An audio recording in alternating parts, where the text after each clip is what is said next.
For 1,000 years, the Dragnard clan served as the Empire's northern shield, protecting the frozen borders. Legend says their immense power flowed from dragon blood, granting every member godlike physical strength. Exceptional magic and elite swordsmanship were birthrights for all. Except for one unfortunate soul. Meet Theo, our protagonist. Lacking any spark of talent, he became the ultimate shame of his lineage, labeled a useless bastard.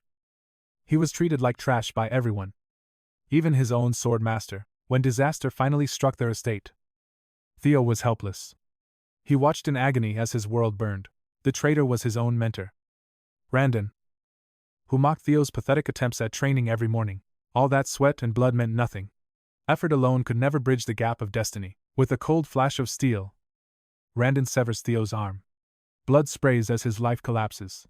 Randon lifts him by the hair, whispering that this massacre is entirely Theo's fault for being weak. He forces the boy to witness the Rose Palace in flames, blaming his incompetence for their demise.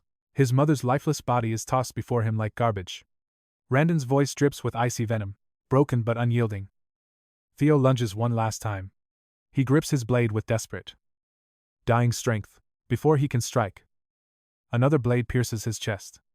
Theo is blown back, crashing into the dirt. Randon offers a mock apology, claiming he got carried away by the thrill of the slaughter. As life fades, Theo curses his helplessness. Darkness finally consumes his vision and his deep regrets. But the end was just the beginning. Theo awakens with hidden traits and a second chance. His eyes snap open to see Randon's hated face again. They are back on the training grounds.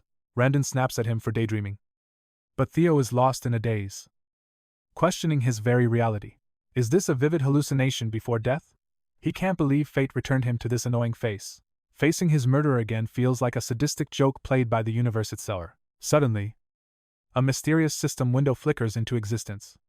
Theo stares at it, completely baffled. The tutorial mission is simple: punch Randon in his smug face to complete the objective. Confused and reeling, Theo wonders if this is how sudden memories are supposed to work. Noticing that Randon is oblivious to the screen, Theo decides to seize this golden opportunity. He drops his wooden sword, clenches his fist, and pours every ounce of resentment into one strike. The punch connects squarely with Randon's jaw. The master stands frozen, stunned by the sheer audacity. Our hero smirks, relishing the physical sensation of the impact. This feels far too realistic. Enraged by the sudden disrespect, Randon retaliates instantly with a brutal blow of his own. Theo is sent flying, but he welcomes the sharp pain. It confirms his second life is real. The arrogant master sighs, feigning understanding for Theo's frustration regarding the upcoming ceremony. Despite his lack of growth, Randon claims he cannot tolerate a student who strikes their superior. Hearing about the awakening ceremony shocks Theo. That event happened 10 years before his death. The master continues his lecture, walking away while promising a harsh lesson at the next trial. Nearby disciples sneer, mocking the talentless fool for lashing out at a grand master. They laugh, calling him a hopeless idiot who blames everyone but himself for his failures. Amidst the barrage of insults, the truth finally dawns on Theo. This is really happening. He claws at the dirt, feeling the grit beneath his nails. Every sense is screaming reality. He touches the fresh bruise from Randon, and the stinging pain solidifies his conviction. He has truly regressed 10 years, returning to his 17-year-old self with all his memories.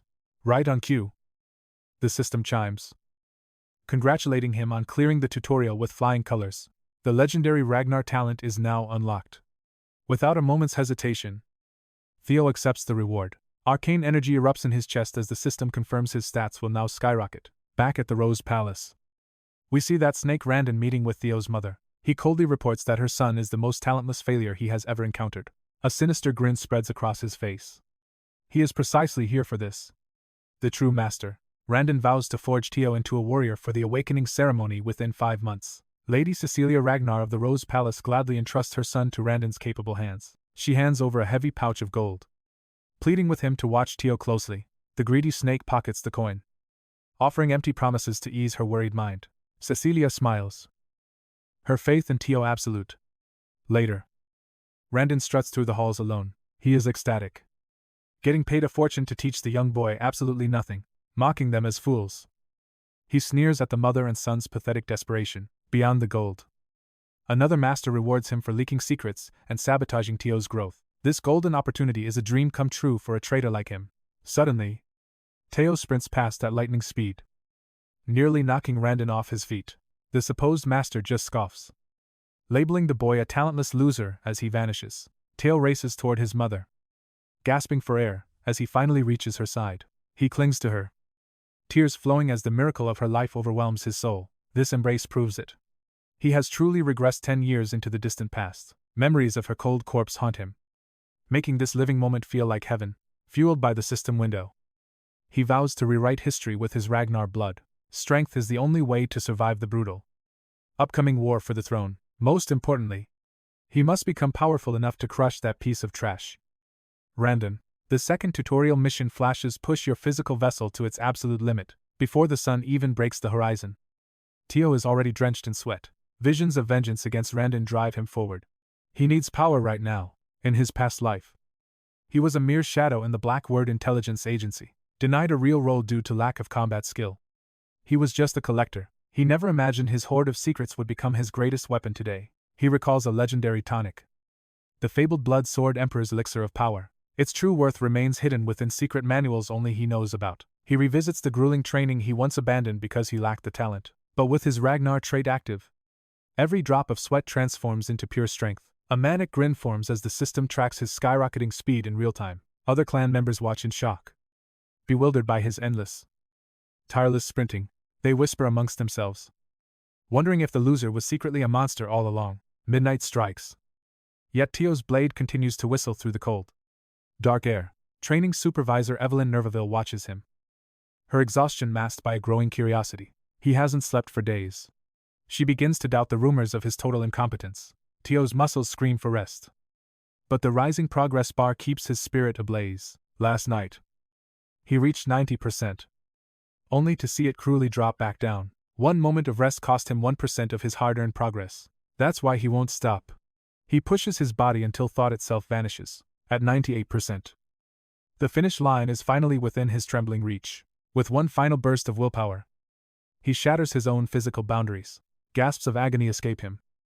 But that last 1% is all that matters. His sweat and blood finally pay off as the magical 100% appears. The system chimes, rewarding his desperation with a legendary dragon's heart. But before he can even witness his new power, the darkness, exhaustion finally claims him as the system window hovers, offering a final choice. With a trembling hand, he reaches out and desperately confirms the system prompt. Radiant blue light erupts, flooding his veins while the Hall Master watches in disbelief. He eventually awakens in a quiet room, finding the legendary Evelyn standing over him. She explains he is safe in training ground 4 but warns him against such reckless overexertion.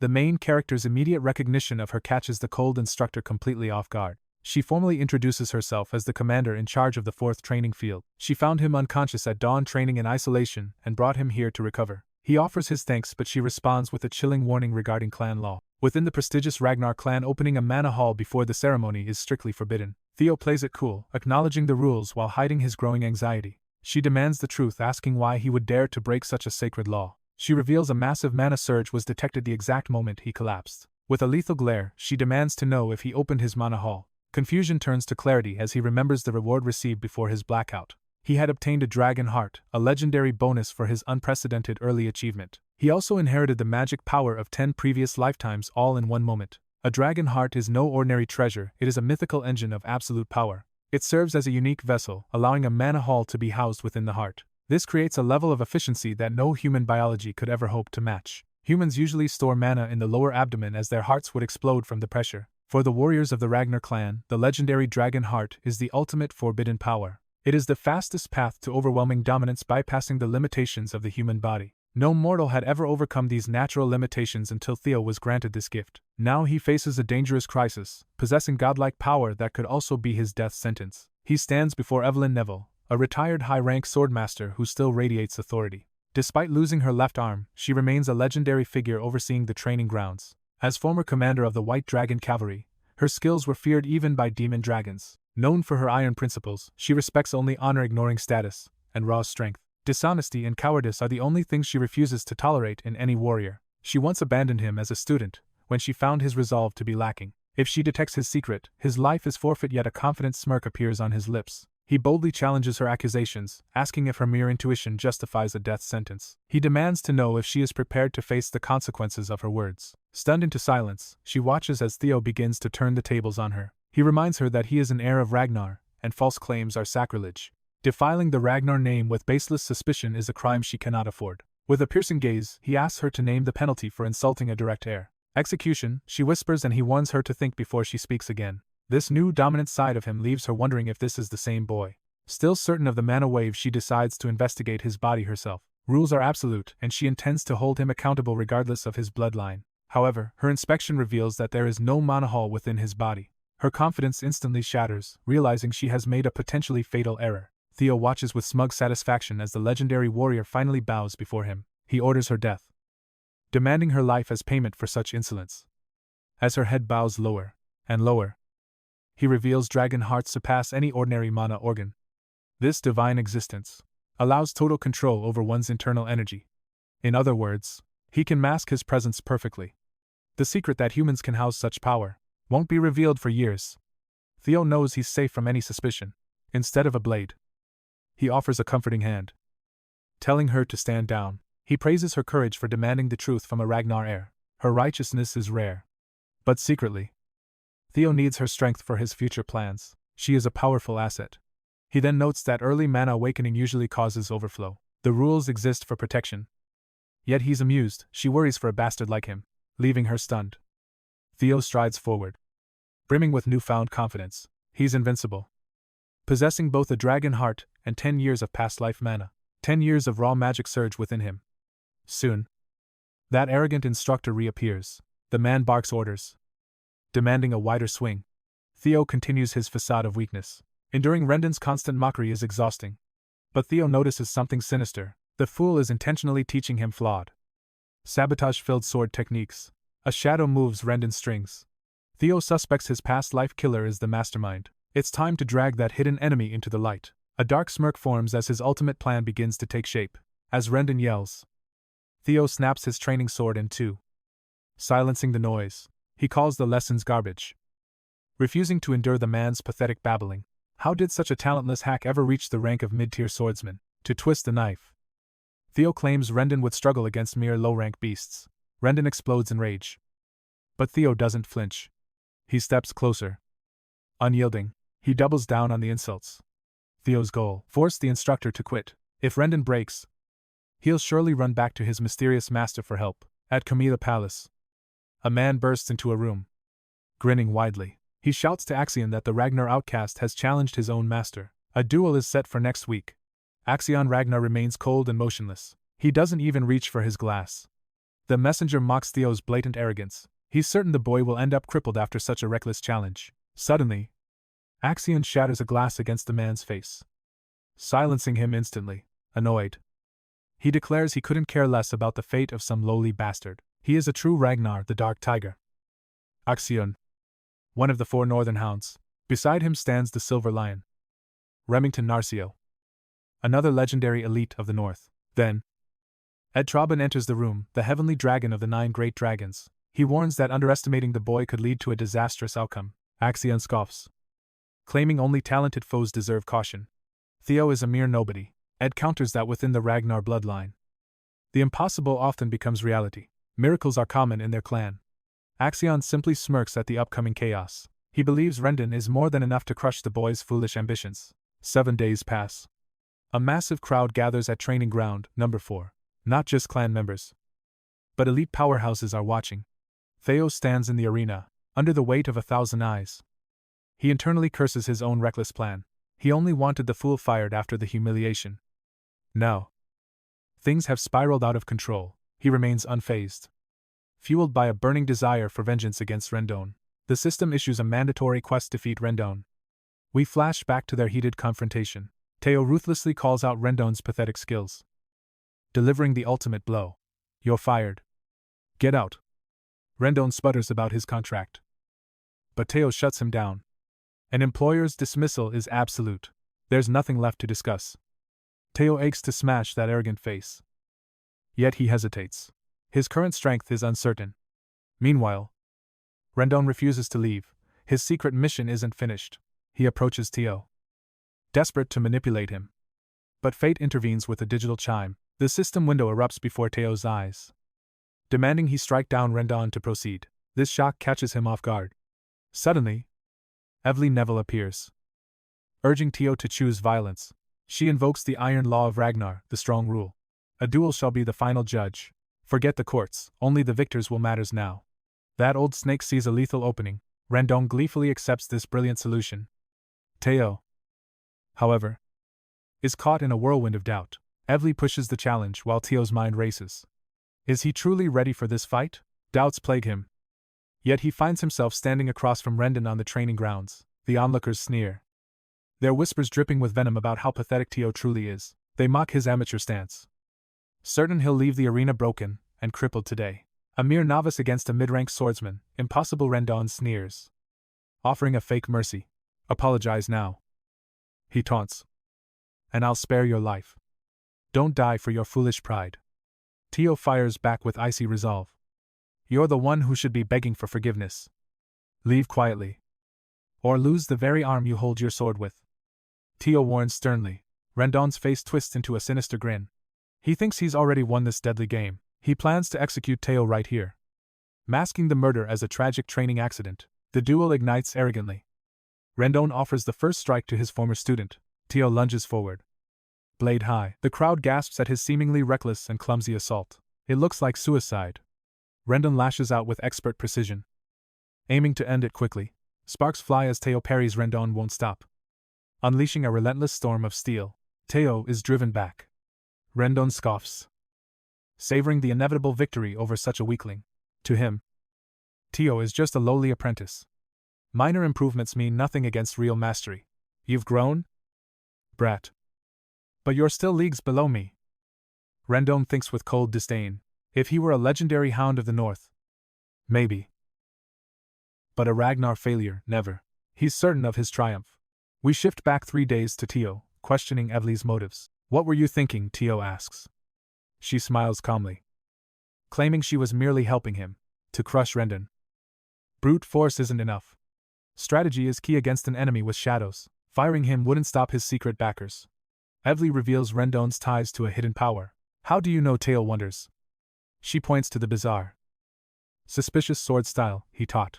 She had him shadowed in secret. Theo is stunned by her meticulous and cunning foresight. In the previous timeline, she ignored him. Now, Theo's actions have changed the very flow of fate. The Manhwa incident piqued her interest. Her spies tracked every lead back to one place. Every trail leads directly to 𝗕𝗲𝗰 Palace. Theo isn't shocked, just weary of the royal games. This war for the throne is a nuisance. He brushes aside his irritation, impressed by her. Your intellect is truly frightening, he admits, finally acknowledging her sharp strategic mind. Yet, Theo doubts his current power. How can I possibly defeat him now? He asks. 𝗕𝗲𝗰's eyes flash. You can win. Stop underestimating the monstrous potential sleeping within you. Back in the present, steel clashes. Randon unleashes fury, but Theo blocks with effortless grace. Randon's heart sinks. This isn't the weak brat he knew. Who exactly is this monster? The Ragnar we knew is gone. The tables have turned, and now Randon is fighting for his life. The crowd feels the crushing weight of defeat. Meanwhile, that hooded figure watches from the dark shadows. Is that Remington?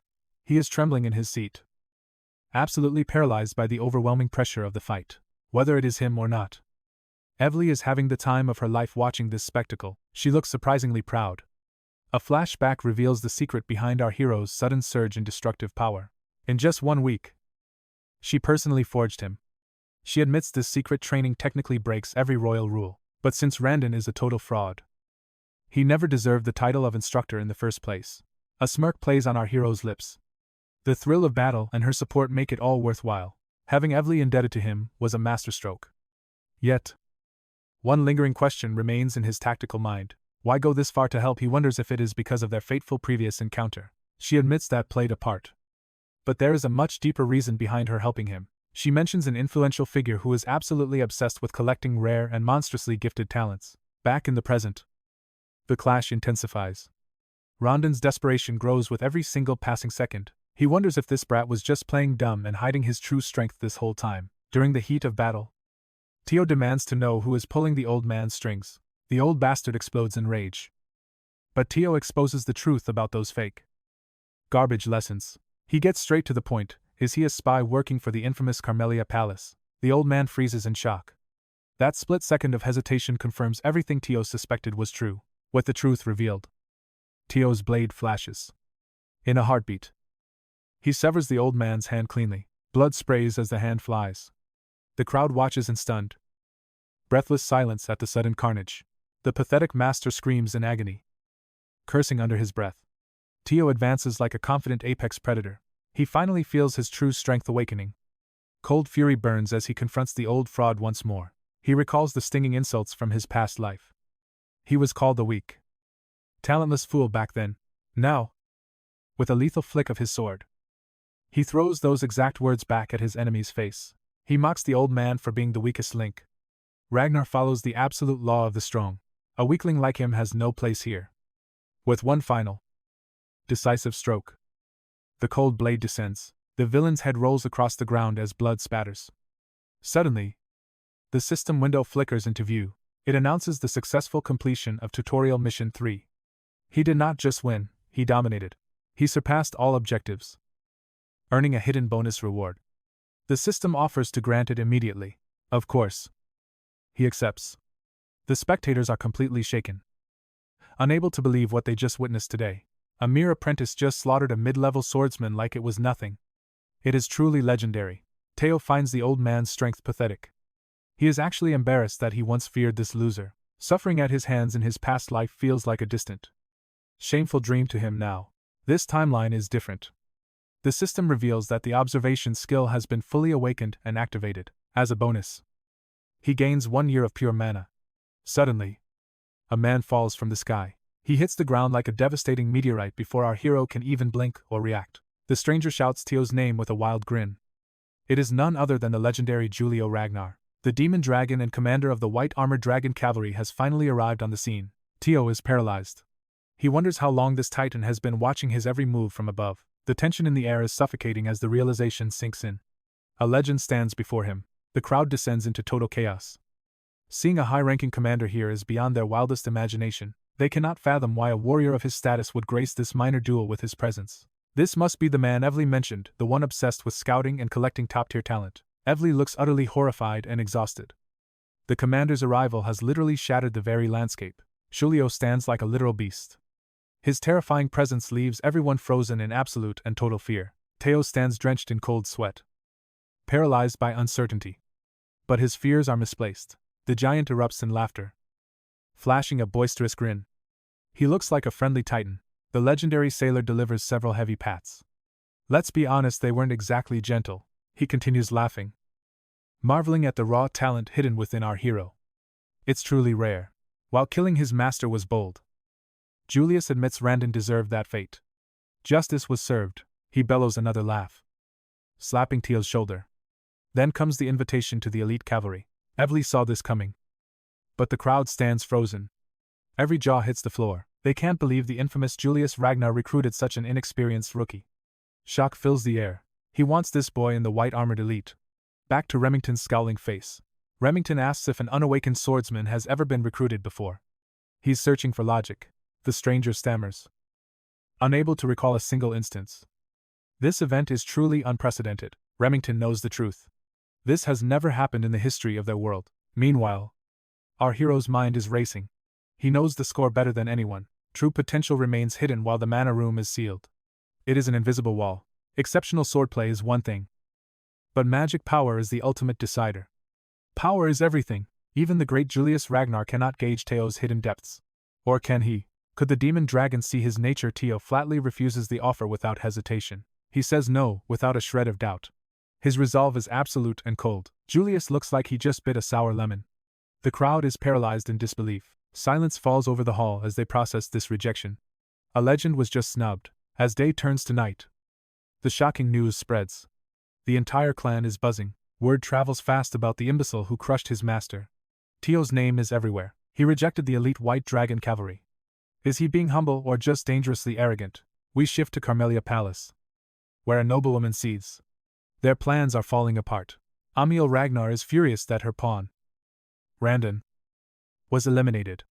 Her eyes burn. Her brother steps in to calm her nerves. He claims Randon was a replaceable novice. She brushes it off. His death is a minor setback. Her true goals remain. Meet the Sky Dragon. 𝗕𝗲𝘁𝙁𝙁𝗰, the man from the pub. A powerful ally. She explains that the demon dragon himself approached Theo. The situation is escalating fast. Rumors say 𝗕𝗲𝗁 orchestrated everything. They can no longer control Theo's training masters. If Theo keeps growing, taking the Pink Palace becomes impossible. Then, 𝗕𝗲𝗁 arrives. 𝗕𝗲𝗁 saunters in, wondering why everyone looks so stressed. He is far too confident. He claims the clan leader won't bother with such trivial matters. The plan continues. Emil asks if he understands the goal. Theo must remain weak and powerless. Her son scoffs, certain that Theo is still a loser. He hasn't changed at all. He believes the demon dragon just has a soft spot for underdogs. Nothing has changed. He sees no reason to panic over a fluke. But Ed isn't syntonizing with him. 𝗕𝗲𝘁𝗁 glares at his nephew's arrogance. Don't take this situation lightly, he warns. 𝗕𝗲𝗁 pulls a card with a wicked smirk. He'll play with Theo to remind him of his place. Scene shift. 𝗕𝗲𝗁 praises Theo after a grueling training session. Progress is being made. Theo thanks her, noting the difference a real master makes. His growth is soaring. She wonders why he turned down the white dragons. It was a golden ticket. Theo pauses, reflecting on his decision.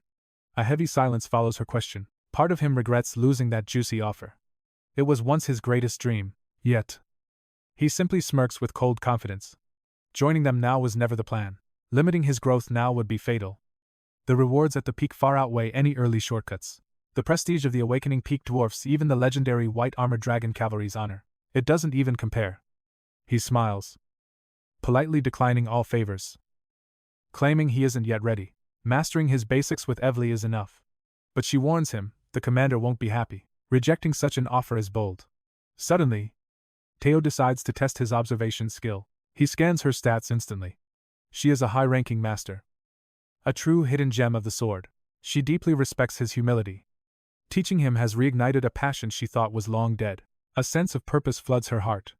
Yet, deep down, she still yearns for her old unit. She misses the white dragon cavalry. Theo realizes just how overpowered this observation skill truly is. He notes her lingering nostalgia.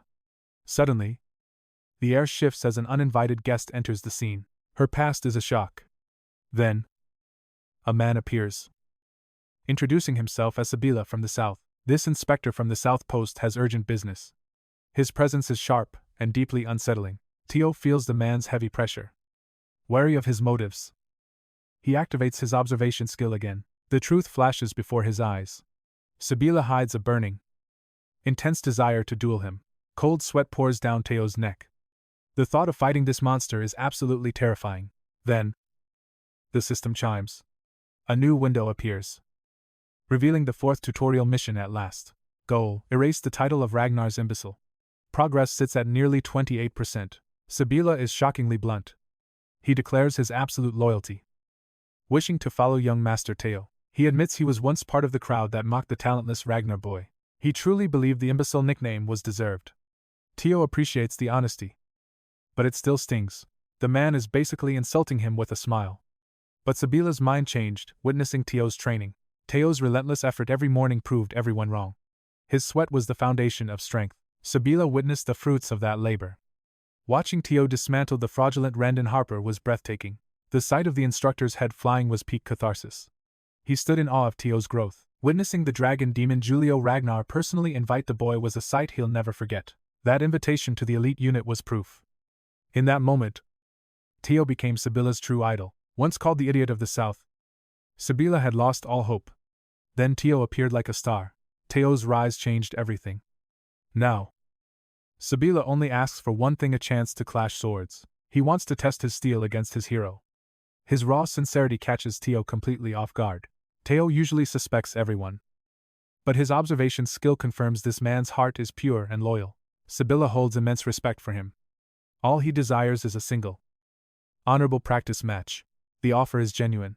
After crushing Randon, Theo's reputation is spreading through the clan like wildfire. He expected jealous rivals to swarm him. He prepared for those blinded by their own inferiority. He never imagined he would find true admirers, followers who would walk the path with him. This proves the Ragnar pride still exists. Some hearts are still moved by true, raw strength. This is the perfect opportunity. To reach the top, Theo needs a circle of loyal allies. Competent subordinates are essential. If he aims to lead the Ragnar clan, he needs an army. This duel is the key. It's the fastest way to complete the tutorial and bury his past. In his past life, he never escaped that shameful nickname. Now, fate has given him a second chance. With the system's power, he will shatter his old identity. Theo turns to 𝗕𝗲𝗰. Seeking her permission, his master smiles and gives her blessing. She challenges him to show the world his true skill. Theo salutes with his blade. I am Theo Ragnar, sword apprentice of the Rose Palace. 𝗕𝗲𝗁𝗰𝙀. He stands ready for the awakening under Master 𝗕𝗲𝗁's guidance. The one-armed master nods in approval. Sibylla salutes, albeit awkwardly. He identifies himself as a trainee from the South Inspection Post, a practitioner of the 𝗕𝗲𝗁 clan's swift sword style. Finally, the true training session is about to begin. The duel ignited. Civil lunged like a man possessed, seeking death itself. Theo stood firm. Steel clashed, sending sparks flying everywhere. So this was the so-called fool of the Southern Post. His speed was undeniable, a blur of pure lethality. After just a single exchange, Civil realized the young master's power was the real deal. Meanwhile, Theo found himself questioning the rumors. Why label this man a fool? In his past life, surviving even a few hits would be impossible. He would have struggled just to stay standing. But things were very different now. He had ascended far beyond his former self. Theo struck, his blade sending Civil reeling back. He flew like a broken ragdoll, his sword slipping from his grasp. To Theo, this was child's play. A devastating blow to the solar plexus left Civil gasping for air. Finally, his body slammed hard into the training stands. Miraculously, he survived, struggling to his feet. Civil praised Theo's godlike swordsmanship. With a humble heart, he immediately surrendered to the young master. Theo remained a graceful victor, offering a respectful salute for a battle well fought. Gazing into the steel's reflection, a sudden thought struck him. Could he observe his own soul? It worked. His status revealed legendary talents like Player and Ragnar, a level 1 swordsman, with balanced stats and an insane mana pool of 190 points. He could finally see his true potential in raw numbers. Every hidden skill was now laid bare before his eyes. 4 locked slots remained, waiting to be unleashed through future quests and trials. Monitoring his growth at will was a game-changer, a massive discovery for his future path. This monstrous mana stemmed from his past life's magic and the dragon heart within him, but one stat horrified him: -49 luck. Was he cursed by the heavens themselves? Such abysmal fortune. Perhaps this rotten luck explained all the misery of his previous life. He had to find a way to fix this broken stat, and he had to do it fast. Theo was so absorbed in his stats that he failed to notice the growing crowd surrounding the arena. A sea of young warriors had gathered, forming a dense circle with eyes fixed upon him. Their intent was a mystery. Regardless of how pathetic his old instructor was, the man was still mid-rank, since Theo had executed that fraud Randon and earned a commander's respect. Fame was inevitable. It was only natural for these youths to seek him out. In the brutal world of Ragnar, only 2 paths existed: bitter envy or eternal admiration. These warriors had already chosen their side. Looking at the burning passion in their eyes, their loyalty was already shifting toward Theo. They were in awe. Every whispered rumor about the young master's power was proven true today. Pure respect radiated from the crowd. Each one wondered, could they survive a clash with him? The desire to test their blades against the young master's steel burned fiercely in their hearts. Among them stood 𝗕𝗲𝗁, his eyes sharpened by the thrill of the upcoming challenge. Theo scanned the assembly, noting their hunger. His gaze locked onto 𝗕𝗲𝗁, singling him out. Surprised, the youth stepped forward as Theo challenged him. 𝗕𝗲𝗁 saluted with unwavering discipline. He was the 3rd son of Viscount 𝗕𝗁, a master of the Twin Ascension sword style. Theo offered a casual nod, eager for the dance to begin. The formalities ended there.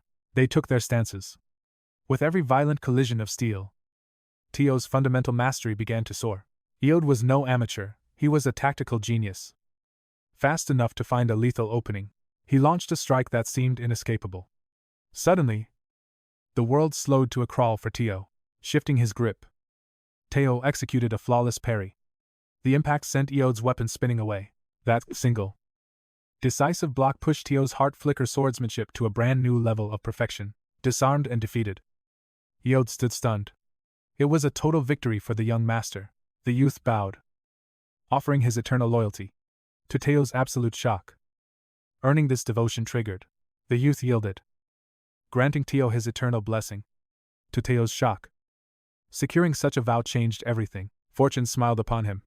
Perhaps luck is truly bound to one's reputation after all. He finally found the cure for his abyssal luck, carving a new destiny through endless combat. Bernard Ramiro fell easily, with another victory secured. His hidden luck stats surged once more. Eric Morin put up a decent fight, but he was merely fuel for Teo's rising flame. He crushed Manfred Numbert's defense without pausing, then utterly swept the floor with Manuel Noir. Even the thuggish Vero Parenque couldn't last a single minute against Teo's overwhelming martial prowess. Immersed in the heat of battle, Theo continued his dominant streak by dismantling Daniel Riemann. He hungered for more, but the remaining challengers stood frozen, terrified of his monstrous momentum. Despite fighting to exhaustion, his mission to escape the full title only moved 1%. These weaklings offered no growth. He needed to hunt stronger prey to truly change his fate. To evolve, he had to prove his strength before those who still dared look down. A new challenge was required. Suddenly, a man carved through the crowd with sharp intent. The stranger noted his fatigue, but Theo's warrior spirit blazed. Refusing to stop the slaughter, the Silver Lion formally requested a duel, shocking everyone by challenging the young Lord Narcio.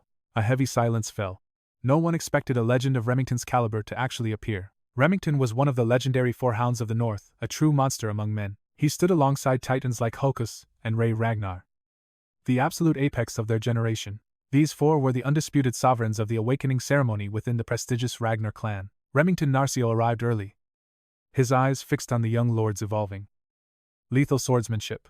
With a calm smile, the legendary swordsman thanked Theo for granting his sudden, formal request. The Silver Lion was a peerless genius, possessing instincts as sharp as his legendary steel. He was genuinely mesmerized, witnessing the rise of a true rival in the form of Theo.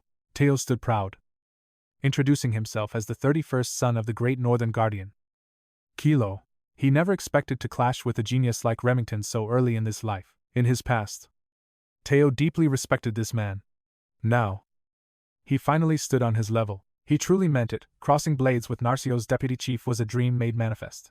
Intoxicated by the rhythm of combat, Theo prepared to show Remington his true, hidden potential. The air froze as the Silver Lion's aura exploded, manifesting a terrifying, soul-crushing intensity. Could his current self defeat such a monster? They lunged, steel screaming through the air. Their collision shook the arena. How strong could a Hound of the North truly be? Every strike rattled the stage. Theo stayed focused while fragments of shattered steel flew past. Remington flashed a wild grin, matching Theo's ferocity strike for strike until steel finally snapped. Eveline watched with bated breath, her gaze locked on the two blurring figures of destruction. The defeated swordsman stood speechless, completely mesmerized by the sheer scale of the power. In the deafening silence, the ring of a broken blade hit the floor like thunder. With pure force, Remington shattered Theo's sword, stopping his edge inches from the boy's neck. The verdict was absolute. For everyone watching, the young master Theo had finally tasted defeat. His followers refused to believe it. Yet the gap between a genius and a hound remained, no matter his growth. The four hounds were still walls he could not yet scale. They were the strongest for a reason. Yet, Theo's fighting spirit was nothing short of magnificent. To everyone's absolute shock, the Silver Lion suddenly declared the duel was his own defeat. He bowed with flawless grace, offering his deepest gratitude to the young lord for the match. Remington noted that Theo's sword was already ruined and his body spent before they began. But Theo stood firm on a real battlefield. No one offers mercy or considers your fatigue. He accepted his loss the moment his steel failed to protect his life in battle. Remington approached with a knowing smirk.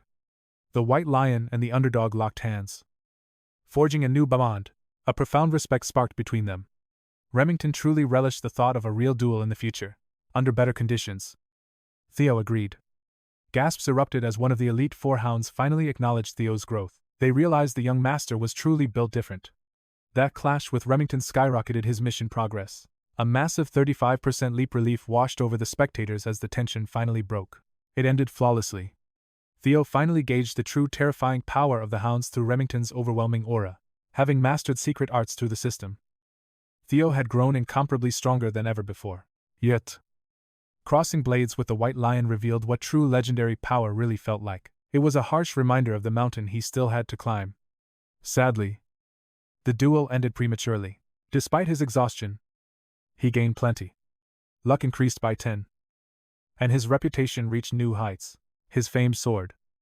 But the mission was far from over. He needed a new plan to finish it. New strategies were required to win them over.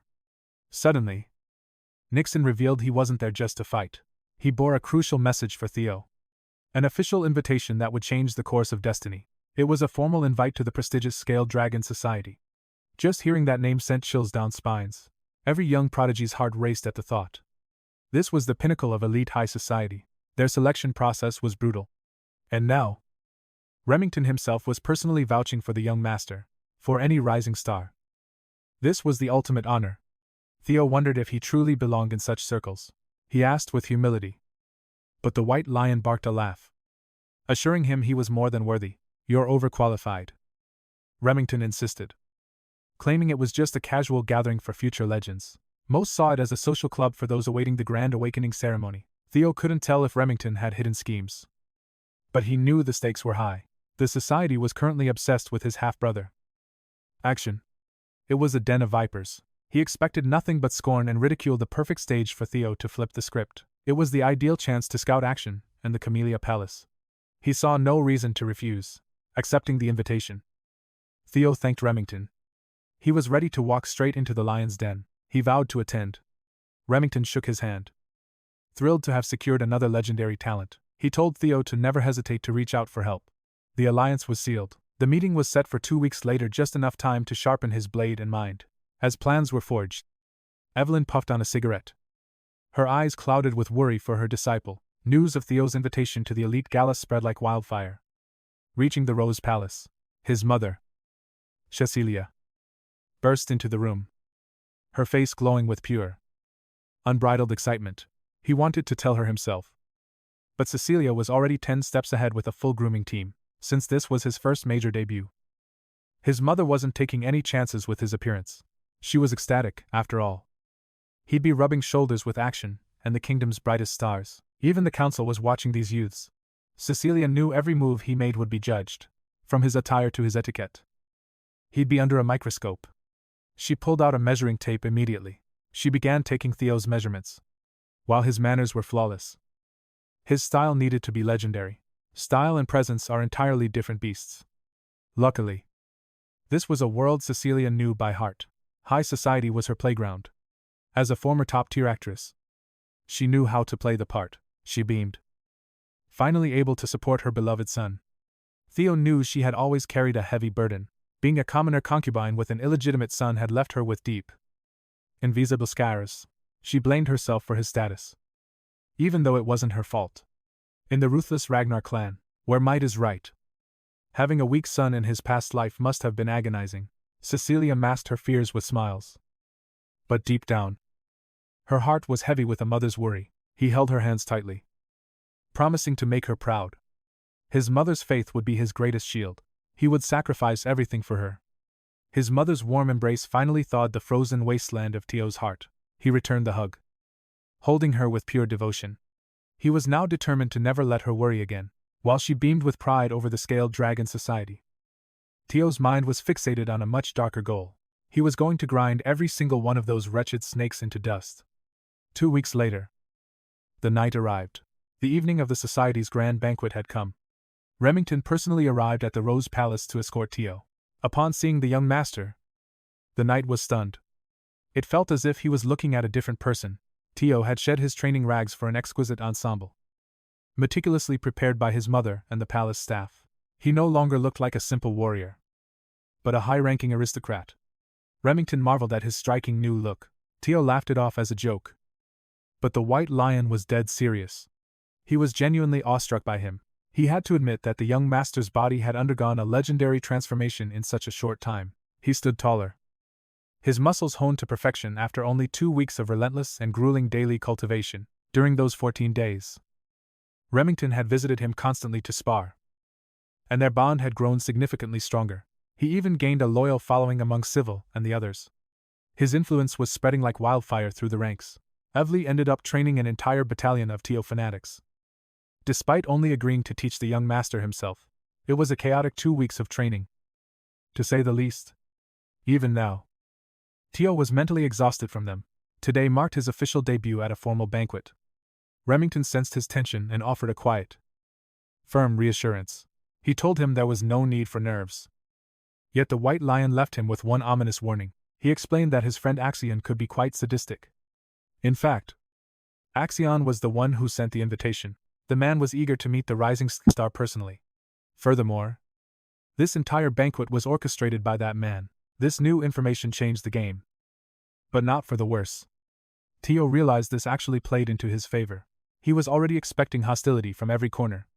Inside the hall, the Dark Tiger, 𝗕𝗲𝗰 Ragnar, was already drinking. He was savoring expensive liquor, excited to turn the Ragnar failure into his newest, most entertaining plaything. The carriage halted before a magnificent palace, signaling their arrival at the Den of Vipers. The battle was beginning. Remington and Theo stepped out. Immediately, the young lord's sharp eyes began scanning every inch of the surroundings. They were entering 𝗕𝗲𝗰 Palace, the home turf of the trash who had dared to sabotage his early growth in his past life. These monsters had shown no mercy to his family or the Rose Palace. Revenge burned brightly. His dark thoughts were interrupted by Remington's voice. 𝗕𝗲𝗰 was supposedly waiting at the entrance to greet them. It was obvious why that bastard had extended an invite. He likely wanted to crush Theo's momentum right here.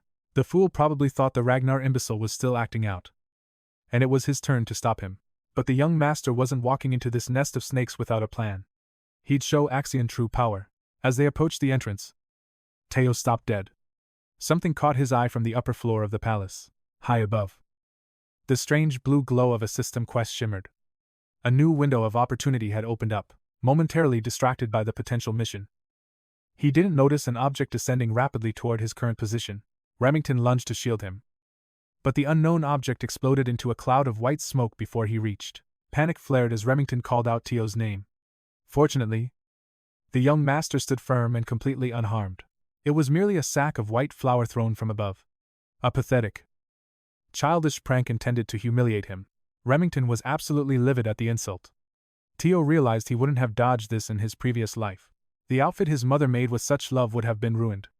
He analyzed if Remington was involved here, but that wasn't the case.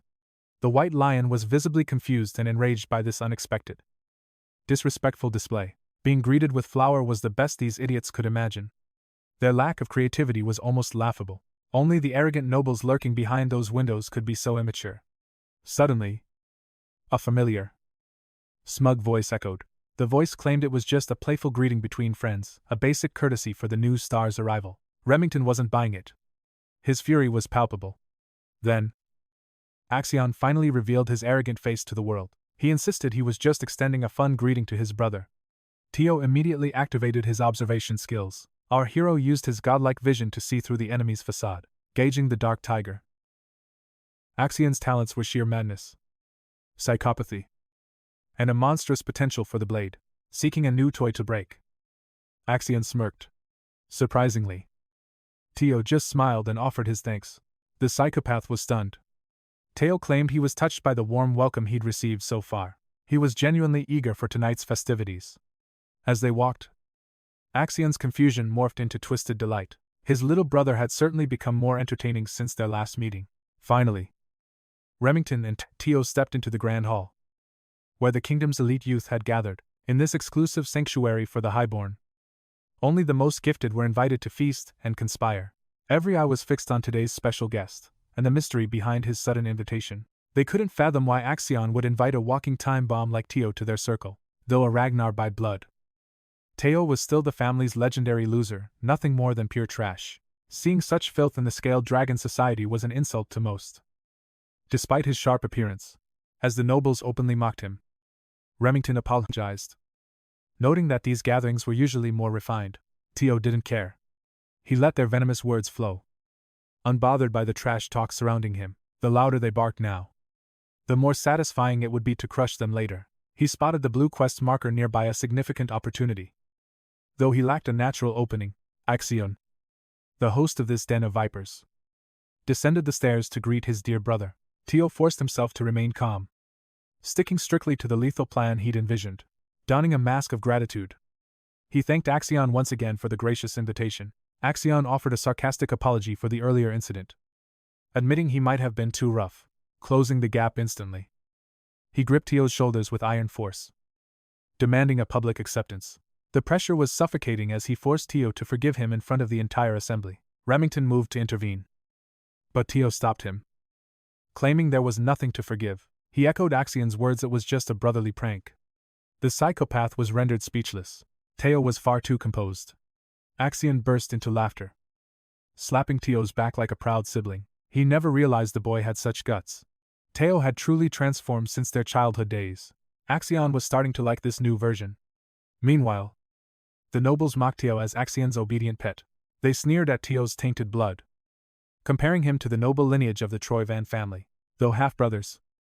The crowd believed Theo and 𝗕𝗲𝗯 existed in two completely different worlds. The 𝗕𝗲𝗰 clan ruled the east with their blades, while Theo's mother was a mere commoner. She was a woman from a forgotten corner of the map, unworthy of the Ragnar name. Theo just smiled, absorbing every blatant insult as fuel for the raging fire within his soul. One thing baffled the elites: why was a warrior like Remington associating with this failure? The insults shifted toward Remington, labeling him the illegitimate shame of the Narcio family. The White Lion was reaching his breaking point. These nobles had touched upon a forbidden topic. Remington was about to snap. Theo realized his friend might steal the spotlight at any second. He wanted to listen longer, but the time for observation had ended. Action was required. Before 𝗕𝗲𝗯 could lead him away, Theo stopped. He needed to properly greet his new friends. He approached the table of mocking nobles, every eye judging the supposed loser of the Ragnars. Without a word, Theo reached for a wine bottle. The atmosphere turned heavy as he moved. He stopped before the noble insulting Remington's blood and gestured to refill the man's glass. The noble smirked, asking if he'd said something wrong. Suddenly, Theo shifted his grip on the bottle. In a flash of violence, he shattered the glass over the blonde noble's head without mercy. Even the psychotic 𝗕𝗲𝗯 froze in shock. Blood began to bloom through the noble's golden hair. Theo loomed over him, gripping the jagged, blood-stained neck of the broken bottle. The coward dared to look up, ready to scream insults for being humiliated before the elite. Sick of the noble's arrogant prattle, Theo delivered a devastating kick that shattered the bastard's jaw. Theo's calculated gambit had finally begun. His gaze turned frigid, gleaming with a touch of madness. He claimed it was just a formal greeting, only to receive a blood-soaked response. The nobles froze, paralyzed by fear and confusion. The crowd watched. Meanwhile, Theo's hidden quest progress started to climb. The system notification flashed, showing his progress had reached 43%, having trained with him for 2 weeks. Remington knew the young lord wasn't an impulsive thug. He realized Theo acted for their sake. While the blonde noble bled on the floor, Theo declared this his way of saying hello. He stepped on the man's arm, dragging him up. He pinned the noble against a platform, slowly applying a bone-crushing amount of lethal pressure. Since greetings were finished, it was time for goodbyes. The noble screamed for him to stop. Without hesitation, Theo stomped down, completely pulverizing the bastard's bones into dust. A sickening crack echoed through the hall. Those who were laughing moments ago were now speechless. They stood stunned by this ruthless display of power. This single act of violence had a purpose. Theo's quest progress surged to 58%. The blonde noble fainted from the sheer agony. Drool stained the royal carpets as Theo discarded him like trash. He turned to the silent crowd. He asked if anyone else wanted a greeting. His intimidation pushed the quest to 66%. Suddenly, knights emerged from the shadows, surrounding Theo. They drew their steel with killing intent. Their blades were focused entirely on neutralizing the threat. 4 swords trapped Theo in place. The knights hungered for vengeance. They couldn't ignore the sin committed against their young master. They declared that only death could pay for this. Theo just smirked as his plan unfolded. He casually asked the knights who the pathetic weakling he just broke actually was. They barked that he was Ian 𝗕𝗲𝗰, third master of the 𝗕𝗲𝗰 clan. Theo was amused. The 𝗕𝗲𝗰 were one of the 6 snow clans supporting the Ragnar name. He knew this. He expected these bodyguards to intervene eventually. They always looked down on the loser heir. Theo looked the knights in the eye, questioning the weight of their current actions. With a voice filled with royal authority, he challenged their pride. He wasn't backing down. Did the hounds of a vassal clan truly dare to demand a Ragnar's death? Could they survive the fallout of threatening the bloodline of 𝗕𝗲𝗰 Ragnar? He demanded respect. The knights' grip on their swords wavered. the legendary fear of the Ragnar name took hold. Their anger vanished, replaced by an ancestral dread.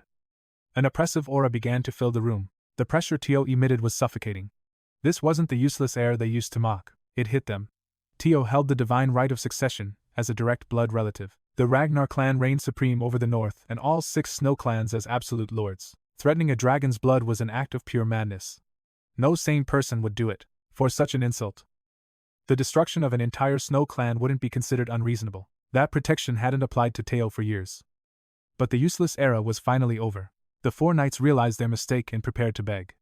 But Theo had already given the order. He commanded a hidden shadow to strike. A blinding flash of steel suddenly blinded everyone, before they could blink. The speed of the blade had already decided the outcome. 4 severed heads flew through the air, staining the palace floor with a crimson spray. Theo stood calm in the eye of the storm as enemy blood swirled around him. The mysterious presence had slaughtered them instantly. She landed gracefully upon the stained carpet. It was his master, 𝗕𝗲𝘁𝙁𝙁𝗰. As more blood spilled, the arrogant nobles finally trembled. They felt the true weight of the threat. This was no longer a joke to them. Theo's quest to escape his useless reputation reached 70%. The crowd could only watch.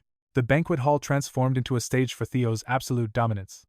Evelyn watched her disciple, wondering exactly when he'd sensed her presence.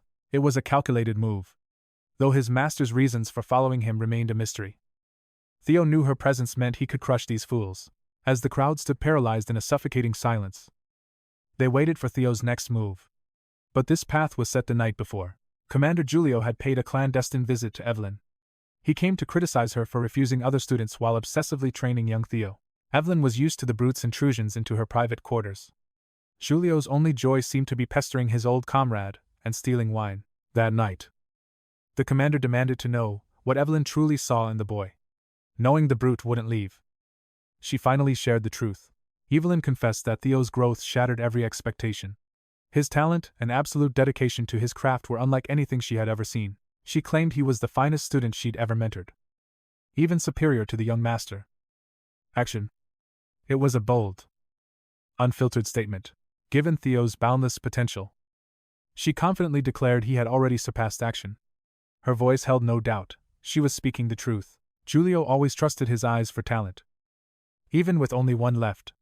He believed a person couldn't transform so drastically overnight without a reason. To him, the most logical explanation was that the boy had been masking his true strength for years. It was bizarre but undeniable. As a mentor, Evelyn knew that rushing one's progress usually led to a catastrophic fall. But Theo was an anomaly driven by something primal. She felt an intangible force pursuing him, as if he were being propelled by a deep-seated fear. That was why she worried for him. Giulio drained the wine, noting that the young master action was indeed a cause for concern. He suggested Evelyn shadow the boy personally. The commander sensed a storm brewing at the banquet. It might not be what Evelyn feared, but chaos was inevitable for a Ragnar. He knew from experience that when bloodthirsty wolf pups gather, they immediately begin a violent struggle to establish a new hierarchy. Placing a uniform on the table, Giulio urged Evelyn to recruit Theo. He didn't just want the boy, he wanted Evelyn back too. He refused to let her waste away in retirement just because she could no longer ride a dragon. He demanded she face her responsibilities. Giulio finally left, leaving Evelyn one expensive bottle short, but perhaps with a renewed sense of purpose. Back in the present, Evelyn realized the truth. Theo had sensed her the entire time and orchestrated this entire confrontation to use her as his shield. He had joined the Dragon Scale Society with the sole intention of triggering this exact scenario. He didn't need protection, he needed authority. Theo had actually detected her the moment he stepped into the carriage. His dragon heart granted him a sixth sense for energy perception. The stage was perfectly set for his retribution. Theo turned to Evelyn, pointing out the blatant disrespect these nobles showed to a Ragnar successor. He asked what the penalty for such a grave crime was. The guilty nobles turned pale, realizing they had walked into a death trap. Evelyn, ever the strict enforcer of clan law, stated that immediate execution was applicable. Theo's smile widened. The setup was complete, suddenly playing the role of a merciful man. Theo claimed these offenders were just children who hadn't even faced their awakening ceremony yet. He offered to settle for just one arm from each criminal to consider their sins forgiven. Evelyn moved before they could even scream. She was an unstoppable force of destruction, a blade unleashed by her disciple's command to exact a bloody justice. He won't let her retire just because her dragon riding days ended. She must return and face the truth. Her unfinished business remains. Julio departed Evelina's chambers, offering gratitude for the exquisite vintage, a pricey bottle lost. Yet her purpose was found. Back in the present. Inside the 𝗕𝗲𝘁𝙁𝙰 palace. Evelyn pieced the puzzle together. She suspected Theo sensed her presence all along, following him. He'd orchestrated this entire charade. Perhaps joining the Scaly Dragon Society was a calculated move, to force this very scenario from the start. Worry was useless. She wondered exactly when he detected her on the palace road. In truth, Theo felt his master's shadow the moment he boarded the carriage. Through his dragon heart, he radiates a sensory field. A true sixth sense. Regardless, the gears of change turn, and his vengeance is finally within reach. Theo turned to Evelyn. Noting the blatant disrespect the nobles in the banquet hall showed the Dragnard, he questioned what penalties such a heinous crime deserved. The guilty lords trembled. Terror gripped them. They knew the price of their insolence. Fainting was the least of their worries. Rigid as always, Evelyn declared that clan law dictated immediate execution for such treasonous acts. The sentence was clear. Theo's smirk signaled the setup, and Evelyn delivered the finishing blow, playing the merciful lord. Theo claimed these offenders were mere children, unawakened and ignorant of power. A single arm from each would suffice to wash away their sins. A terrifyingly light price. Pardoned. Evelyn moved like a blur. An unstoppable blade driven by sheer cold determination. Panic seized the spoiled nobles of the Scaled Dragon Society. Byron's second son tried to flee, only to lose his right arm in a flash. The red-white mercenary heir screamed in pure agony as blood sprayed. Even the delicate daughter of the Ceres Merchant Guild found no mercy. The Clark heir attempted to run, but outstripping Evelyn was utterly impossible. As the Howard heiress fell, Theo's hidden mission reached 79% completion. A pathetic noble crawled toward Axion or Axe, to his allies, to beg for mercy. Axion simply echoed his brother's cold words. He couldn't interfere. This was merely a greeting. A silver flash blinded the crawling noble before his limb fell clean away. As the progenitor heir writhed in a pool of crimson, Axion locked eyes with his former master. Evelyn nodded with chilling indifference, never expecting to reunite with her student amidst such a macabre scene. Evelyn flicked her blade clean. Axion scanned the bloody hall, realizing she only targeted those who insulted the royal bloodline. Theo's scheme ensured that even as a successor candidate, Axion was powerless to stop the massacre. Evelyn claimed 14 right arms in minutes. They could seek a priest to reattach the limbs, but their lives as swordsmen were officially over. Everything was perfect.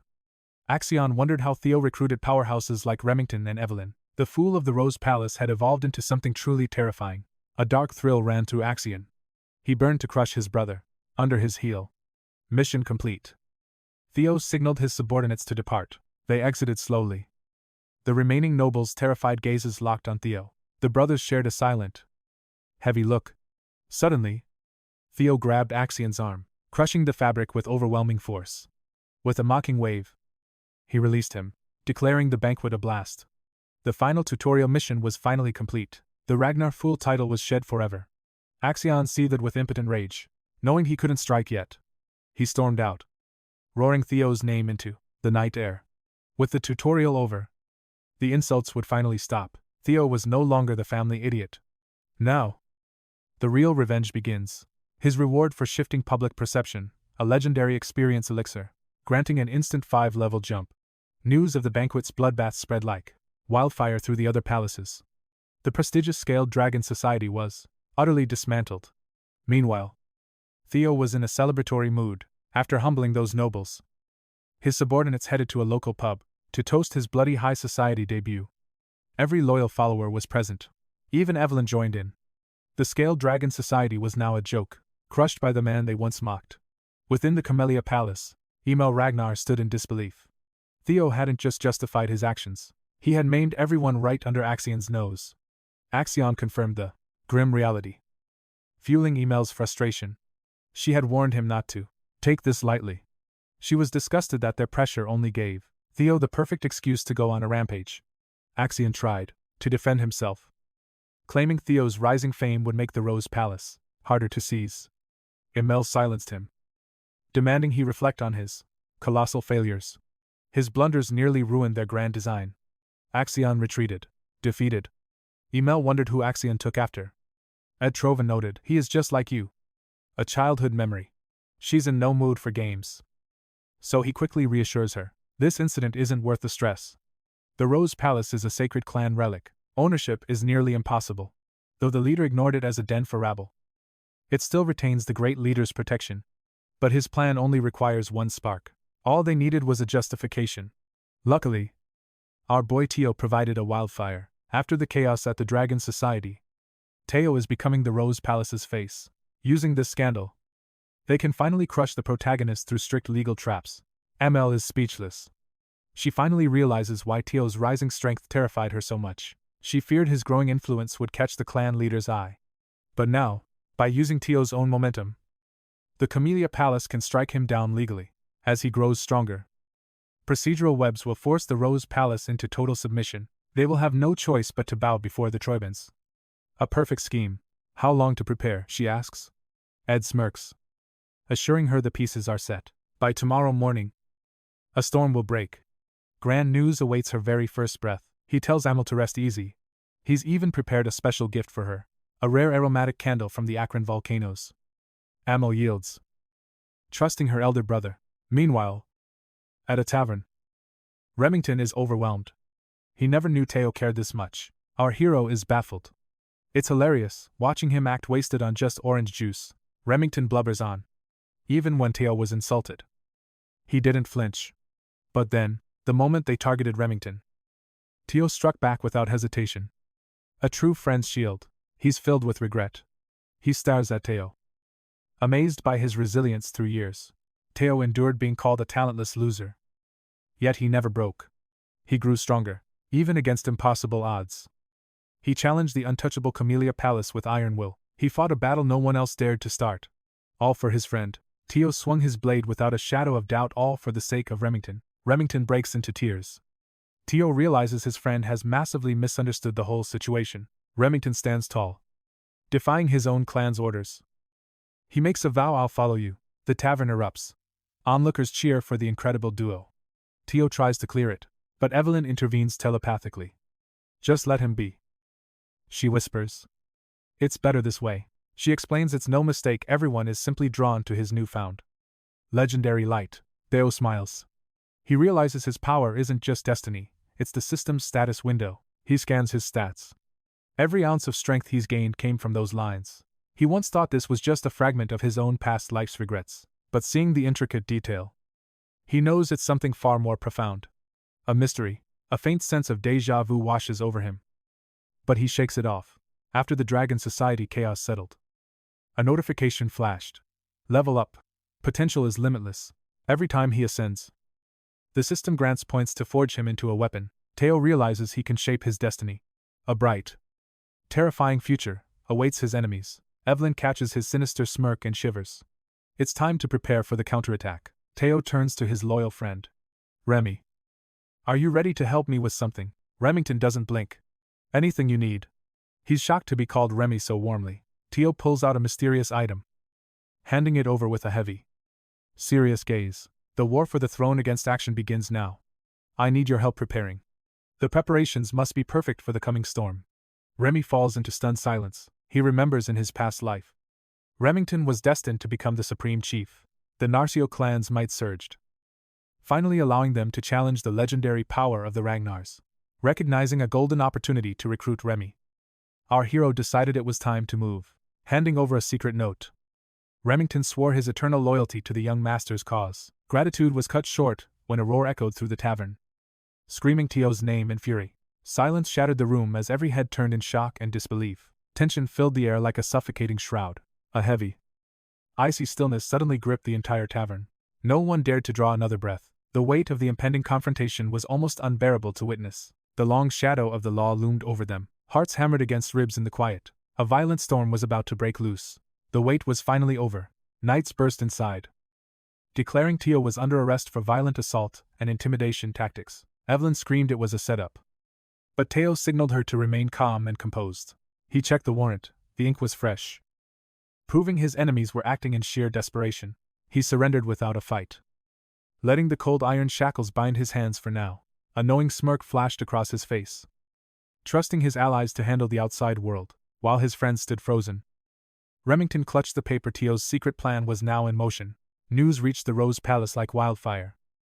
Leaving Teo's mother, 𝗕𝗲𝘁𝗍𝘁, completely paralyzed with fear, she collapsed under the weight of the news. Desperate to know why they took her son, the charge was inciting a rebellion by ruthlessly crushing the scaled dragon society's dark influence. A rigged trial was looming. And the palace staff feared Theo would never escape this trap, having humiliated a powerful society. The Ragnars were determined to make an example of him. Cecilia knew this was a nightmare. Yet she trusted her son's legendary ability to overcome anything. She prayed for his safety. Knowing her son was a sleeping dragon finally awakening to his fate. Locked in a transport carriage, Theo finally reached the heart of the Ragnar family's power. It had been ages since he last walked these halls. Back when he was truly powerless. By destroying the scaled dragons, he had forced the elders to acknowledge his dangerous potential. Now, his very right to the Ragnar throne was being put under a brutal public spotlight.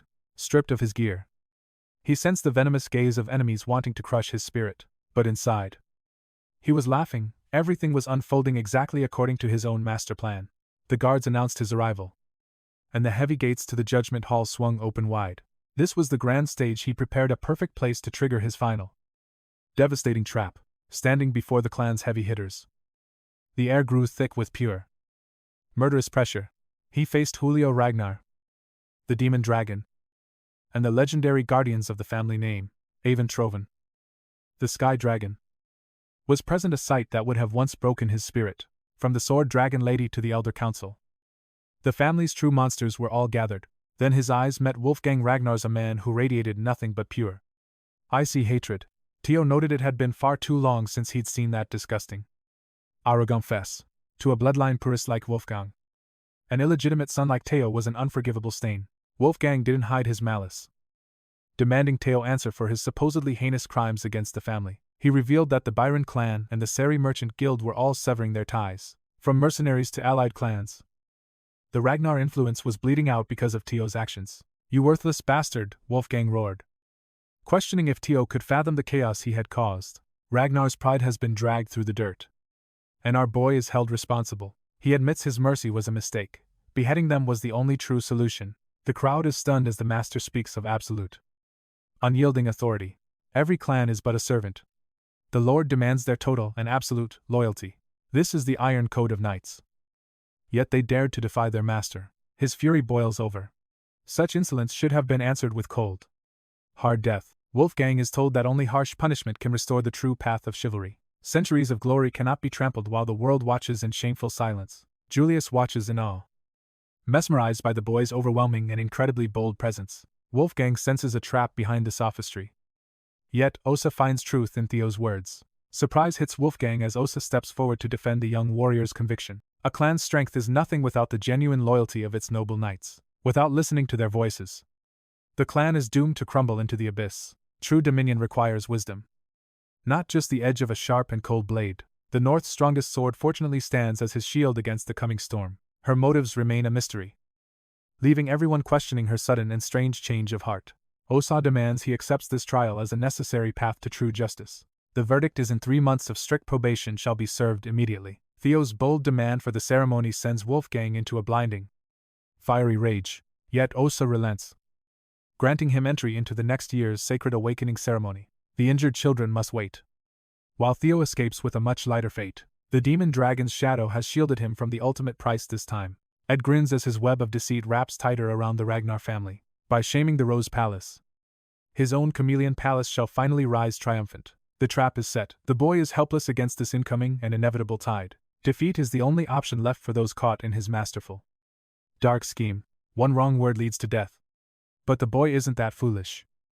Is he? Then it happens. The boy declares his intent to appeal, shocking every soul present. Ed sneers at such idiocy. The boy's boundless pride will be his ultimate undoing.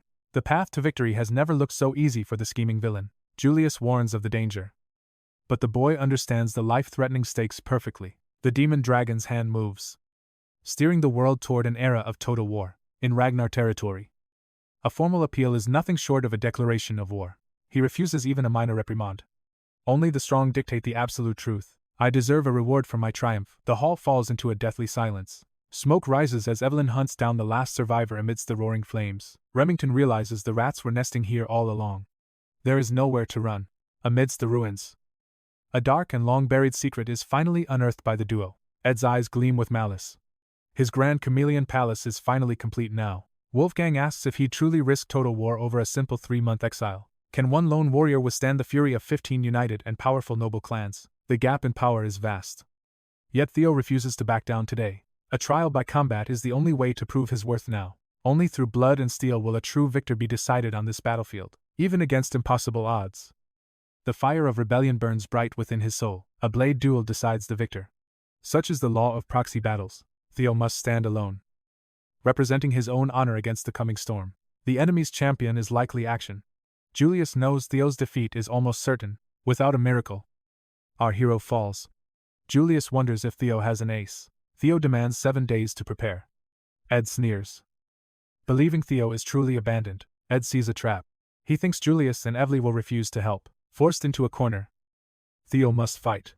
Ed sends action to crush him. Ed prepares to announce his warrior. But a sudden voice chills the air. Every tongue is tied.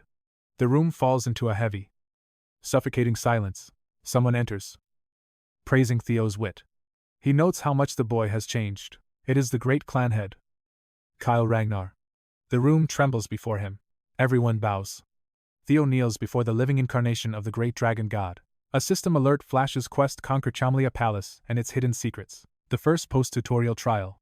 Is this linked to that mysterious blue light? Theo refocuses. His father's presence is a wild variable in his master plan. He remembers the lingering mystery. But his eyes remain fixed on his father. The king has arrived. Theo must manage this chaos before his plan fails. The official trembles, asking why the king has graced them with his presence. Kyle commands them to rise.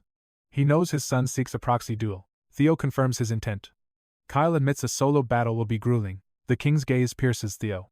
He asks who will fight in his stead. Kyle is testing him. Theo knows there is no substitute for his strength. Theo stands firm. No one else will do. He shall be his own champion. Kyle expects failure, but Theo refuses to back down without a true fight. Resolve blazes in Theo's eyes. He will not yield to any man's shadow. Suddenly, the king erupts into booming laughter. The hall echoes with his mirth. Kyle asks the court if they heard his son's audacious, bold words. This pride, this defiance. It is the true blood of a Ragnar warrior. Kyle praises his son's spirit. The court watches in absolute, stunned silence. Everything is falling into place. Theo's hidden smile signals the trap is set. This battle is a decoy. Remy and Evely are already hunting for truth. Once the treason is exposed, victory is certain. No blood needs to spill. Kyle offers a trial.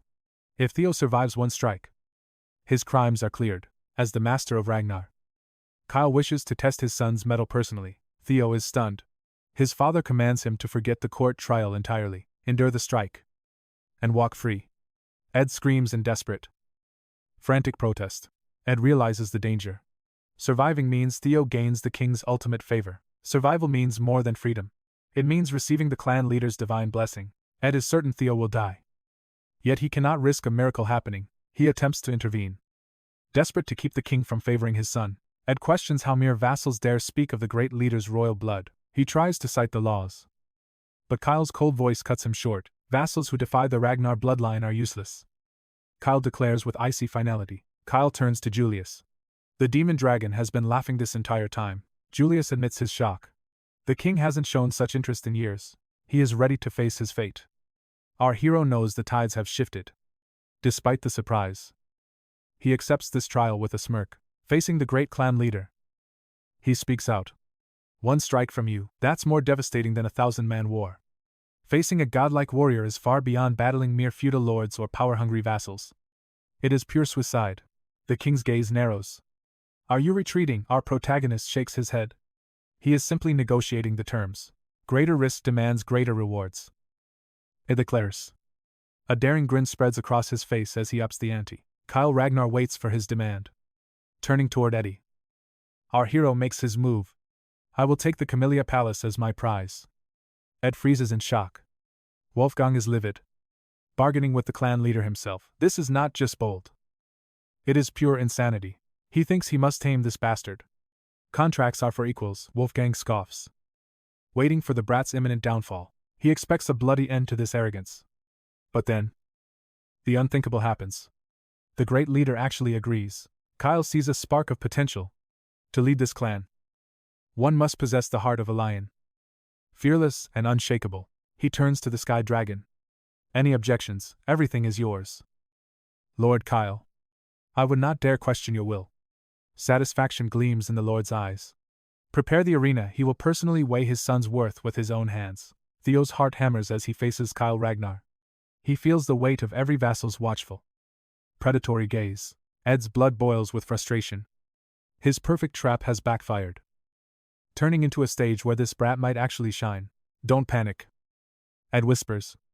Strength or not, no mere mortal can survive a direct blow from the legendary clan leader.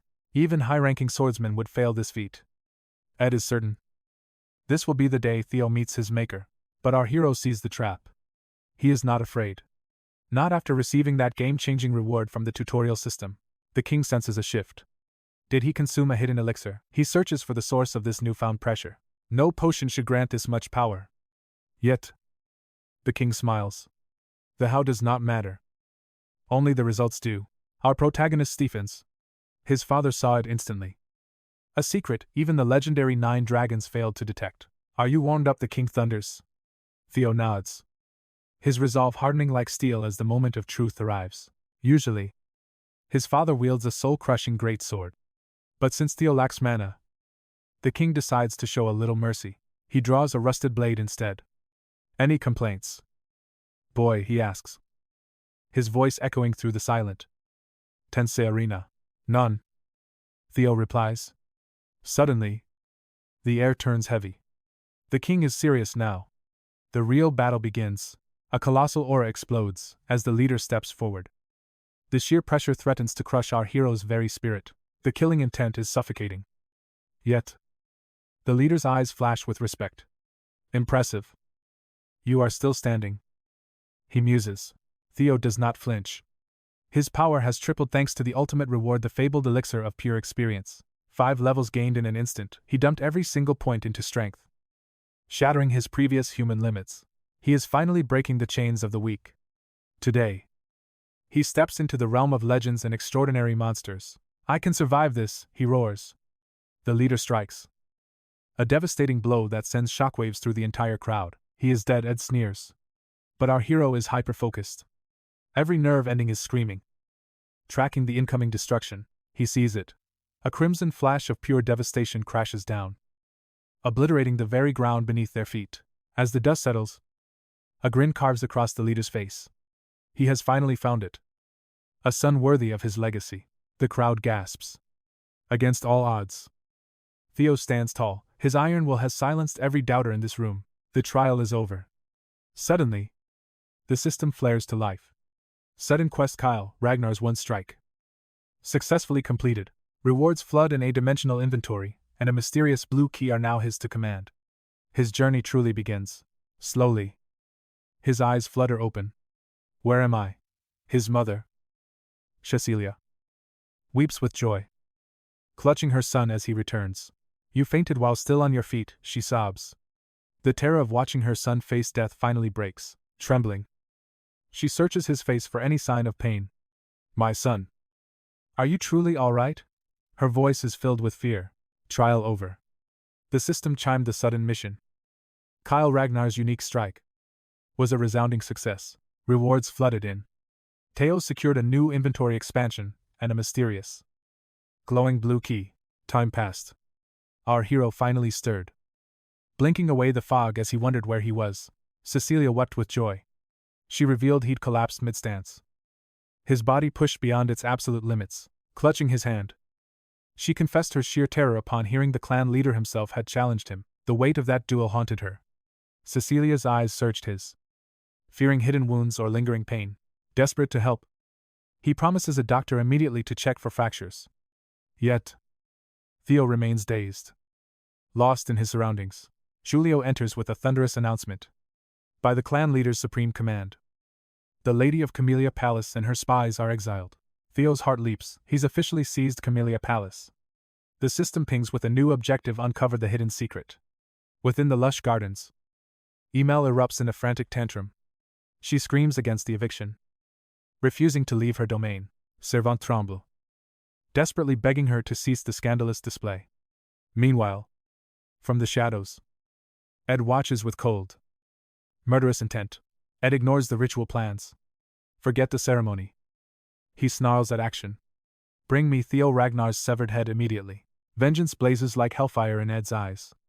But as the chaos settles, Theo realizes his victory is greater than imagined. He secured the 𝗕𝗲𝗁𝗰 palace without burning his ultimate trump card. Now, it's time to test his newfound authority. Reaching into his dimensional inventory, he pulls out a mysterious item. As he bites into the apple, its utility shocks him. This world's logic is strange, yet undeniably useful. Next, Theo retrieves the blue key, a relic pulsing with importance. As he focuses on a sealed door, the lock suddenly ignites with azure light. A deep, dark tunnel is revealed. Hidden dungeon discovered, the system announces. Reward: all experience gained within these walls will be doubled. A secret dungeon inside the palace. Theo won't ignore such a massive XP goldmine. He prepares for the hunt, armed to the teeth. He ventures into the abyss. Suddenly, a massive shadow looms, a demonic wolf. Eyes glowing with hunger. The beast lunges. Theo raises his shield, barely absorbing a blow that would crush ordinary men. The struggle is intense, but Theo refuses to yield. He pushes back, determined to dominate this test of raw strength. He strikes with his blade, but the monster's hide is thick as iron armor. Half-hearted attacks won't kill this beast. This is no mere wolf. Its power rivals a true demonic king. As it charges again, Theo remembers his father. He yearns to replicate that legendary flash, the single strike. He attempts the pure white arch, but the move falters. Mastery of death is no simple task. He realizes the secret: he must pour every ounce of his soul into one hit. Discarding his shield, he bets everything on speed. He recalls 𝗕's secret arts. Moving like a blur of lethal steel, a lightning thrust pierces the wolf's eye. The monster howls in agony as Theo feels the momentum of victory. 2 months pass. The training grounds are packed. Rumors of the great lord's secret teachings have spread like wildfire. Everyone is hungry to challenge the young master. Suddenly, an arrogant voice sneers. It's 𝗕𝗲𝗁𝗰𝙀 from the Plum Blossom Palace. Where is this coward? He mocks. 2 months of hiding. That single strike story must be a total fabrication. Sibylla's fury peaks as Enrique insults their master's honor. The Dragon Society's fall was probably fake news too. He laughs. That was the final straw. With a roar of rage, Sibylla's fist explodes against Enrique's face, shattering his arrogance instantly. He yearned to replicate that blinding flash, his father's divine strike. It was sheer, terrifying brilliance, drawing the pure white bow against the wolf. He failed. Copying a god-tier move wasn't easy. One strike. A simple name for a technique that delivers absolute, inescapable death. He finally understood. The secret: channeling every ounce of existence into one singular, devastating slash. He discarded his shield, focusing solely on speed. He recalled 𝗕's secret arts. Mastery required more than just raw power. He lunged, driving steel into the wolf's eye. The beast's agonized howl echoed as it recoiled. It worked. With newfound confidence, he pressed the attack, certain that victory was now his. 8 weeks later, at the training grounds, 𝗕 noted the swelling crowds. Sibylla agreed. The space was becoming too small. They needed larger grounds. Whispers of the clan leader personally tutoring young Master Theo were everywhere. The legendary one-strike rumors spread like wildfire. Now, everyone hungered for a chance to duel him. As Sibylla spoke, a shadow loomed. A condescending voice called out, addressing them like lowly servants. 𝗕𝗲𝗁𝗰𝙀 of the Plum Blossom Palace had arrived. He mocked the prodigy's long 2-month absence. Morris sneered, claiming he expected more from a master who supposedly never missed a day of training, calling Theo a coward. He surmised our hero fled once his fabricated legends grew too large. Sibylla's blood boiled, but Enrique persisted, labeling the rumors as nothing but pathetic, baseless lies, without witnesses. It was all smoke and mirrors. He sneered that Theo had simply inflated his ego. The scaly Dragon Society's fall likely fake news too. But Sibylla's patience finally snapped like a twig. She unleashed a devastating blow, shattering Enrique's face. Another Plum Palace lackey merely watched with disdain. He sneers and insults 𝗕𝗲𝘁𝙁, calling him a coward. The training grounds erupt with glares of pure fury. 𝗕𝗲𝘁 fires back, calling him trash while declaring no one rivals her young master. 𝗕𝗲𝘁 can't believe his friend is calling someone so handsome ugly. 𝗕𝗲𝘁's patience has finally reached its end. Those Flower Palace pests keep causing trouble. He won't let anyone disrespect young Master Theo anymore. 𝗕𝗲𝘁 and his squad draw their steel, declaring war on the Plum Palace boys. It's time to put those pathetic losers in their place. But as the clash begins, a chilling presence intervenes and freezes their weapons instantly. Everyone is stunned. 𝗕𝗲𝘁 recognizes him. It's Ragnar of the Hounds. Another powerhouse joins the fray with a mocking laugh. It's 𝗕𝗲𝗁𝗁𝗃, also of the Four Hounds. 𝗕𝗲𝘁 is shaken by two legendary hounds appearing at once. But 𝗕𝗲𝗁 realizes someone is missing. He demands to know where the lustrous tiger is. The Plum Palace boys are left utterly confused. 𝗕𝗲𝗁's aura flares as he bellows at them. He's looking for the master of this training ground. He's here to challenge our hero, Theo Ragnar. Meanwhile, deep inside the dungeon's cold heart, Theo hits his limit as his sword shatters. Suddenly, the system announces he has leveled up. Multiple windows flash, showing his stats exploding after hunting 170 demonic beasts. Our boy rests atop a mountain of monster corpses. The system shows only one final beast remains alive. Theo downs a healing potion to restore his strength. He recalls narrow escapes from death's cold grip, but the potions always saved him. The struggle was brutal at first, but growth brought power. As his level rose, the hunts became effortless. He's shocked by how fast the time flew. 2 months have vanished inside this dungeon. The system points toward the final demonic target ahead. He realizes a boss monster awaits as he spots the stairs. Theo moves forward toward the 5th floor, looking at his broken blade. He knows it's useless and activates his inventory system instead. He pulls out his very last sword. Our hero remembers this weapon was a birthday gift from his mother. Memories of his past life flood back. He was so cold to her. Before his awakening ceremony, he had thrown this sword aside, letting it gather dust and shadows. Now, he grips the ceremonial blade. It's masterfully forged from white snow steel. Theo remains silent, recalling the past. His mother had burst into his room, wishing him a very happy birthday, sharing how she stayed awake until midnight to surprise him. But he had been so ungrateful. He snapped at her, claiming gifts were a distraction with the coming ceremony so close by. He demanded better gear from her, cruelly saying no equipment could fix his weak bloodline status. He told her to leave him alone. Now, he vows to never repeat those old mistakes. Reaching the boss room, the system issues a warning. A powerful demonic beast is about to appear. Inside, Theo finds a dragon taking a nap. He's relieved it's only a lesser drake. Yet, he wonders why the final boss is draconic. Legend says Ragnars are descendants of dragons. Is this fate? He must focus. He can't leave this dungeon until the beast is slain. The system tracks the target. He questions if he can win against a literal dragon spawn, stealing his resolve. He prepares his single flash technique. He's practiced this move against countless wolves, even if it's not as strong as his father's dragon flash. He charges, pushing his dragon heart to its absolute limit. He plunges his sword into the monster's eye. Drawing a pained scream, the drake lashes out with its tail. But Theo dodges effortlessly. He feels a bit disappointed that his strike didn't pierce the brain. The beast roars, ready to kill him for the insult. But our hero sees the path to victory. Confident, he charges again, believing he can win, landing several blows. He decides to distract the monster first to find the killing opening, disappointed that such a weak strike failed to kill. Meanwhile, the Draco roared, preparing its lethal pounce. Theo saw the opening. Confidence surged as he charged the beast, eyes locked on the killing blow, believing in victory. He traded blows, focusing on baiting the monster into a fatal mistake. He launched standard strikes to find a gap. Suddenly, the lesser drake roared, and a wave of terror consumed the battlefield. Theo's body froze solid from pure dread. Even though he could see the incoming strike, his limbs wouldn't move. He barely blocked with his blade before being blasted back, crashing into the stone wall. The boss monster's power was overwhelming. He knew he couldn't survive much longer. At this rate, rising quickly, he charged the massive beast, aiming for a single decisive killing blow, to end this fast.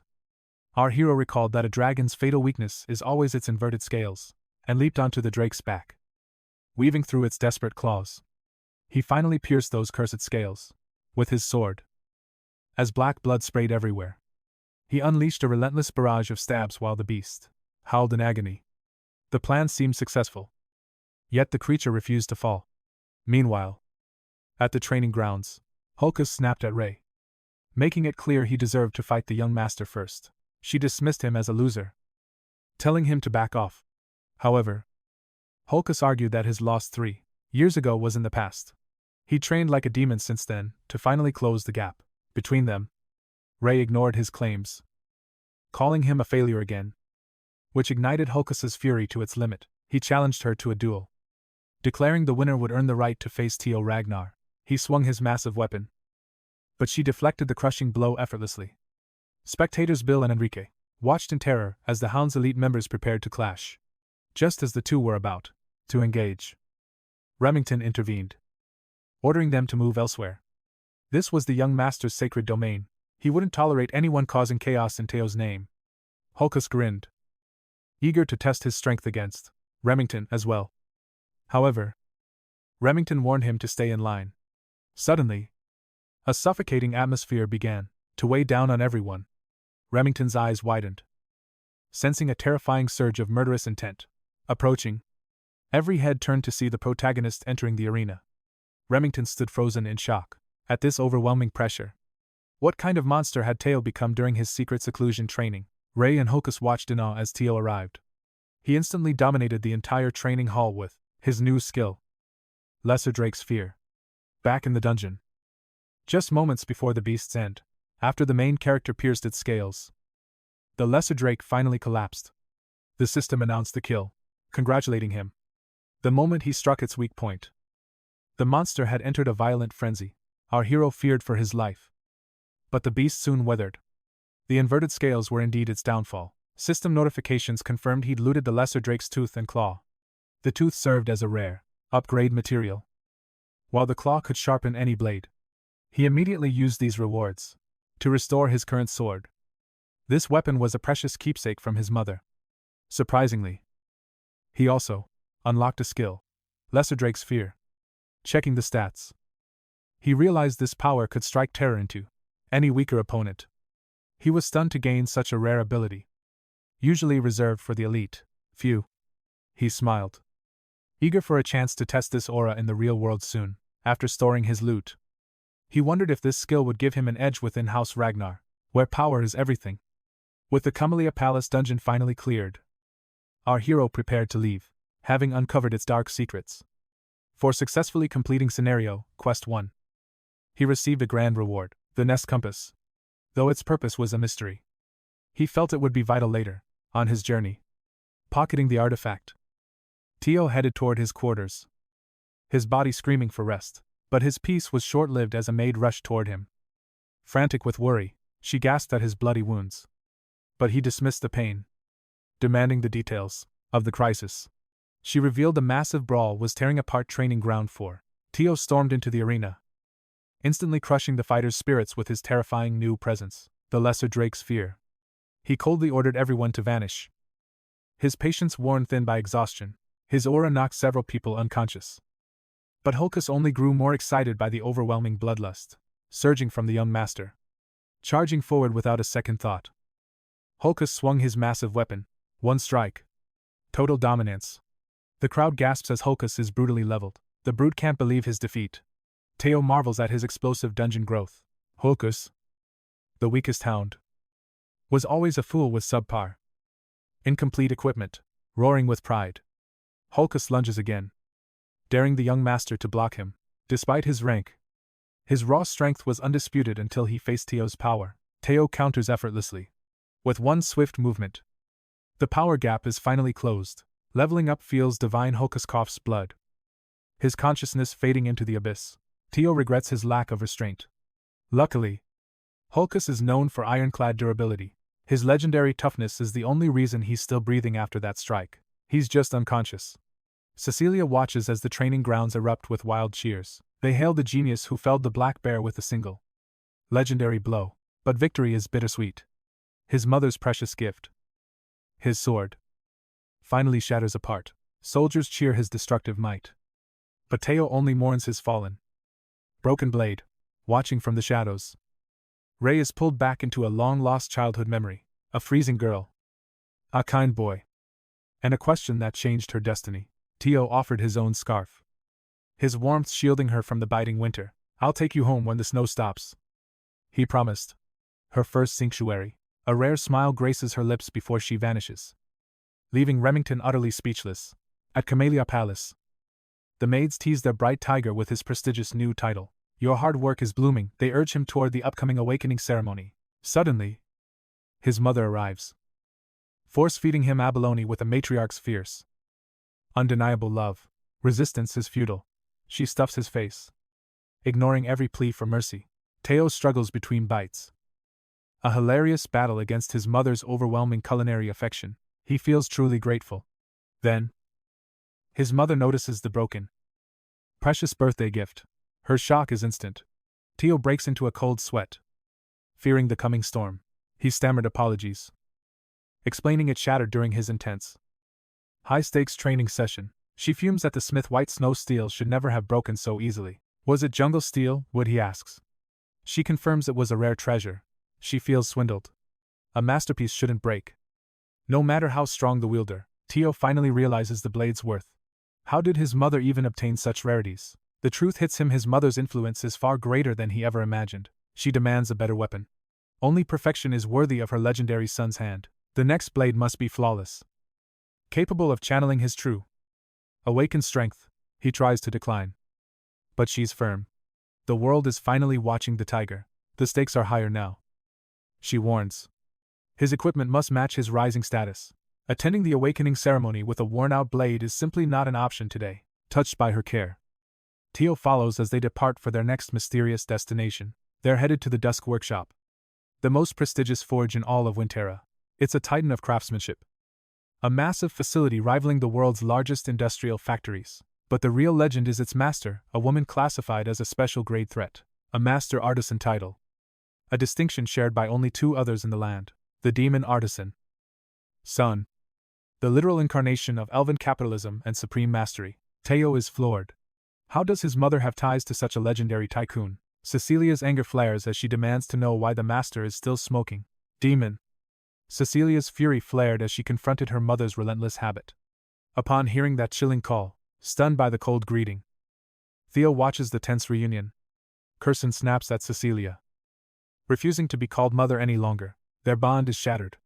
Theo remembers being told his mother was a lonely orphan with no family to her name. Seeing her as the daughter of the high elf 𝗕𝗲𝘁 is a shock. He finally sees the truth behind his lineage. His striking looks come from his elven blood. 𝗕𝗲𝘁 demands to know why Cecilia has returned so unexpectedly today. Theo's mother tosses the blade aside, calling it a failure.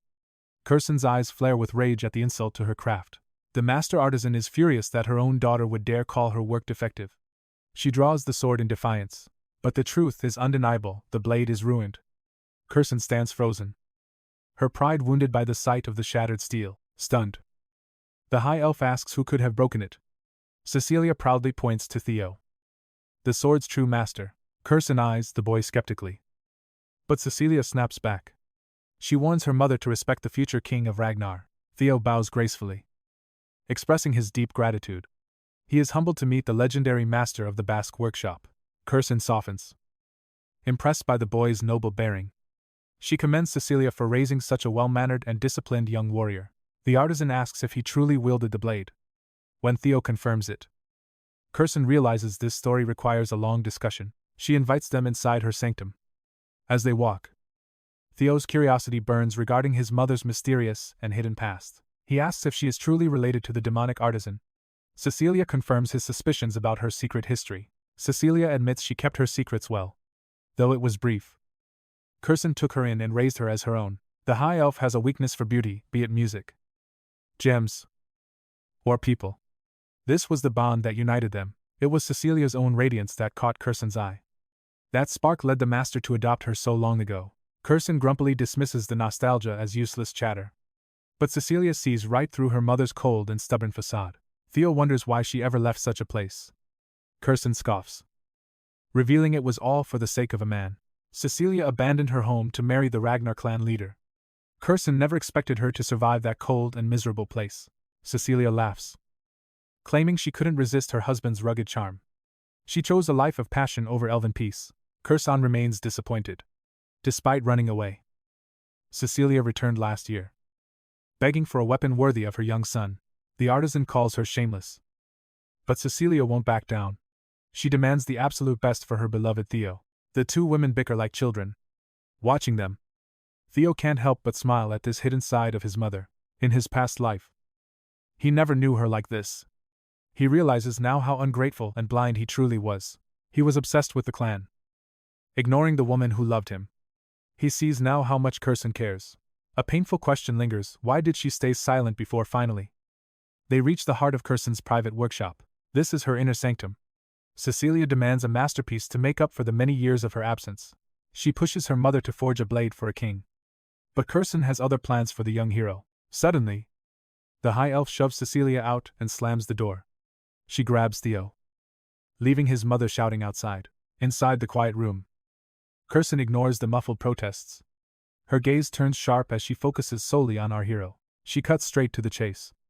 Does Theo possess a relic of the primordial dragon?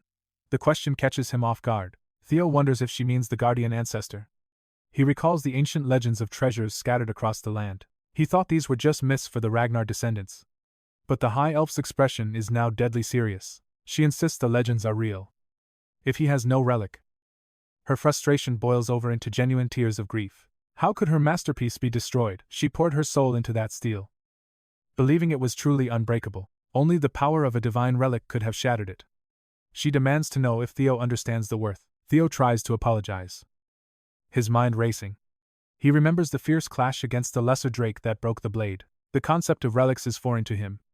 To end his confusion, 𝗕𝗲𝘁 decides to show him the truth instead. She leads him to a mysterious barrel, bound in heavy chains. She asks if he senses anything unusual about it. Suddenly, a brilliant blue radiance fills Theo's vision. He recognizes the glow. It is the same energy from the palace. Could this be another quest? 𝗕𝗲𝘁 admits she sees nothing. But Theo's reaction confirms her deepest and darkest suspicions. The high elf begins to move the heavy casket. She reveals her many failed attempts to unlock the seal within. Every effort to claim the treasure has ended in defeat. She places the shielded casket before him. Speaking of relics, the tale of the primordial dragon begins to unfold. A legendary power is finally within our hero's reach today. Legend speaks of the primal dragon's fang, forged into the terrifying monster sword, the white moonlight blade. Unlock the seal now, or face certain death. She offers the moonlight blade, warning that failure brings absolute, silent doom. Faced with a lethal trial, the protagonist only smirks with chilling excitement. He claims the sword already. The primal dragon's final scenario begins now. System: the dragon's relic will now determine the next deadly stage. This blade belonged to the Black Snow leader under the legendary Black Dragon, a cursed weapon. All who have seen its edge are dead or gone. He recalls a mysterious figure stunned by the boy's unique, sharp perception. He glimpsed its true form by chance, spared by the Black Dragon's whim. Finding the Black Dragon's divine relic here is a destined, powerful miracle. Memories of the dragon from 4 years ago flash vividly through him. 𝗕𝗲𝘁 held the blade then. Now, he must seize it for himself, determined to win. The master of ceremonies grins at the ultimate prize. The casket resembles 𝗕𝗲𝘁 Palace. He uses the blue key to unlock fate. The lock clicks open, releasing a blinding, supernatural radiance of ancient power. Black mist suddenly erupts, dragging our hero into a dark, suffocating abyss. He is pulled into a mysterious void. Failing to break the shadow's grip, he awakens to the Rose Palace engulfed in absolute, roaring hellfire. Reliving the trauma, he realizes he forgot the devil's true nature. To crush his enemies, he needs power that transcends all mortal limits. A phantom griffin lunges, attempting to devour his very mind and soul. He catches its beak, realizing the beast feeds on his own inner desire. This psychological trap is why they call it the legendary monster sword. He mocks the beast. He conquered true despair a long time ago. The monster's illusions are useless against his unbreakable, cold-blooded resolve. He's cleared countless missions. This petty trick won't stop his ascension. The griffin is smaller than the legends, struggling helplessly in his grip. Once 10 meters tall, it now seems like a mere pathetic insect. Its power withered under his gaze. The moonlight blade is his to command. With a predator's glare, he prepares to finalize his new, dark conquest. Cecilia screams in horror. Seeing her son lying unconscious and deathly cold, she weeps, begging her mother to save her motionless, silent child. She never wanted this danger. Only a sword for his ultimate protection. Monstrous energy fuses with his blood. A sight never seen before. 𝗕𝗲𝘁𝗿 hoped his existing relic would act as a divine protective shield. Cecilia vows never to forgive if her son does not wake again. Suddenly, his hand grips the hilt. A mysterious light pulses from his chest. Theo's eyes snap open as the dark trial of the soul ends. Cecilia holds him tight, sobbing with pure, overwhelming relief and joy. System Griffin hunt successful. The legendary trial is officially complete. He is now the rightful master of the white moonlight blade. Luck and mental fortitude allowed him to crush the weakened, newly freed beast. Monstrous energy floods his veins, causing his mana to explode exponentially. With the moonlight blade's power, his path to absolute godhood begins. His mana surges past 200 as his body erupts in a divine glow. He's reached high-tier swordsman status. But there is a major catch. He must suppress this power until the awakening ceremony. 𝗕𝗲𝘁𝗿 is speechless. She honors their pact, proving that an elf's word is absolute gold. The blade resists him. Has it not yet accepted its new master? She explains it's just 400 years of bottled-up frustration screaming out. This legendary weapon is desperate to unleash its fury upon the world. She goads him into striking the workshop wall with everything he has. He hesitates, but she mocks him, thinking he's too weak to leave a dent. To her, an unawakened brat couldn't possibly damage her reinforced sanctuary. Testing his limits, our hero prepares to unleash his hidden, monstrous strength, with his dragon heart concealed. It's time to test the moonlight blade. He steps forward, channeling every ounce of mana into one singular strike. Drawing the moonlight sword, he whispers an apology before the storm breaks. Panic seizes 𝗕𝗲𝘁𝗿 too late. He executes the devastating single flash. The workshop wall vanishes.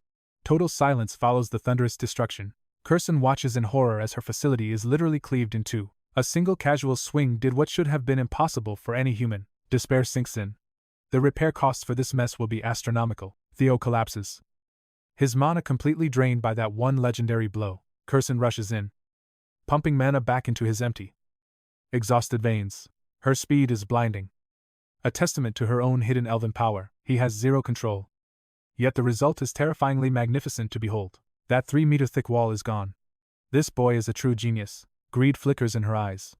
She sees a golden opportunity approaching. She's already calculating how to profit from this young, rising prodigy. I'll be your patron, she declares, officially claiming him as her own.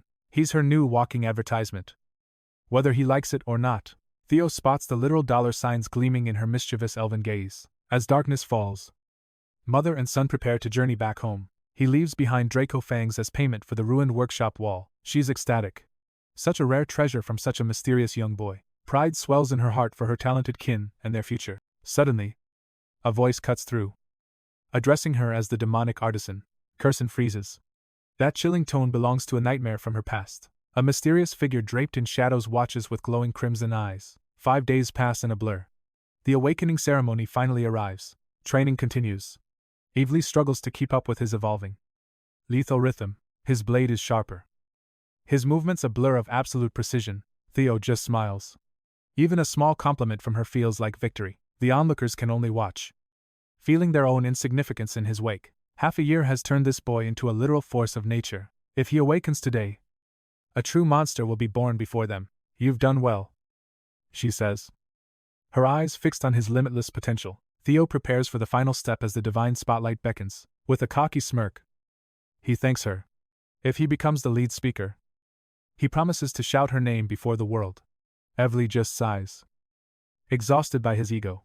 As others beg for a mention, Theo revels in his newfound fame, while 𝗕𝗲𝘁𝑐 thinks he's getting way too conceited. The scene shifts to headquarters, where Theo makes a grand entrance, identifying himself to the guards as Theo Ragnar of 𝗕𝗲𝘁𝗿. Inside, a massive crowd gathers. This awakening ceremony is the Ragnar clan's biggest event. Every participant dreams of glory. As Ragnar swordsmen, this is their first shot at true recognition under the gaze of the clan head, Kyle Ragnar. Tension peaks as legends appear, including the 9 dragons and the ancient 𝗕𝗲𝘁𝑐. Despite being 150 years old, 𝗕𝗲𝘁𝑐 looks remarkably young. Theo feels a wave of relief, seeing her attend once more. A drumbeat shatters the silence. It's Ragnar, the legendary gatekeeper judge. He demands silence and announces the start of the preliminary trials. The task: take a blade and scar the reinforced steel wall on stage. That wall is forged from white snow steel. Ordinary iron won't even scratch it. Success requires channeling pure magic. To help, he offers them 𝗕𝗲𝘰𝙺.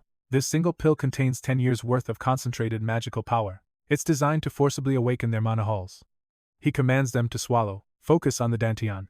Only then can your blade bite into the steel. The depth of the cut decides your fate. Van begins calling names. Theo Ragnar is summoned first. Our hero steps forward without hesitation, taking the pill. He recalls how his past self failed this very moment. He grips the sword, staring at the white wall. History will not repeat itself. Suddenly, a system window erupts. Scenario Quest 3 has been triggered. Objective: become the valedictorian of the awakening ceremony to claim the reward. High above, Hilda asks Kyle if this is the boy he praised. Kyle confirms. Hilda admits her curiosity is piqued after hearing the rumors. She wants to witness her descendant's true worth with her own eyes. Theo stretches, masking his nerves. Judge Van barks at him to consume the 𝗕𝗲𝘰𝙺. Theo swallows. In his past life, this pill shattered his internal circuits. But this time, he is ready. As the pill dissolves, power explodes. Mana ripples through the air. Van is shocked by the sheer magnitude. He fears this brat can't handle such a massive, violent surge of energy. Usually, 𝗕𝗲𝘰𝙺 requires delicate control, especially for those with high natural talent. One mistake leads to permanent disability. Van is certain Theo is doomed, but against all odds, Theo stabilizes the chaotic energy instantly. Joy fills him. He possesses both a dragon heart and a mana hull. The process feels effortless compared to the agony of his previous life. Finally, he can unleash the massive reserves stored within his heart. He lunges into the air, releasing every ounce of his hidden strength. A literal dragon of mana manifests, crashing into the steel with a roar. The wall shatters. Van announces in disbelief that Theo has passed. The crowd is speechless. A system notification chimes before his eyes. The curse of misfortune has broken. His legendary fame begins to rise. The news echoes across the world. Pure joy radiates from our hero's face because he's finally standing on level ground with the elites. The system reveals a shocking truth. Legendary figures are watching his rise. Osa Ragnar Plunus wants him as a disciple, while Julio seethes with jealousy at the sudden spotlight. Meanwhile, Roberto Ragnar maintains a cold and cautious gaze. Even Hilda Ragnar shows interest, leaving our boy absolutely ecstatic. It's not just the black dragon or sword dragon watching anymore. Capturing Hilda's attention is the ultimate victory. She holds the heart of Garuda, and he dreams of claiming that power. The other challengers finally step up to face the white wall. Desperation fills the arena as one managed only a hair-thin scratch. He screams in despair, realizing the massive gap between him and Master Theo Ragnar. Hulkus Lenka and Remington Nakrio all try their luck. They pour their souls into every strike, but none can match the massive rift Theo left behind. The commoners are left utterly devastated as the 4 northern hounds unleash monstrous results. Yet, none could surpass young Master Theo's mark. Finally, it is time for Axion Ragnar's turn. As he steps forward, the crowd breaks into whispers. They wonder if this is a battle between the Radiant Tiger and the Dark Tiger, doubting if even Axion can reach Theo's level. Comparing him to Theo sends Axion into a murderous rage. He grips his blade with white knuckles, swallows a 𝗕𝗲𝘰𝙺 pill, and mana explodes. A crimson dragon drone appears and cleaves through the wall with terrifying force. Even Bana is left speechless by the sheer impact. It's the first time she's been this shocked in a single day. The crack in the wall is gargantuan. Ivana quickly announces that Axion Ragnar has passed. The stadium erupts into total madness, because Axion's slash is just as deep as Theo's now. Everyone is trembling with nerves. Precision will be the only factor to decide the true winner. As twilight paints the sky, Van declares the first stage of the awakening ceremony officially over. This year's results are legendary, with scores reaching heights never seen before. He commands the survivors to prepare for stage 2 in 4 days. The long-awaited rankings are about to be revealed, including the valedictorian of the first stage. A heavy silence falls as everyone holds their breath. The moment of truth has arrived. The crowd favorites, Axion and Theo, were neck and neck as they waited for the final verdict. In the end, Theo Ragnar secures the crown for himself, while he stands frozen. The arena explodes into deafening cheers. Ragnar proudly announces his performance. Earned a perfect 10 out of 10 from the judges. In technique, mana, control, and speed, he was flawless. While his fans rejoice, the other candidates struggle to believe the fast tiger took the top spot over Axion. It turns out, his sword mark nearly shattered the record held by young Master 𝗕𝗲𝗁. That revelation sends the crowd into a frenzy. Ragnar is a true enigma, a top-tier candidate and the man closest to the throne. The gap is closing. Axion Ragnar takes the runner-up spot. And his fury is visible to all. Despite a perfect 10 out of 10, he was relegated to second because his mark was shorter. That fact makes his blood boil with rage. Remington Narcio takes third. Ragnar takes fourth. And 𝗕𝗲𝗁𝗃 claims fifth.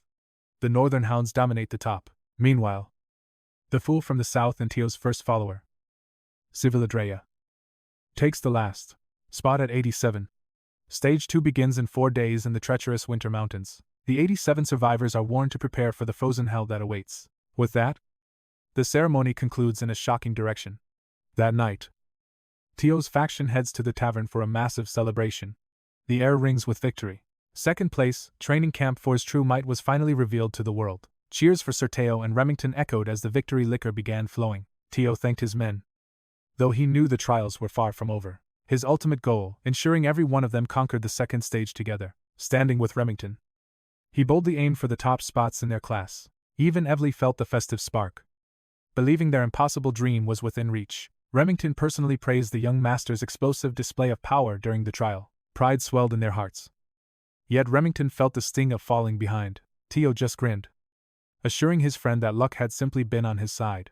Besides, what do rankings matter when it comes to a brotherhood like theirs? Those words cleared Remington's doubts as they toasted their future with orange juice. A vow was made for stage 2 before Theo wandered into snowy mountains. Finally, alone, he reflected on claiming the top spot at the awakening ceremony. It was a feat he never even dared dream of in his past life. He'd crushed the competition fair and square, proving how far he'd truly come.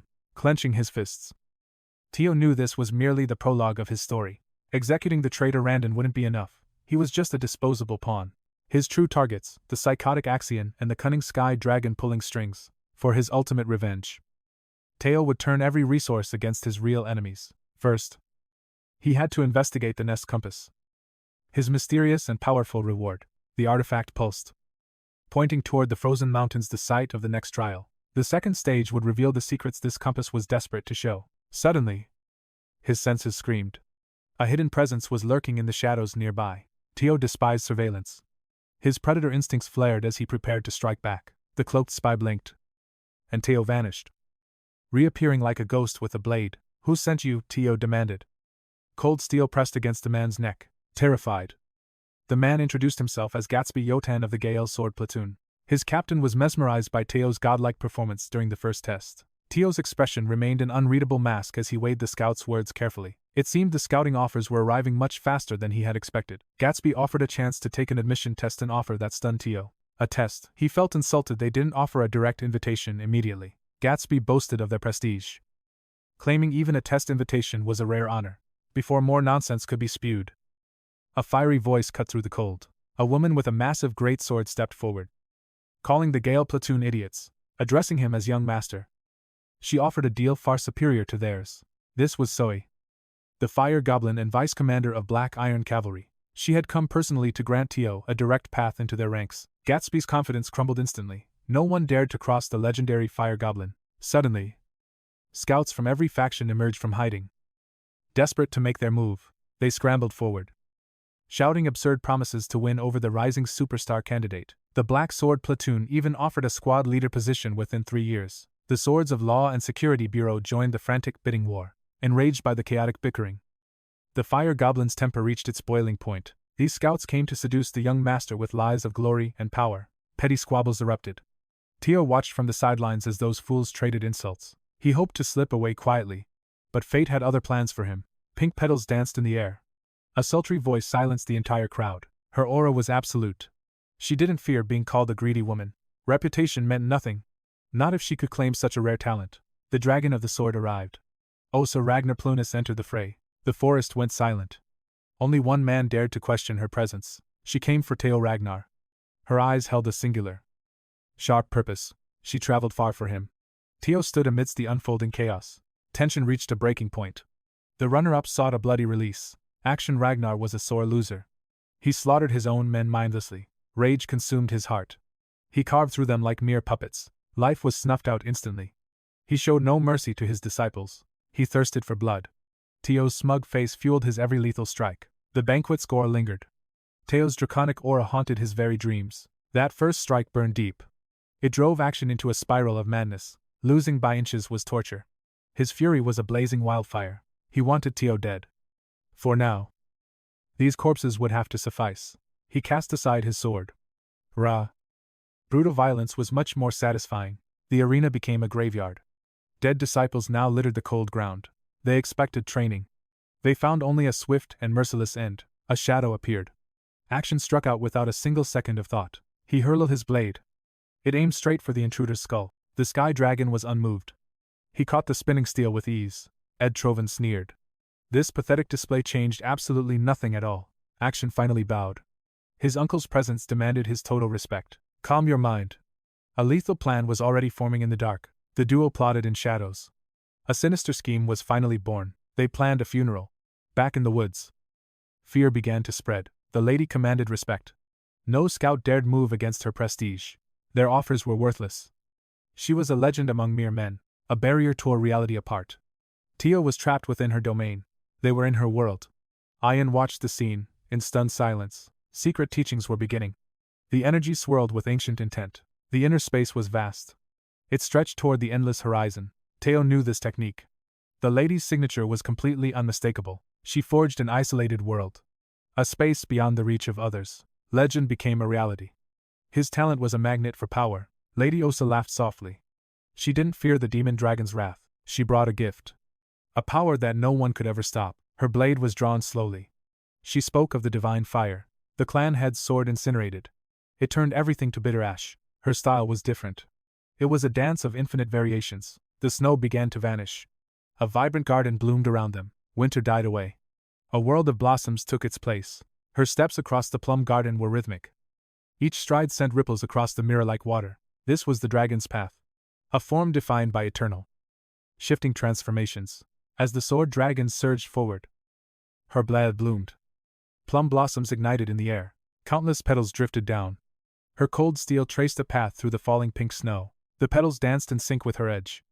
She executed a series of impossible, fluid movements, slashing and piercing with an eerie tempo. Slowly, she lowered her weapon as the dance ended.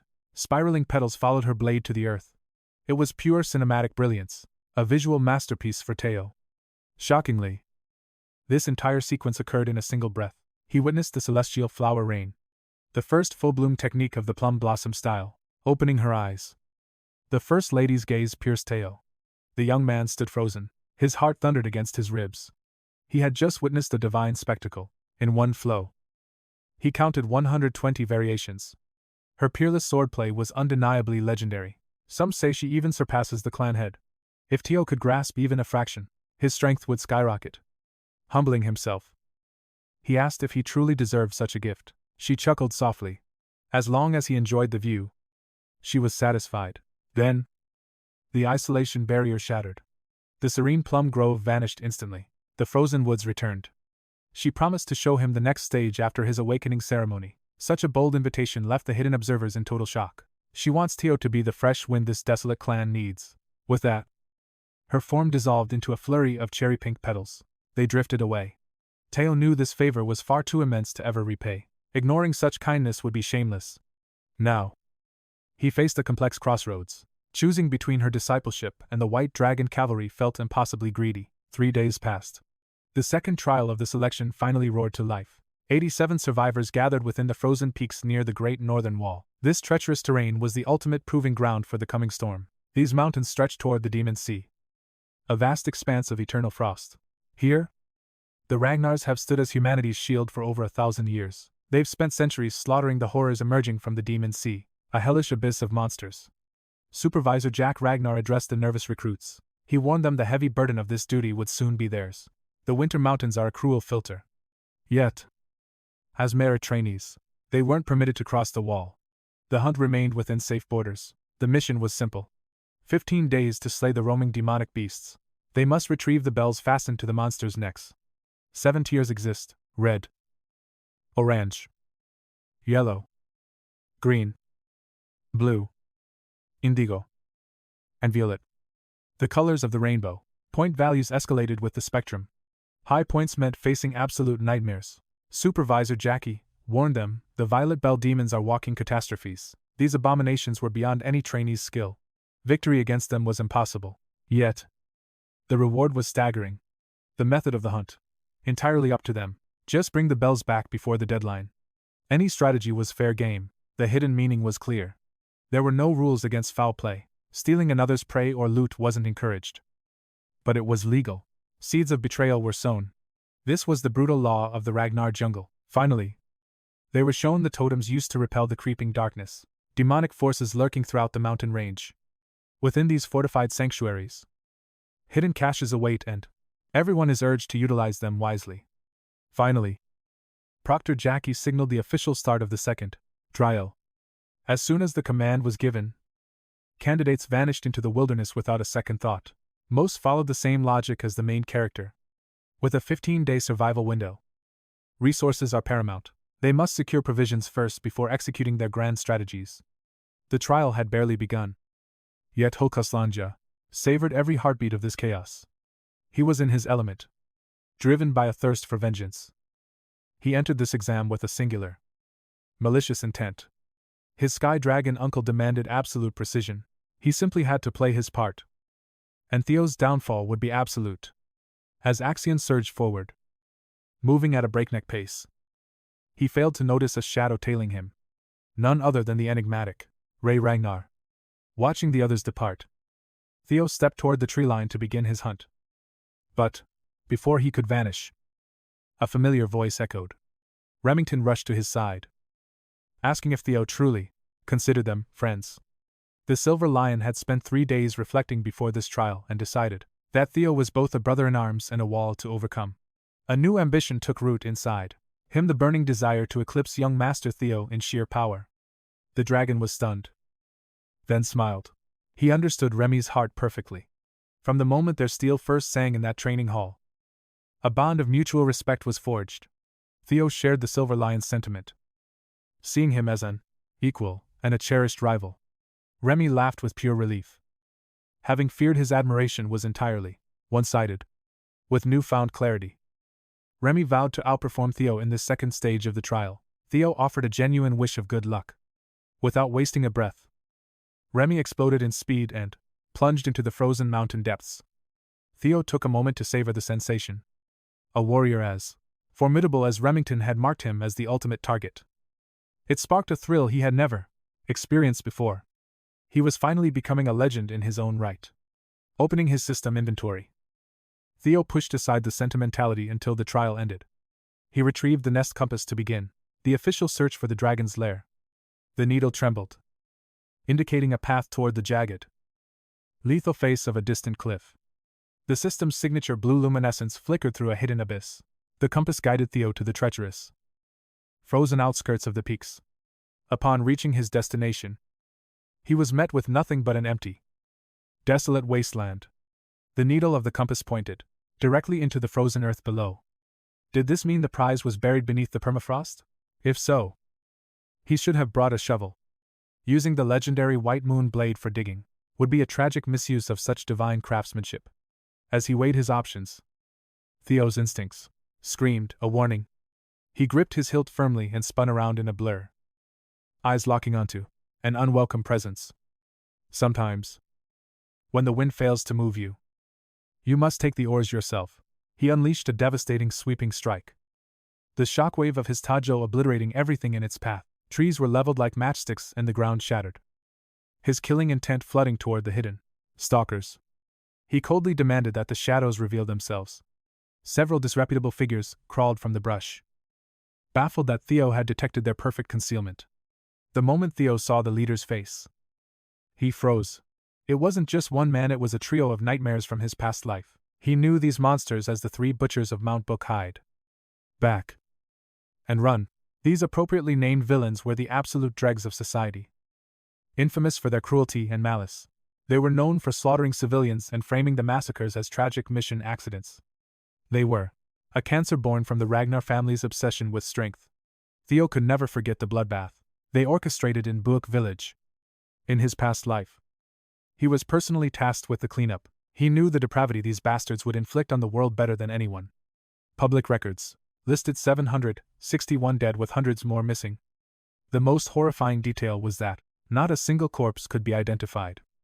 Their method of execution involved total, sickening annihilation.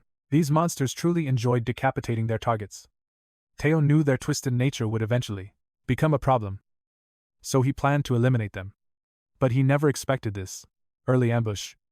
As they tracked him expertly, Theo asked if Action ordered this assassination. One scoundrel simply mocked his assumption.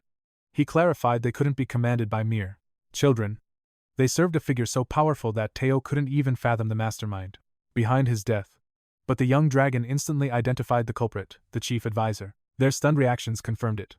Theo had unmasked the employer in a single heartbeat. Connecting the dots was easy, especially given their obsession with bloodlines and heritage. With no examiners nearby, the supervisors were clearly part of this deadly conspiracy. Theo's sharp wit was dangerous.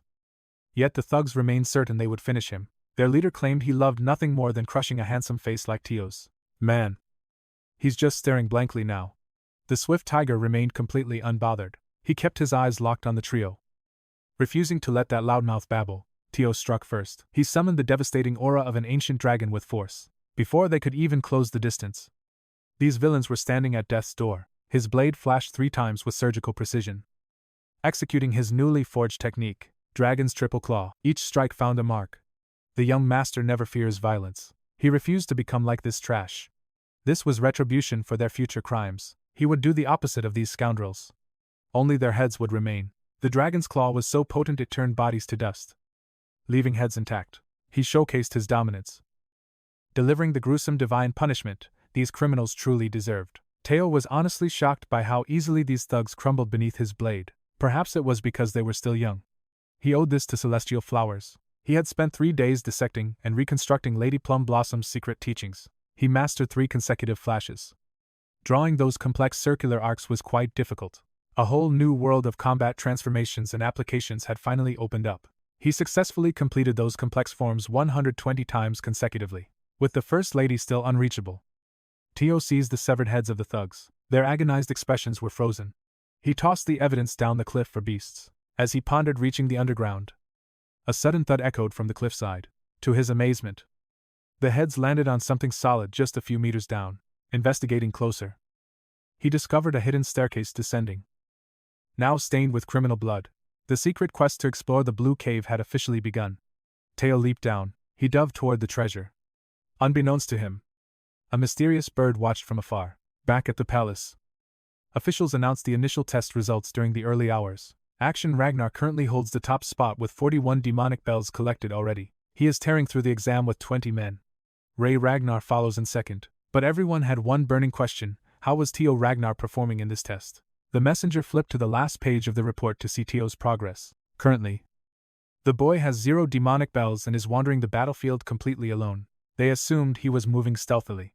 These theories were impossible to verify without supervisors. The room fell silent as they noticed Lady Plum Blossom was growing extremely impatient. The chief advisor argued that early success doesn't guarantee strength in the second stage. He suggested the boy's heart wasn't ready, especially since he's just a natural son.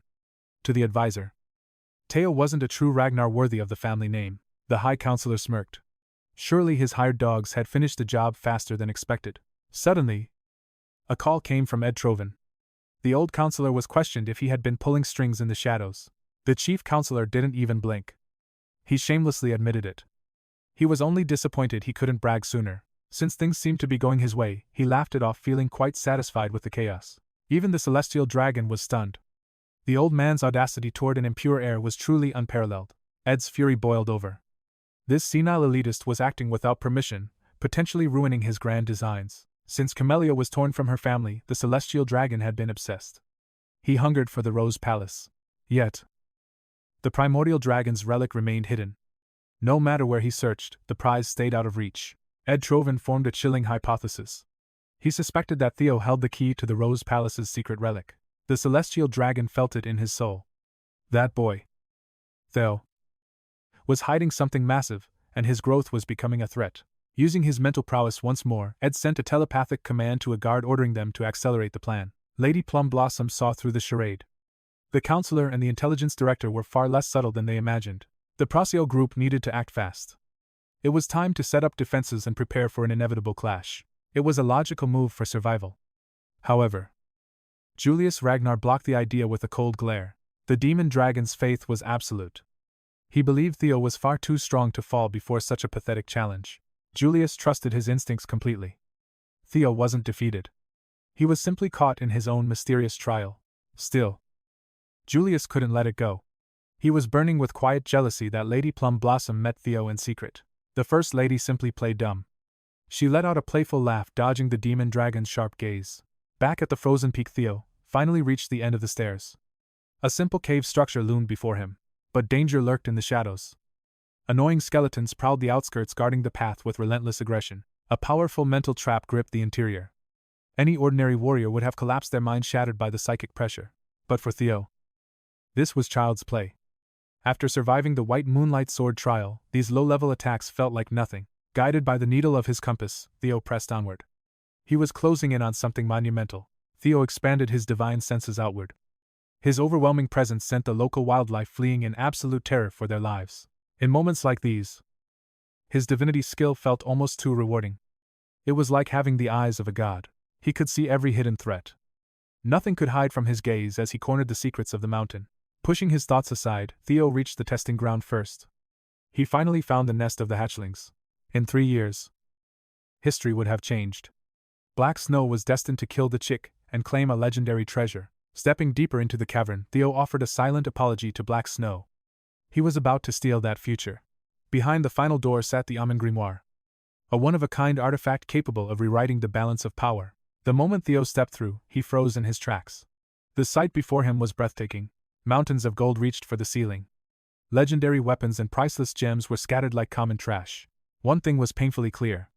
This was no mere hatchling's nest. He had walked into something far greater. In the heart of the massive hall, a colossal ancient dragon slumbered. It used a sea of gold as its bed. Theo watched the beast carefully. It seemed lost in a deep trance, oblivious to the world outside its hoard. Theo wasn't delusional. If this titan woke up, he would die before he could even blink. Was the information from Black Snow wrong? Why was a fully grown dragon here instead of a helpless chick? Perhaps he was a victim of misinformation. Or maybe he had simply arrived 3 years too early for the prophecy. Regardless, he needed a new plan. One wrong move in this chamber would be his absolute last. He seriously considered turning back. It was a bitter pill to swallow, but he could return in a few years. But that choice was snatched away. In an instant, the dragon's eyes snapped open, glowing with ancient, terrifying power. Theo was trapped in a staring contest. He stood face to face with one of the world's most archaic beings. To his utter shock, the dragon spoke, using human tongue. It called him the first selector seen in ages. The massive beast remained strangely calm. It showed no sign of hostility and introduced itself with surprising grace. The Pathbreaker explained its true title to the Ragnars. She was the guardian, the true mistress of the hidden depths, high within the frozen peaks. The name Roadbroke was a legendary title known to every clan member. Shunning all arrogance, Theo dropped to his knees to pay heartfelt tribute to his ancient ancestor. Roadbroke was intrigued that a mere human youth would address her as a direct ancestor. Theo had always been taught that the guardian dragon was the partner of the Ragnar progenitor. See, the beast scoffed, claiming that bastard Friedrich must have been spreading delusional lies for generations. Though she and Sig were once old comrades, she viewed him only with professional respect. He was simply a contractor who traded his soul to dragons. No romantic bond ever existed. It is biologically impossible for humans and dragons to breed.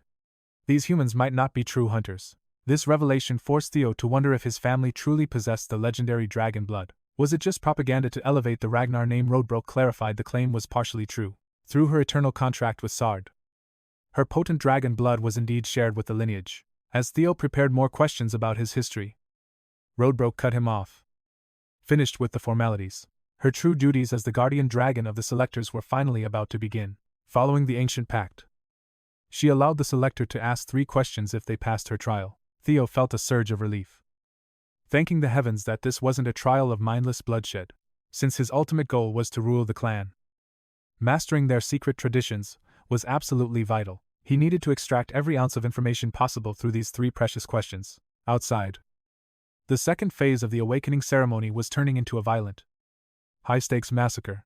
𝗕𝗲𝘁 continued to dominate the leaderboard, slaughtering every beast that dared to cross his path. His roar of the 1,000 dragons was already powerful enough to pulverize enemies in one strike. As a massive white tiger collapsed into the crimson snow, 𝗕𝗲𝘁 approached the lifeless beast coldly. He snatched the green bell from the tiger's neck, securing his 57 confirmed kills so far. His score was rising fast. But hunting these weak monsters was merely a secondary distraction. 𝗕𝗲𝘁 was obsessed with finding Theo. But his scouts kept delivering the same disappointing reports. Theo was nowhere to be found. Orion Gardner, one of 𝗕𝗲𝘁's lackeys, commented with a smug sneer. He mocked Theo, saying the brat must be hiding in fear from the reality of monsters. Orion was desperate to stay in 𝗕𝗲𝘁's favor, fearing the maniac's overwhelming and terrifying power. However, he crossed the line by suggesting Theo had grown stronger, despite being a total loser. Suddenly, Orion was gasping for air as 𝗕𝗲𝘁's hand clamped around his throat like a vice. The psychopath slowly crushed his windpipe, showing exactly what happens to those who speak out. 𝗕𝗲𝘁 believed this weakling couldn't understand true power because he had never actually possessed it. In this clan, power means having zero fear. 𝗕𝗲𝘁's cold paranoia was reaching a dangerous peak. Orion tried to wheeze out an apology through his restricted airway as he faced certain death. This brutal display only ended when a messenger arrived with word from the Intelligence Bureau Director. 𝗕𝗏𝘁's message was a blunt reminder for 𝗕𝗲𝘁 to hurry and execute their dark plan. 𝗕𝗲𝘁 tossed the boy aside like garbage, telling the messenger to warn his uncle to stop nagging. He didn't need reminders. No one on Earth wanted to kill that punk Theo more than him. Meanwhile, Theo was relaxing in the dragon's lair, carefully calculating his first move in this game. He needed to uncover the deepest secrets possible. Finally, he formulated his very first question. 𝗏𝗏𝗏 let out a massive yawn, her patience wearing thin from the long silence. She was relieved the boy finally chose. As the boredom was nearly lulling her to sleep, Theo asked directly, "Why is the guardian dragon still here?" He kept his query sharp and focused. 𝗏𝗏𝗏 instantly saw through his strategy to unearth hidden truths by using a simple foundation. She praised the boy's sharpness. The reason she remained was both simple and deeply terrifying. An ancient monster exists at the world's edge, its massive form stretching across the infinite seas. She is the nameless monarch. For 1,000 years, 𝗏𝗏𝗏 has kept her lonely vigil. She remained in her lair, bound by a sacred mission to protect this fragile world. This frozen peak and dragon's den are merely outposts for a much larger, ancient conflict. Theo sat in heavy silence, digesting the shattering revelation his ancestor had just dropped. He was certain his senses hadn't failed. For a moment, terror flickered in her eyes. Who could imagine a transcendent being, an ancient dragon capable of feeling such paralyzing, raw dread? An entity exists that haunts a deity who has reigned for over 10 centuries. This nameless monarch must be a nightmare. Theo burned for answers. Yet priority took precedence. He desperately wanted to dig deeper. But more urgent matters demanded his immediate attention. For his second query, he sought the truth of the legendary ancient dragon relics. 𝗏𝗏𝗏 revealed only 3 exist, though their secrets remained veiled even to her ancient mind. The young selector was lucky. 2 were the Camellia Palace and Luna's white light sword, but the final one was far more complex. She called it the Relic of 𝗵𝗫𝗫. It was born when a great dragon's soul shattered into 31 distinct fragments for humanity. These pieces were a final hope to resist the nameless monarch's impending dark arrival. Their forms are limitless. They manifest as objects, experiences, or even strange, intangible phenomena. Hearing that last part, the gears in Theo's mind began to turn with sudden clarity. He realized the final relic had been hidden within him all along. It finally clicked. Everything he experienced after his regression flashed before his eyes in a sudden, sharp surge. To live 20 years and return from death's edge is the strangest phenomenon imaginable. His regression was the relic. Theo himself was the vessel for a fragment of 𝗵𝗫𝗫. He held a piece of the dragon's soul. Yet one puzzle remained unsolved and haunting. Every relic has a guardian, but his regression had no such protector watching over him. Realizing a deeper truth, Theo asked his final question, staring into her piercing, golden eyes. "Why me? Why would fate pick a talentless fool like Ragnar to fight a monarch?" 𝗏𝗏𝗏 met his gaze fiercely. She answered his final query with a chilling question. "Why do you assume you are the only one?" Her simple words shattered his reality. He hadn't seen the big picture. He wasn't the only one chosen by soul shards. The Sky Dragon and the Demon Craftsman already knew about the ancient relic's existence. They were actively hunting them. They, too, were likely chosen by Pavner's soul fragments. If so, they were seeing his messages. They might even be fellow regressors themselves. While these answers brought him closer to the truth, things became far more dangerous. A nameless monarch haunts the horizon. And Theo isn't the only one playing with time. With the 3 questions answered, the mission ended. Now, it was time for his reward. Theo was so stunned by these revelations that he nearly forgot the grimoire of Aemon, but his horizons had expanded. He didn't want a mere book anymore. He needed more. He sought a reward that could not be measured against any common treasure in this vault. As his prize, he could take anything from the ancient dragon's vast and glittering hoard. 𝗏𝗏 boasted of her infinite collection elixirs, weapons, and skill books from across the world. Anything he chose would be an invaluable fortune beyond his wildest and most vivid imagination. 𝗏𝗏 proudly displayed her hoard. Treasures gathered from every corner of the vast world. Elixirs, legendary armaments, and forbidden skill books. Anything he could imagine was within his reach. Whatever he chose would be a fortune far beyond his wildest and most vivid imagination. 𝗏𝗏 urged him to choose wisely, promising to deliver. Theo's lips slowly began to curl. A cunning smile spread across his face. As the dragon asked for his wish, Theo spoke. Ragnar proudly claimed the path itself, shattering all expectations with his bold choice. This unexpected answer stunned the ancient dragon queen to her core. She grew weary of games, demanding the young heir reveal his true desire. Standing firm, Theo declared he had already spoken his heart's only wish. The dragon unleashed a soul-crushing aura, testing if his resolve was absolute. The ground trembled violently under the weight of her legendary dragon's fear. Offended by his gall, the ancient beast rebuked his reckless disrespect. Theo braced against the suffocating pressure, refusing to yield an inch. Her roar drew blood from his face. Yet, his spirit remained unbroken. He countered with Drake's fear a futile but defiant strike against a god. Even 𝗏𝗏 mocked the fool, challenging a dragon with such weak spirit. Still standing, Theo roared back, invoking her sacred and binding oath. No conditions barred him from choosing the guardian herself as his prize. He gambled his very life to claim the ancient dragon as treasure, a suicidal wager, yet one he was willing to pay in blood.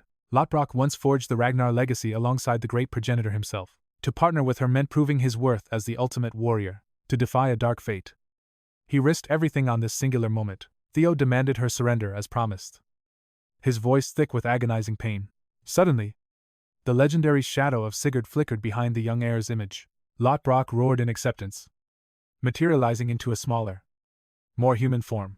Her sharp golden eyes pierced through him with regal, terrifying intensity. Impressed by his unwavering spirit, she granted him a single chance. Her majestic beauty left Theo completely breathless for a fleeting moment. She dismissed his wandering thoughts, reminding him of her 2 millennium age. Theo pointed to her chest, ignoring any distractions from her physical charms. He saw the hollow scar from a devastating battle 50 years ago. Heartless and dying, she had only 3 years of life remaining, bound to her nest.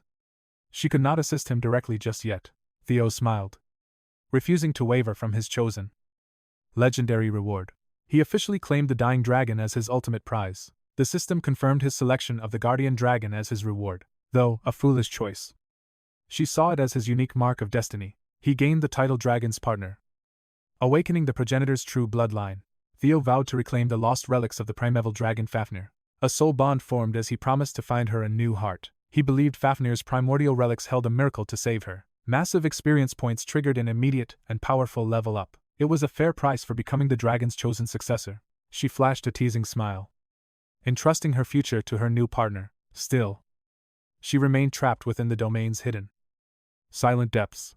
Theo must find his own way until their souls fully synchronize. She handed him an ancient artifact to bridge their 2 minds. He must open his mind's gate to master their legendary connection. The system announced a hidden, additional reward for his impossible feat. The Amen grimoire glows. Tale reels at its primordial, ancient magic. This tome holds the cosmos' secrets from the dawn of time, a divine treasure. Yet one terrifying deadline haunts Theo's thoughts. 1 month, he asks 𝗏𝗏, his voice laced with dread. The guardian dragon clarifies, opening the mind's gate demands total focus. Theo falters. The critical awakening ceremony is happening right now. Disaster strikes. He's trapped here while the trial unfolds outside. The exam lasts 15 days. Time is bleeding away rapidly. He pleads to wait. But 𝗏𝗏𝗁's cold refusal shatters his hope. Escape is impossible. This dragon won't let her new toy go. She demands he master his mind before the second stage ends. A chilling ultimatum. He remains her prisoner until he evolves. 13 days. 300 hours. A desperate race against destiny begins. Flashback: 𝗕𝗲𝗁's uncle reveals the secret behind the demon-repelling totems. The core, a demonic marble pulsating with dark, cursed energy. These spheres amplify abyssal power, creating a false sanctuary for humans. He crushes one. The safety vanishes, replaced by pure terror. Shattered glass brings instant slaughter. Monsters appear anywhere, at any time, summoning marbles, the ultimate cruel tool for a tactical massacre. Unleashing his dragon spirit, he declares the exam's blood-soaked objective: exterminate demons. Collect points. Theo must hunt to survive this. 𝗕𝗲𝗁𝗀. The marbles are perfect bait for a lethal trap, but the uncle warns simple murder isn't the final goal. The Rose Palace relics hold secrets they must violently extract first. 𝗕𝗲𝗁's hatred burns. He craves Theo's agony and broken screams. His uncle snaps him back. Overconfidence is a slow killer. The power gap is narrow. One mistake means certain death. Theo's compassion is his weakness. His allies are now targets. The 4th training camp defectors, the perfect pawns for this. Take hostages. Break his spirit. Force the truth about the artifact. 𝗕𝗲𝗁 sees but obeys. Subtlety will have its bloody reward. Present-day Theo remains a ghost, hiding in the shadows. Only 12 hours remain. The clock is ticking toward the end. Ragnar reigns supreme. 860 points of pure dominance. Failure tastes bitter. 𝗕𝗲𝗁 watches his elaborate scheme crumble away. Did the council capture him? His men whisper in confused fear. Theo Ragnar, rank 7th, offers his own arrogant theory. 𝗕𝗲𝗁 sneers. Your words border on pure, unadulterated stupidity. He stabs deeper. Is that why Lady Fleur rejected you? Felix's rage explodes. His attempt to help met with mockery. 𝗕𝗲𝗁 doesn't blink. He tramples over Felix's wounded pride instantly. A sinister grin spreads. If he won't show, I'll drag him out. The scaled dragon and plum blossom forces now march as one. The hunt begins.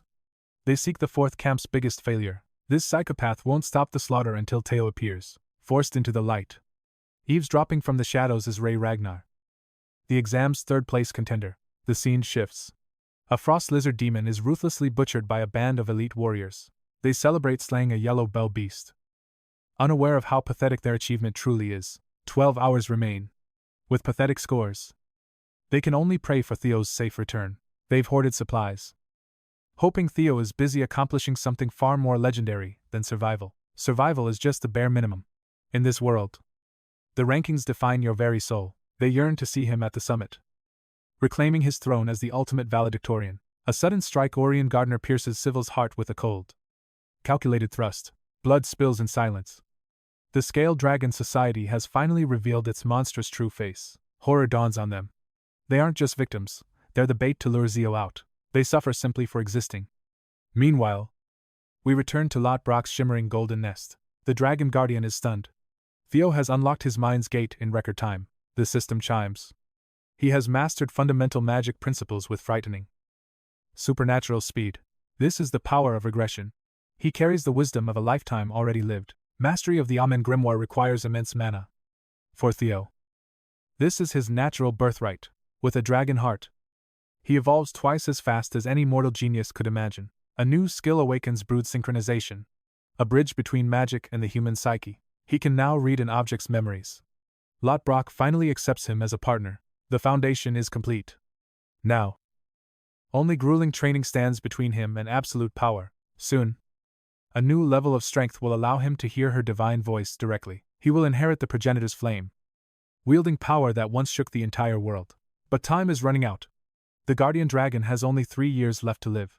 Ever the optimist, Theo vows to return and shock her with his legendary growth. The primordial pact is sealed. With a warm farewell, the dragon watches her champion leave. Theo finally steps outside. He's stronger than ever. But his score is currently 0. 12 hours left. Even for a legendary regressor. This is life on ultra-hard mode. Traditional hunting won't cut it. To take first place, he needs a much bloodier strategy. He'll have to steal bells from other candidates. The hunter has become the ultimate predator, following the path of his past life's rival. He prepares to hunt down Ragnar. It's a simple plan, but the execution will be lethal. Suddenly, a shadow emerges, clinging to life. A wounded figure stumbles toward him, immediately capturing our hero's attention. It's 𝗕𝗲𝗰𝙼. She's broken and bloodied, looking like she barely escaped a demon, but Theo realizes the truth. It wasn't a monster that did this to her. A clean, sharp sword cut marks her body. This was the work of a human. He asks what happened, but she can only gasp. Urging him to flee westward, she collapses into his arms. Theo activates his new psychometry skill to read her sword. The memories flood in. Ray was spying on the group hunting Theo's closest allies. The failures of the fourth camp were being held captive and brutally tortured. Their lives were forfeit. Orion questioned why they needed 9 hostages instead of 3. They were just bait for a trap. Before the slaughter began, Ray bravely stepped forward. She confronted Action, the Dark Leopard, who warned her that this was a personal vendetta. He told her to walk away. But Ray's honor wouldn't let her abandon the innocent. She stood her ground, preparing to face Action's overwhelming and terrifying martial might. Disappointed by her loyalty to Theo, Action moved to crush her without a second thought. The clash was short and brutal. In one strike, Ray was left at death's door. Memories sealed by low skill. Theo's rage boils at this betrayal. Why take his allies? Ray stares in shock at his intuition. He demands answers. The dying girl reveals he was the target. Theo was missing. So, Action took his friend as a hostage. This strikes a nerve. Theo's fury is reaching its limit. Past life enemies never quit. But now, he is far stronger. He demands Action's location. The hunt begins at North Cliff. Scouts confirm his position. The trap is finally closing in. They know Ragnar is coming. Blood will soon spill. Thirsting for vengeance, Theo wears a truly wicked smile. A duel is unnecessary. The relics are the ultimate prize. Let the pawns handle him. Activate the summoning marbles now. Chaos will mask their goal. Action's plan is ready. Ray begs him to stop. Central Intelligence wants him dead. This is a suicide mission. The exam is a slaughterhouse, a trap designed for his head. Going alone is madness. Seek help, she pleads. But time is a luxury. He won't abandon his friends. His conscience won't allow it. Tell me where he is. Ray fears he's lost his mind. Death is guaranteed. But Zio's heart is made of steel. I won't lose them again. He refuses to repeat history. They promised to survive together. Fate will not claim them. Sacrifices are inevitable. He rejects that cruel logic. He won't watch the world burn. Not while he breathes. Memories of his past life return. Everything turned to ash. He was too weak then. Now, he's done being a puppet, driven by pure fury. Where is Action? He roars. Elsewhere. Remington Narcio finds a blood-soaked campsite. The Lanka warriors appear. Rank 5 and Rank 4. Remington is the true mastermind behind the second rank. Theo one-shots a snow demon. His speed is terrifying. He rushes toward Action, praying his friends are still alive. He knows the Intelligence Bureau has betrayed the clan's honor. Triple Dragon Claw. He shreds anything in his path. He'll exploit Action's reckless nature. It's his only weakness. His blade cleaves through bone. A fountain of blood erupts. Ray watches him vanish. He's the same boy she knew, wounded but determined. She rises. The hostages must be saved. Shadows deepen as the true battle for survival begins now. He strikes with the force of a falling star. Speed is his greatest weapon against their hidden schemes. The monster falls. But the real demon is waiting ahead. Steel meets flesh. The path of revenge is painted red. Ray remembers his childhood vow. He will never back down. The clock is ticking. Every second counts for the hostages, crushed under Action's merciless heel. He was ready to execute them for even the slightest breath. Once more, the overseers warn him against acting alone to avoid unnecessary bloodshed. For that reason, Action halts his blade and waits. He knows 4 elite high-rank swordsmen from the overseers are closing in to silence everyone. His uncle sneers that Action lacks the true power to crush Zio. A bitter pill to swallow since he views Ku as a mere insect. Suddenly, the man himself decides to reveal his face. Action sees him drenched in gore, looking like a literal killing machine from the abyss. Theo stands firm with eyes of iron resolve, surveying his fallen comrades scattered across the ground. He glares at the trash responsible for this carnage. He then faces Action, who has been hungrily whipped.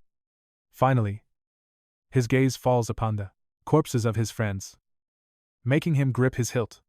Action draws his steel, itching for slaughter, but is ordered to stand down once more, forcing him to disarm, to begin the negotiations. Action, demands that Theo reveal the artifact's secrets if he ever wants to see his friends alive again. Unexpectedly, Theo Ragnar asks if he is afraid. It is a calculated move, planning to use Action's own arrogant nature against him. Theo mocks him as a coward using extreme measures, just to escape a humiliating defeat. Action's blood boils as the insults continue to rain down. Theo claims the only reason Action needs these lackeys is to protect his own pathetic name. Then comes the hostage game. To Theo, it is just a desperate effort to avoid a true warrior's defeat, proving he is unworthy of the Four Hounds title. Action is now truly enraged, which is exactly what Theo wants.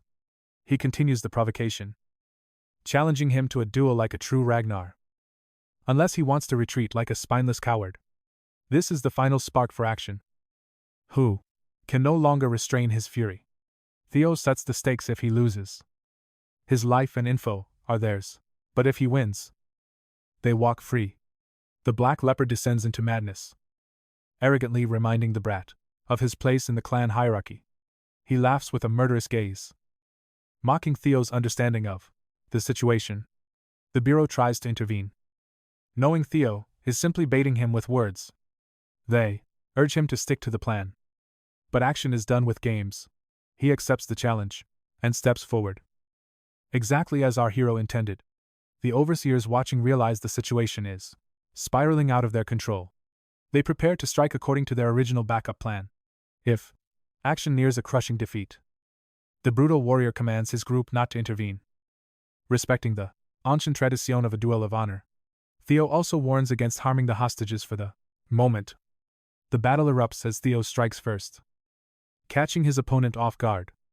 Now, things get deadly serious. As both swordsmen clash with equal intensity, Action continues to belittle his opponent while unleashing heavy, crushing blows. He wants to show Theo true power. Releasing the heavenly dragon, this roaring shockwave actually makes Theo fear for his life. In response, he gathers his aura and answers with the 3-dragon claw, shredding Action's attack and leaving him utterly shocked. Before him stands a man who can defy his strongest techniques. Theo laughs at the provocations, wondering if his opponent is even worthy of offering choices. Watching this clash, Orion is sweating buckets after witnessing the aftermath of Zio's power. At first, he doubted the warrior's skills, but now he believes in the monster's true strength. The atmosphere is suffocating, and suddenly, Action looks like the one who might lose. Fearing for himself, Orion wonders if he should switch sides while there is still time. He realizes Action underestimated his opponent completely. Ultimately, Orion hesitates to betray him because the vultures from the intelligence bureau are watching every move. He believes they will finish Theo anyway. Ordering the rest of his men to move, he tells them to scatter and find the remaining overseers to avoid being caught in the crossfire. The story explores Action's past. Groomed to take the clan throne at a young age, his mother and uncle sought only power and prosperity. The name Ragnar is a mere facade. Beneath it all, they saw the boy as a Trovan. Even Axio couldn't help but admire his foe's performance. He lunges forward to bring Theo down, but his strike is met with a predicted ironclad defense. A confident smirk plays on Theo's lips. Axio is dancing exactly to the tune our hero played, away from the heat of battle. The council debates Theo's resurrection and his contact with the Action faction. Supporters cheer his survival, while enemies seethe. Shocked, the scoundrels didn't finish the job. Action's uncle gloats over his survival. No matter his scheme, he's just a source of intel now. He waits for the boy to break, planning to unleash a high-ranking swordsman to erase him forever. Suddenly, reports from the Theo vs. Action duel flood in. The mood shifts instantly to pure chaos. The mastermind is paralyzed with fear. This battle is spiraling far beyond his control. Back at the duel, Theo unleashes the Jester's secret footwork, a masterclass in mobility and evasion. Action swings with everything he has, but his blade finds nothing but air. Theo is a ghost. Through the clash of steel, the truth dawns on him. Theo's power has reached monstrous new heights. A lethal glint enters Action's eyes. He mocks Theo's speed, refusing to believe he's outclassed. Tracking his target, he launches his sword with supersonic speed, aimed directly at our hero's head. The move is a shock. A dark memory resurfaces the same lethal sword-throwing art from his past. Images of Ti being impaled flash through his mind. A jagged blade piercing through flesh and bone. Action boasts that secret arts can't hide predictable paths. He thinks he knows exactly where Theo will land. Blood drips. But the scene is chilling. Theo caught the lethal blade with his bare hands. The identity of his past murderer is finally confirmed. This man orchestrated the Ragnar clan's ruin. Rage burns in Theo's soul. He's finally found the bastard who took his life the first time, on that day of death. He was blind to the perpetrators behind the Rose Palace's tragic fall, powerless and fleeing. It was only when Randon's mask fell that the horrific truth began to surface. Evely's investigation sealed the deal linking Randon to the 𝗕𝗲𝗰𝙀 Palace. The logic was undeniable. The masterminds were the 𝗕𝗲𝗁 clan. And the only one capable of that rare sword throw was Ragnar, the treacherous snake who gambled his own weapon out of sheer sickening arrogance. Suspicion turns into cold reality. The enemy is right in front of him. And the hunt begins. Theo grips the stolen blade. With a surge of raw fury, he snaps the steel like glass. He burns to know what drives these monsters to such lengths to see his family slaughtered. Action stands speechless. The sheer physical dominance before him defies everything he thought he knew. Unfortunately for them, this isn't the weak Theo of the past. He's a survivor forged in vengeance. This time, his life and his comrades' safety come first. Theo hurls the broken blade back. Action dodges with a sneer, mocking the pathetic imitation. But then, the atmosphere grows heavy. A tidal wave of bloodlust erupts. A monstrous killing intent that warps the very mana in the air. Action's eyes widen in terror. Our hero has been hiding his true, godlike power all along. In the blink of an eye, Theo vanishes, reappearing directly under Action for a devastating, earth-shattering blow. The impact sends Action flying. The hunter has officially become the prey in this deadly game, desperate and on the defensive. Action struggles as Theo's blade grazes his cheek with surgical precision. With a cold smirk, Theo goads him, daring the impulsive warrior to finally reveal his full strength. Suddenly, Action catches Theo's arm, returning the favor with a bloody gash across his face. They clash like titans on equal ground. But Theo fades into the shadows once more. He strikes with a blow so powerful it shatters Action's guard, leaving him completely defenseless. Theo stares down his foe, his blade poised to pierce that treacherous heart, once and for all. The death blow is coming. Even a warrior like Action can't escape destiny at this range. Meanwhile, over with Remington. The scent of iron hangs heavy. A trail of blood leads deep. The grisly marks tell a story someone wounded has been dragged away into the darkness. Action's name comes to mind. Though his reckless moves defy logic with his top rank secured, Remington astutely deciphers the scheme to ambush Theo during the exam's second phase. 𝗲𝗂 seethes at these cowardly tactics. But Erica remains unfazed by the sudden treachery. She claims such ruthlessness is expected during the clan's brutal awakening ceremony. Remington despises the Ragnar way, blindly worshipping raw power while crossing every moral line. A provoked warrior warns him to watch his tongue. But Remington couldn't care less. He focuses on saving his comrades, mirroring Theo's resolve, and demands 𝗲𝗂's aid. Erica turns away. Uninterested in weaklings, she only came to find the elusive Theo. Her brother snaps, questioning her coldness. While Remington plays on her hidden curiosity, he advises that aiding Theo now secures a powerful ally for their long-term future. The three warriors charge toward the hostage site, praying they aren't already too late. Their path is suddenly blocked by a hostile group of seasoned combatants. The Scaly Dragon Society confronts them, sneering at the traitorous white-haired punk's new allies. 𝗲𝗂 takes deep offense as Remington offers their foes one final chance to step aside. These thugs are hunting for blood, leaving Remington no choice but to draw his steel. Blades clash as the trio carves a path through the society's arrogant ranks. Meanwhile, at the hostage site, one captive reaches for Theo's discarded broken blade. That blade wasn't a missed attack. It was a lifeline thrown precisely to the prisoners. It's their one shot at freedom.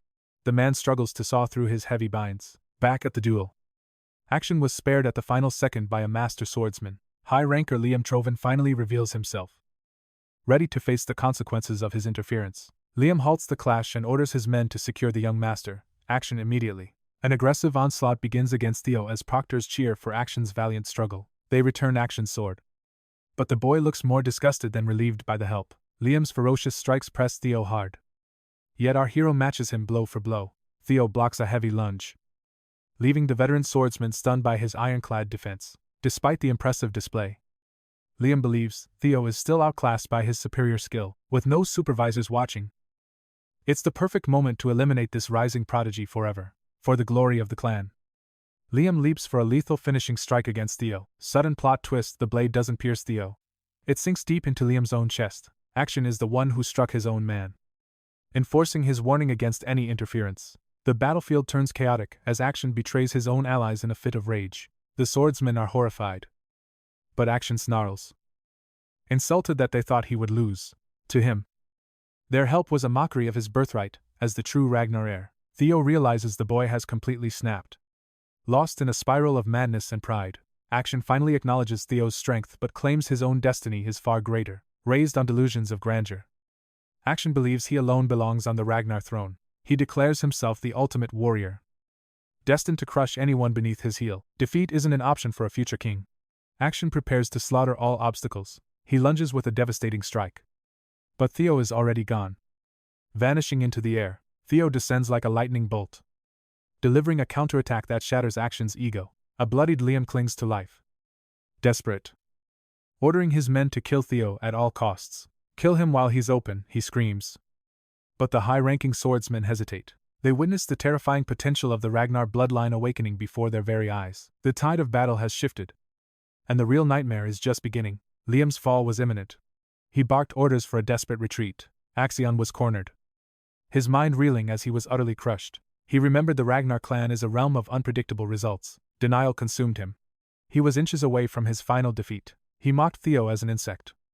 But the truth was bitter. His uncle was right. His strength was nothing but a delusion. Severely wounded, 𝗕𝗲𝗁 lunged forward with manic, blind desperation. Theo remained cold. These hollow ambitions have claimed too many lives. If 𝗕𝗲𝗁 won't yield, Theo will subdue him by force. Theo channeled his power, manifesting a majestic blue dragon's roar.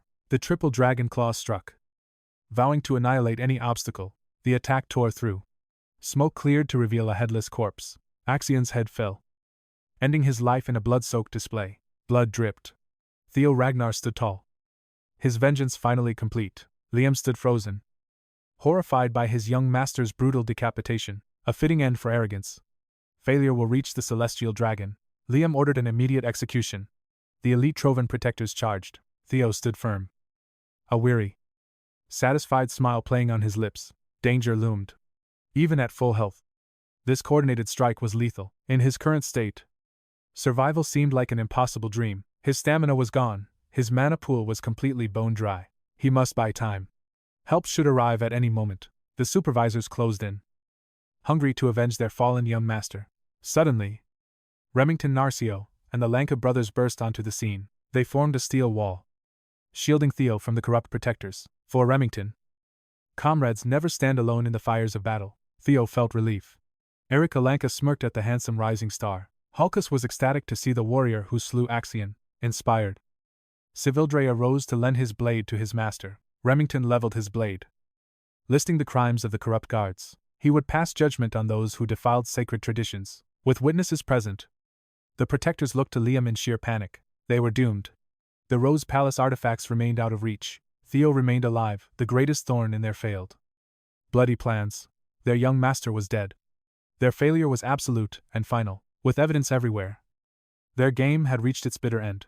Yet, they hoped Liam could still find a path through desperation. Liam chose the simplest route, a complete and total massacre. He reached for his final ace, the forbidden high-grade monster marbles. They would frame the slaughter as a freak monster outbreak. A fake accident would erase every trace of Trovan involvement. Liam slammed the grade 25 marbles onto the blood-stained earth. Avon and Round. They prioritized the clan's survival over humanity. Before the monsters materialized, a sharp blade pierced Liam's gut. Lightning struck twice. The Master of Shadows was run through again. A lethal night ambush unfolded under the veil of darkness. The man gripping the blade was none other than Selfred Gardner. This white dragon supervisor was joined by Aaron backers. Soon, reinforcements from the Plum Blossom and Narcissus palaces arrived. Their own supervisors, Natasha Koppel and Sally Gardner, stepped into the moonlight to corner the remaining survivors. Liam, the cunning and treacherous son, finally collapsed onto the frozen earth. Supervisor Salford issued a chilling ultimatum. He commanded the merchants to drop their steel or face immediate execution. The Trovan supervisors were now trapped rats. They were caught between the clan's brightest young star and these battle-hardened veterans. Their fate was sealed. Once safety was finally guaranteed, the last embers of Theo's strength flickered out. He began to fall. The woman who had warned him just moments ago caught him. Before losing consciousness, Ragnar whispered his thanks, as the criminals were dragged away in chains. Silence returned to the battlefield. The nightmare was finally over. Remington dropped his heroic act, rushing toward his comrade with pure desperation. The Lancash siblings moved in next. Erika sought to etch her name into his memory. While Hulkus could only think of their next duel, they were pushed aside as the other trainees swarmed forward. They poured out their heartfelt gratitude to the young master. Tears of relief and admiration flowed uncontrollably as they surrounded their savior in his moment of exhaustion, feeling the profound care and loyalty of his people. Theo Ragnar smiled. This was the strength he craved. Only Ray understood the true depth of his nature. As the world faded to black, Theo made one request. He asked for the bells. He needed just enough to secure the first-place rank before his mind went blank. News of the traitor's supervisor's arrest struck the Ragnar headquarters like a thunderbolt. The High Elders were stunned. 𝗕𝗲𝗁𝗰𝙀𝗀 stood paralyzed, refusing to believe the messenger's grim words. A suffocating silence filled the grand hall. The round table of Ragnar's elite remained deathly still as the report was repeated. Action Ragnar was dead. Disbelief rippled through the room. Hearing that his nephew died while orchestrating a rookie's murder was a heavy blow. The Sky Dragon nearly plummeted in shame as Uncle Ed fought his internal rage. The next ceremony was announced. The survivors gathered at the starting point for the blooming ceremony. They looked battered, worn, and truly exhausted, despite their fatigue. They stood tall as a legendary figure stepped forward to command everyone's absolute attention. An elder praised their resolve and hard work, declaring the official conclusion was one of the 9 dragons. It was the Senate Dragon, Pharaoh Ragnar himself. His presence alone sent shockwaves through the entire family. The new generation was absolutely starstruck. This old legend rarely ever appeared at such formal clan events. Reading the final results, the elder announced that 45 of 87 candidates had successfully passed. While it seemed low, the survival rate was actually far above average. This indicated an incredible year of talent. This group was already being called a contender for the greatest promotion class in the clan's history. Even among these monsters, one candidate's score stood at the absolute peak. Everyone wondered who the top scorer was. Passing this second trial meant an automatic promotion from apprentice to entry-level status. Their journey had truly begun. At this stage, they were permitted to feel immense pride. They were now qualified as official Ragnar inspectors. They would serve under the clan's many powerful factions. Then, the Senate Dragon moved to the final rankings. First place went to Theo Ragnar with a staggering 1,021 points. The crowd gasped in disbelief. No one expected the underdog with nothing to claim the throne. But after taking action's head, it made sense. Second place was Remington Narcio with 926 points. Erika Lancash followed closely in third. Ragnar took fourth place with 789 points, while Hulkus managed to secure the 5th spot. The elder listed the results down to the 45th rank. These elites were now guaranteed prestigious future roles. However, the blooming ceremony was far from finished. A third round awaited the absolute cream of the crop. Only those who collected enough bells could enter the secret ceremony. The call for candidates was finally made. The usual powerhouses raised their hands with pride. Only the top 4 beasts were strong enough to enter. This hidden phase of the ceremony involved a high-quality breathing method. It was a reward for the elite. By gathering enough bells, one could unlock the ancient inscriptions hidden within them. The final challenge had arrived. It seemed simple enough, but gaining true insight from the inscriptions required a mind of tempered steel. As they began to read, the true path to power started to reveal itself to the chosen few. Deciphering these ancient engravings demands God-tier insight. Only the elite can weave these visions into their soul's arsenal. Earning a shot at the final trial. In his previous life, Theo barely secured a bell through pure luck. But he couldn't grasp a single syllable. Now, his fledgling sync skill pierces everything. It transforms cryptic text into vivid memories and experiences within his mind. He witnessed countless legendary heroes perfecting their crafts, granting Theo total enlightenment in mere seconds. Usually, finding even one 𝗕𝗲𝗁𝗰𝙀𝗀 is rare.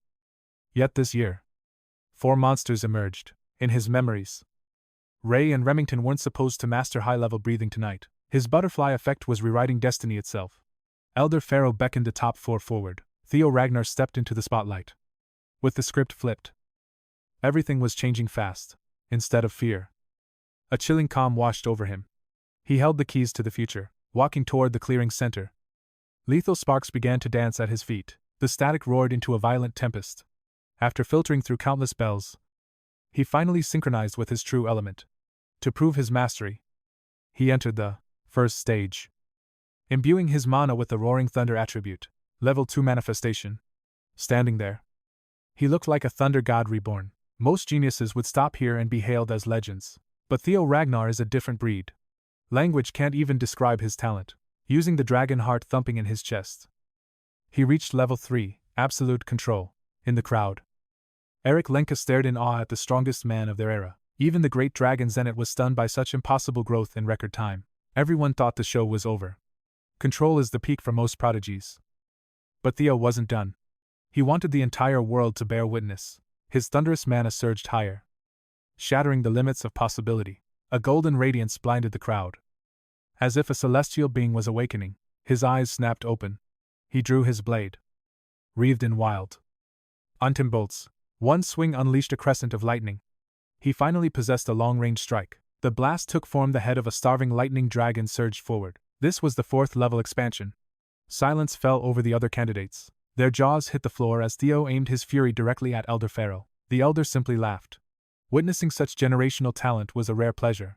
Before the beast could strike, the elder calmly raised a single hand, summoning tiny droplets and compressing them into an absolute defense. A mere mist halted the raging dragon. 𝗕𝗲𝗁 wasn't angry at the challenge. He was thrilled to find such a brilliant gem in this year's ceremony. The crowd stood speechless. Was this boy truly their peer? The elder awarded Theo 1,000 bonus points for that audacious display of mastery. Theo had calculated this. Knowing the elder's weakness for bold geniuses, his total hit 2,021 points. A score others could only dream of. Theo's performance rivaled the legends of the infamous Lord 𝗕𝗲𝗁. Inspired by Theo's fire, Dragon 𝗕𝗲𝗁 called the remaining 3 to the stage. Remington Narcio showcased level 3 control with water, earning 500 points. Ragnar reached level 2 manifestation, securing 300 points with his ice aura. 𝗕𝗲𝗁𝗃 also achieved manifestation, matching the 300-point mark. With a blazing spirit, she mastered the flame attribute. The elder beamed at such raw talent. This year's prodigies were monsters. Breaking 1,000 points usually meant a guaranteed victory. 4 candidates here could have claimed the throne any other year. Still, the gap remained massive. Between first and second place lay a chasm. Theo transcended the definition of a mere genius. Only third-round elites remained. The rest were sent home to prepare for next week's ceremony. The final 4 stood tall, awaiting their next trial. Suddenly, from the frozen peaks, a suffocating bloodlust descended. The sheer weight of it nearly crushed the elites to dust. Their bodies trembled under the absolute pressure. Zenith, the dragon, watched with a piercing gaze. The next phase of their destiny began. Despite his future knowledge, even Theo was shocked. Something felt wrong. Then, a familiar, scorching power radiated from the mountain's summit. 𝗲𝗏𝗁𝗃's terrifying aura was trying to flatten them. This final blooming trial was a secret. Only the chosen few earn an audience with the patriarch. No one knows the truth. Behind closed doors, everything depends on the patriarch's whim. One meeting could change their fate. It was the gateway to the throne. 5 powerful contenders were already locked in battle. Recognition by the head is the ultimate sign of strength. Only the strongest survive this. Legend says Theo Ragnar himself awaits the victors atop that peak. The pressure was extreme. But why did 𝗲𝗏𝗁𝗃's energy feel so familiar? A chilling realization slowly dawned on Theo. Could the man who claimed the ancient dragon's heart actually be his own father? Pharaoh gave the signal. The top 4 had to conquer their fear and ascend. They were ordered to face the Lord. Easier said than done when legs refused to move. They were paralyzed by dread. Theo stepped up, urging his rivals to stop using force. Sink your mana to the pressure's wavelength, he shouted. Remington's eyes widened at the logic. He needed to create an anti-phase wave to cancel the weight. It was a genius strategy. This trial was designed to weed out those with poor control. Only masters would pass. 𝗕𝗏𝗁𝗃 just stood there, completely baffled by the nerd talk. The technical jargon was confusing. Remington kept rambling about mana vibrations. 𝗕𝗏𝗃 stared at him like he was an alien. Just project an opposite mana frequency, he simplified. It sounded easy, but the execution was grueling. Eureka snapped at the goody two-shoes for overcomplicating things. Why use big words? While they bickered, Theo already had his eyes shut. He was deep within his mana. Within seconds, a dense aura erupted. He was completely neutralizing the crushing mountain pressure. He moved freely while the others were frozen. How did he solve the puzzle so fast? This is the bare minimum for the future clan head. He smirked. His rivals were speechless. His audacity left them stunned. Though Zenith remained stone-faced. Without a word, Theo took off, leaving everyone in the dust. Theo vanished into the woods. Pharaoh shouted a final warning. Move it. Points are awarded by who reaches the summit first. That lit a fire. The race was on. As the last candidate disappeared, Zenith looked on with a strange look. The old dragon chuckled to himself. He never expected to find a disciple this promising again. He truly wanted Theo as his pupil. Meanwhile, at the Camellia Palace, a chaotic elf arrived, with a boisterous laugh. She came looking for her daughter. 𝗕𝗲𝘁𝗿𝘋, the demonic artisan, was here. She kicked down every door searching for Cecilia. The maids weren't even surprised anymore. Ever since young Master Theo's fame skyrocketed, she'd been a daily nuisance at the palace, crashing an important meeting. 𝗕𝗲𝘁𝘿 finally found her target, and let out a triumphant cheer. For the 100th time, Cecilia begged for some dignity. But 𝗕𝗲𝘁 didn't give a damn. Manners were useless. She was about to be filthy rich. And nothing else mattered now. Her vaults were already full. But soon, they'd be overflowing with legendary, obscene treasures. Let's not forget, she is known as the legendary capitalist elf incarnate. Ever since Theo became a superstar, endless orders flooded her workshop. Her business has finally achieved true mainstream fame. Now, Cecilia is thrilled for her mother. Deep down, she always knew her son would shine bright. That was her only dream. Yet, seeing her child in such danger, a mother's heart trembles. What if he breaks? What if the crushing pressure destroys him? Cecilia feels utterly powerless today. Watching from the sidelines, she cannot contain her frustration. So, she does the only thing possible. She ensures her son remains impeccably styled. Meanwhile, 𝗕𝗲𝘁𝘿 rambles on about her grand expansion plans. Beyond forging legendary weapons, her workshop is now venturing into the world of magical accessories. This expansion alone promises to skyrocket their current revenue tenfold. The profits will be absolutely massive. Eager to support her son, Cecilia approaches her mother with a proposal, a custom-made prosthetic arm. At the mountain's frozen peak, Theo Ragnar lets out a thunderous laugh at his son's declaration. Aspiring for the throne, how bold. The clan head whispers to a mysterious black bird. He isn't a father who crushes dreams, but someone must check the reckless ambition of youth. After all, he was just like Theo once. This summit, this graveyard of unclaimed blades, is living proof of immortal ambition. Theo Ragnar only desires the ultimate prosperity of his clan. To achieve that, he will eliminate anyone in his path. This graveyard stretches beyond the horizon. Another victim is nothing to him. Surprisingly, the blackbird seems worried about this year's top contenders. Theo coldly declares that his sword knows no blood ties when the bigger picture is at stake. He knows the shocking truth: his cursed son is a regressor. The plot thickens dangerously now. Finally, the fated reunion begins. Father and son stand face to face at the mountain's jagged peak. Theo observes Theo's disheveled state. His smile vanishes instantly. The cheerful boy he once knew, gone. In his place stands a grim reaper, surrounded by the cold blades of fallen enemies. It took Theo 4 grueling hours to climb this peak. Normally, it would only take one. The suffocating pressure was an agonizing wall. Theo asks if he understands the graveyard of blades. Every Ragnar child knows the legend of this final resting place. It embodies the clan leader's burden. To rule is to endure infinite threats and challenges alone, with absolutely no one to lean on. Here, the law of the strong is absolute. A leader must tower above all mere mortals. Asked if he has the resolve to take the throne, Theo answers with a defiant yes. Theo warns him not to take this lightly. His own path was paved with thousands of souls.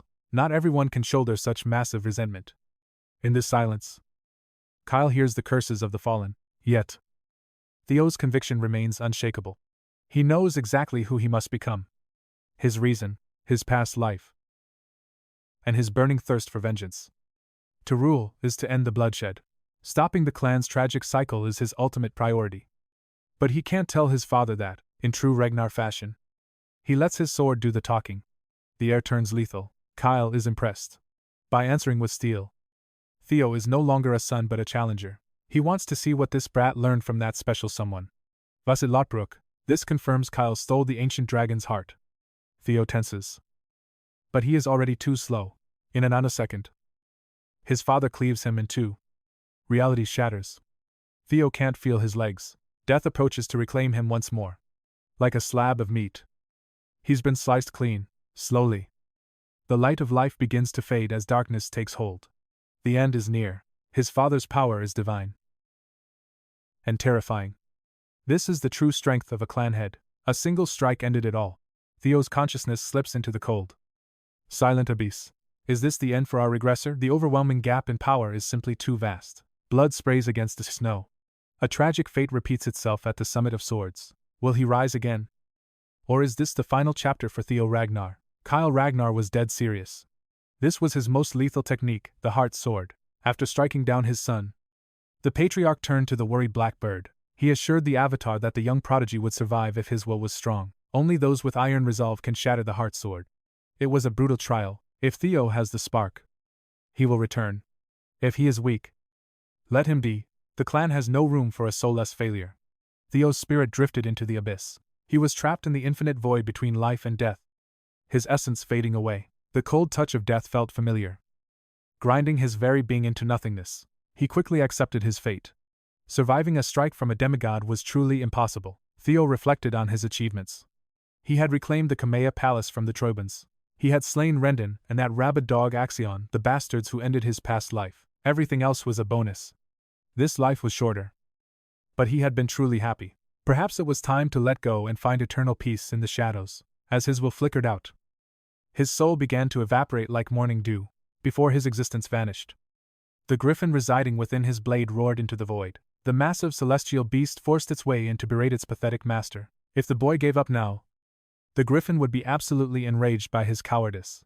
Those mocking, sharp words ignited a spark within Theo's dying spirit once more. That single spark of pride was enough to snap him out of his loser mindset. His soul surged back into form, fueled by a newly awakened, immortal will. He had failed once before. He would not let his story end so soon. Theo pushed his limits, manifesting a blade sharp enough to sever the infinite void. He remembered his vow. His body might break, but Theo Ragnar will never yield. Within the nothingness, he swung his blade with a desperate, burning hunger for life. His strike was pure, and strong enough to cut through the concept of death. The illusion shattered. Life's light flooded back as Theo opened his eyes again. He had conquered the heart sword.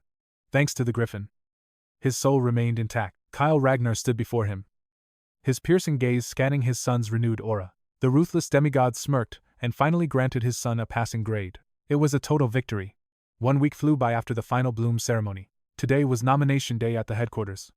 The 𝗕𝗲𝗁 siblings waited in the crowd. 𝗕𝗲𝗁 was visibly anxious, while 𝗕𝗲𝗁 mocked him for being a giant baby. His fear was justified. The 9 dragons and the patriarch himself were all present. 𝗕𝗏 warned her brother to act tough or no faction would ever choose him. Besides, he had failed to obtain the elemental breath despite his hard work. 𝗕𝗏𝗁 was still bitter about it. 𝗕𝗏 also refused to share her secret reward. She wouldn't reveal what the chief gave her at the mountain peak. 𝗕𝗏𝗁 knew Theo would have shared everything. He had already chosen his leader. 𝗕𝗁𝗁 is born to be a Ragnar's blade. 𝗕𝗏𝗁 pledged his loyalty today. He chose the man who had it all: power, ambition, and legendary character. 𝗕𝗏𝗁 would bet his life on the young master. Even without ever speaking, he hoped to join Theo's unit and follow his idol into the coming storms. Since the patriarch hadn't claimed Theo, the spot was open for loyal followers. Fans like 𝗕𝗏𝗁 were ready to follow their idol to any faction he chose. Suddenly, the ceremonial drums thundered, signaling the start of the final selection. The final nominations arrived. Without delay, the class valedictorian, Theo Ragnar, was called forth to receive his honors. The arena swelled with commoners and warriors, all cheering for the man they once ruthlessly mocked and insulted. Theo basked in the glory with a smirk, standing tall before the gathered high command of the Ragnar clan. Within the crowd, Evelyn Naraval watched her young master, her heart swelling with pride for the boy she raised. Secretly, she dreamed of him joining the armored white dragon cavalry, though she knew it was a selfish wish.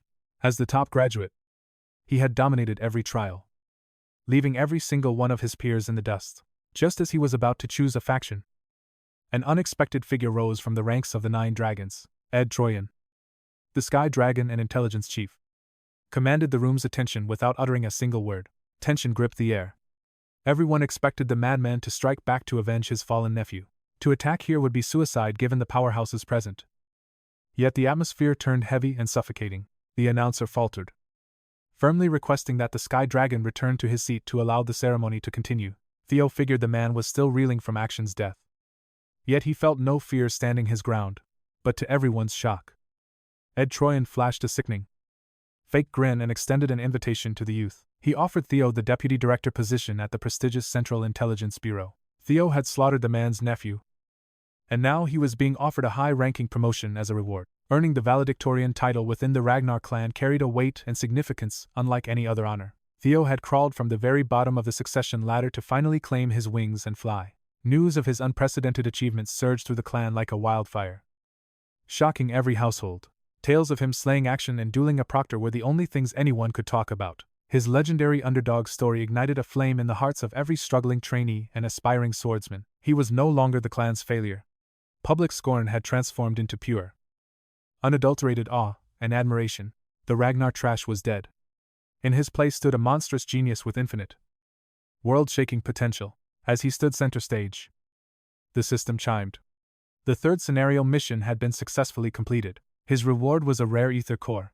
Theo was caught off guard by the sudden notification. It had been so long since the last update that he had nearly forgotten the mission altogether. Considering the time it took, this ether core had to be a legendary grade item of immense power. He couldn't even enjoy the win before that hypocrite tried to recruit him into the family core. Using his observation skill on 𝗕𝗲𝘁𝗿, he saw the truth. Ed wanted him as a disposable pawn. The snake wanted to harvest the secrets of the primordial dragon relics using Theo as his tool. Confirmation felt good. The Sky Dragon clearly suspected Theo already held one of the sacred relics. But Theo would never bow to 𝗕𝗲𝘁𝗁. He lived only to crush that entire wretched bloodline. Julius, the dragon demon, roared in protest against Ed's thinly veiled attempt at coercion and manipulation. Julius didn't hold back, calling out the serpent for scheming a petty revenge plot in broad daylight. The Sky Dragon laughed it off, masking his malice with a cold, mocking arrogance that chilled the room. He admitted to his resentment as an uncle, but claimed he only wanted the best talent for the job. Julius spat in disgust. 𝗕𝗲𝘁𝗁 was a slippery bastard, always hiding his true, dark motives. The announcer cut in, demanding the 9 dragons stay silent so the formal procedures could finally proceed. When asked about his faction choice, Theo simply stated he remained undecided for the time being. He wanted to hear the offers from every faction, effectively igniting a massive bidding war for his services. The first to bite the bait was Sword Dragon 𝗲𝗲𝘰𝗆, the master of the Plum Blossom Palace. She pledged to take Theo as her direct disciple and name him as her junior lord. Lady Plum Blossom was childless.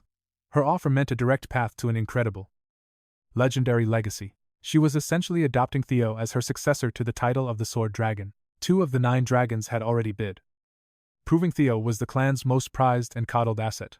With such legendary offers on the table, every other commander held their breath in absolute anticipation.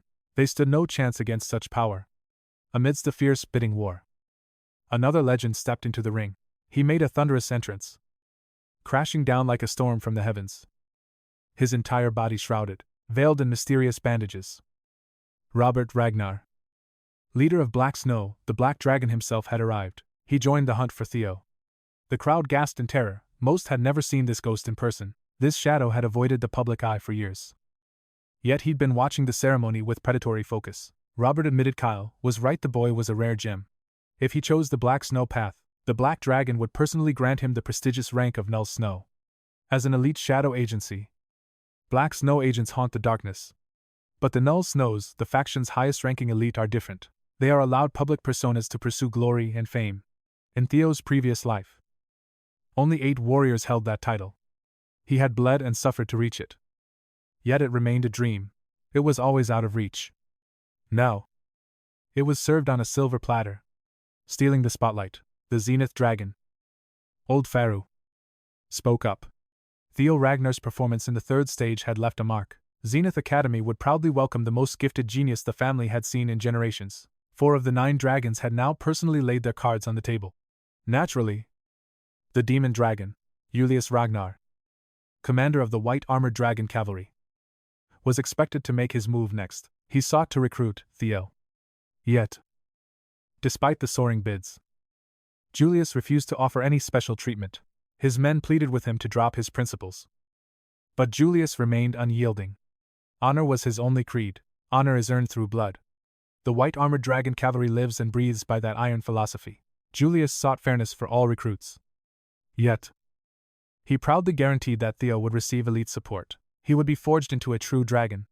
Theo respected the commander's resolve. He understood his path, just as he prepared to choose. A seductive voice echoed within the silence of his mind. Hilda Ragnar, the former clan head, whispered a chilling question. Are you a regressor? Her tone left no room for doubt. She already knew. Fighting to keep his poker face. He feigned ignorance through telepathy. Hilda smirked at his flawless acting.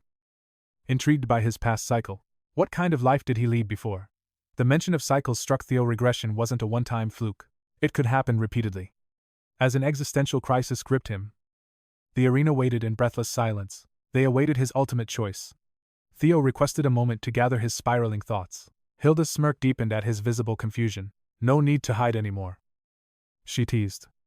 After all, she was a regressor, just like him, but her permitted cycles had run dry. This ageless, stunning grandmother was dropping a bombshell. She had lived through countless lives.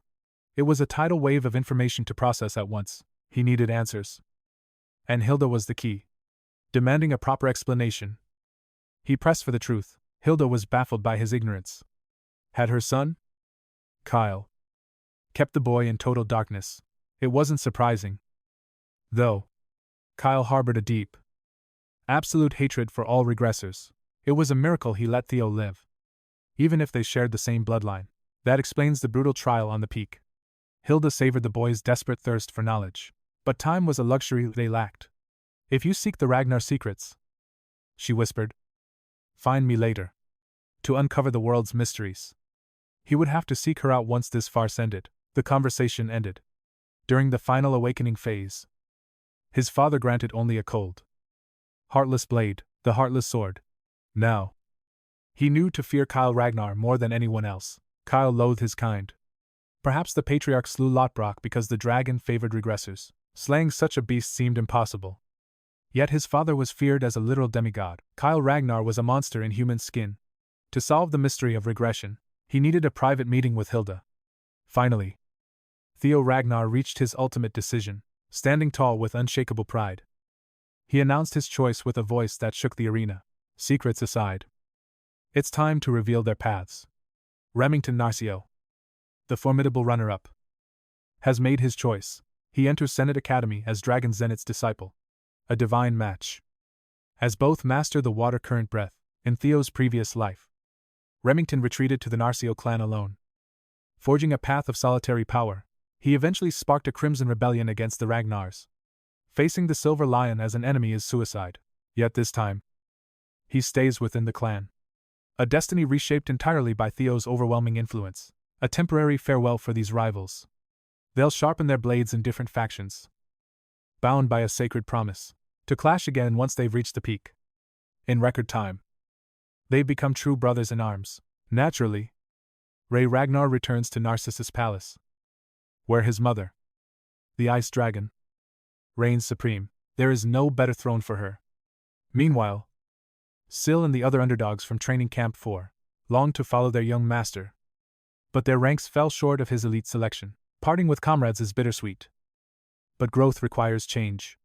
Theo eagerly awaits their eventual ascent. He watches his friends spread their wings toward greatness. As the crowds thin, the Lanka siblings approach. Hulkus plays it cool, pretending their shared faction is a mere coincidence. Theo greets them with grace, offering sincere thanks for their vital aid during the second stage. Erica won't let him forget that debt easily. She has a soft spot for the strong. Her hulking brother feels the same. Suddenly, a supervisor's shout cuts through the chatter. Attention! The commander arrives. Theo has chosen the most prestigious unit within the Ragnar clan, the ultimate crucible to forge his path as the future clan head. Behold! The white-armored cavalry, led by the ruthless demon dragon himself, reuniting with Grandma Gilda must wait for another time. Now, it's time for the fresh recruits to shout their soul's ambition to the world. Hulkus roars his dream of becoming a legendary dragon. Others hunger for fame across the lands. Erica vows to be the strongest of her era, a steep mountain to climb. One boy seeks only recognition. That earns him some awkward stares. Finally, it's the Golden Boy's turn to declare his future, preparing for the Great War looming 5 years away. Theo makes a vow that shakes the air. He swears to seize the commander's seat within 5 years. Boldly spoken before the current leader, Julius doesn't take this challenge as an insult. In fact, he relishes the fire of young ambition, regardless of their motives. The commander leaves them with one undeniable truth of the cavalry. Every drop of blood and sweat shed here will be etched into eternal legends. Today's agony is tomorrow's glory. Their shields are unbreakable, their blades shall never falter, bound by a sacred creed. They must now guard each other's backs through hell and high water. Beyond the path of iron and blood lies absolute glory. With that, the demon dragon welcomes them, as a display of raw power. His massive mount makes a ground-shaking entrance. Meet 𝗕𝗲𝗁, the commander's partner and a titan among dragons. A true symbol of their might. Following 𝗕𝗲𝗁, a draconic swarm blots out the sun. Atop their backs sit the cavalry veterans. Now, the rookies meet their handlers. The real admission test is finally about to begin. These fresh recruits must venture forth to claim their very own draconic partners. The sight of the wing formation is breathtaking, a dream shared by every child of the Ragnars. To soar through the skies with a dragon of one's own. That is true destiny. Theo's assigned handler is none other than 𝗕𝗲𝗁. He's stunned to see her back in active service. Curious, he asks, if she's truly returned. She beams, ready to take up the mantle once more, armed with a new prosthetic from the demon craftsman. 𝗕𝗲𝗁 can finally do what she loves. Days ago, Cecilia and 𝗕𝗲𝗁 paid her a surprise visit to express their deepest gratitude. She was busy training the boys when they arrived. As always, 𝗕𝗲𝗁 remains humble. She credits Theo's success to his natural genius. Yet Cecilia knows the truth. Cecilia believes that without her guidance, his path wouldn't be nearly as bright. Evelyn's unwavering support was the secret to her son's glory. Knowing Theo had such a reliable pillar, Cecilia yearned to repay her kindness. Yet, Evelyn spoke with humble grace. Downplaying her own incredible worth, Cecilia frowned at such modesty. 𝗕𝗲𝗁 noted that those who light the way often ignore their own brilliance. The elf saw a hidden light in this one-armed warrior, vowing to help Evelyn's legend shine worldwide.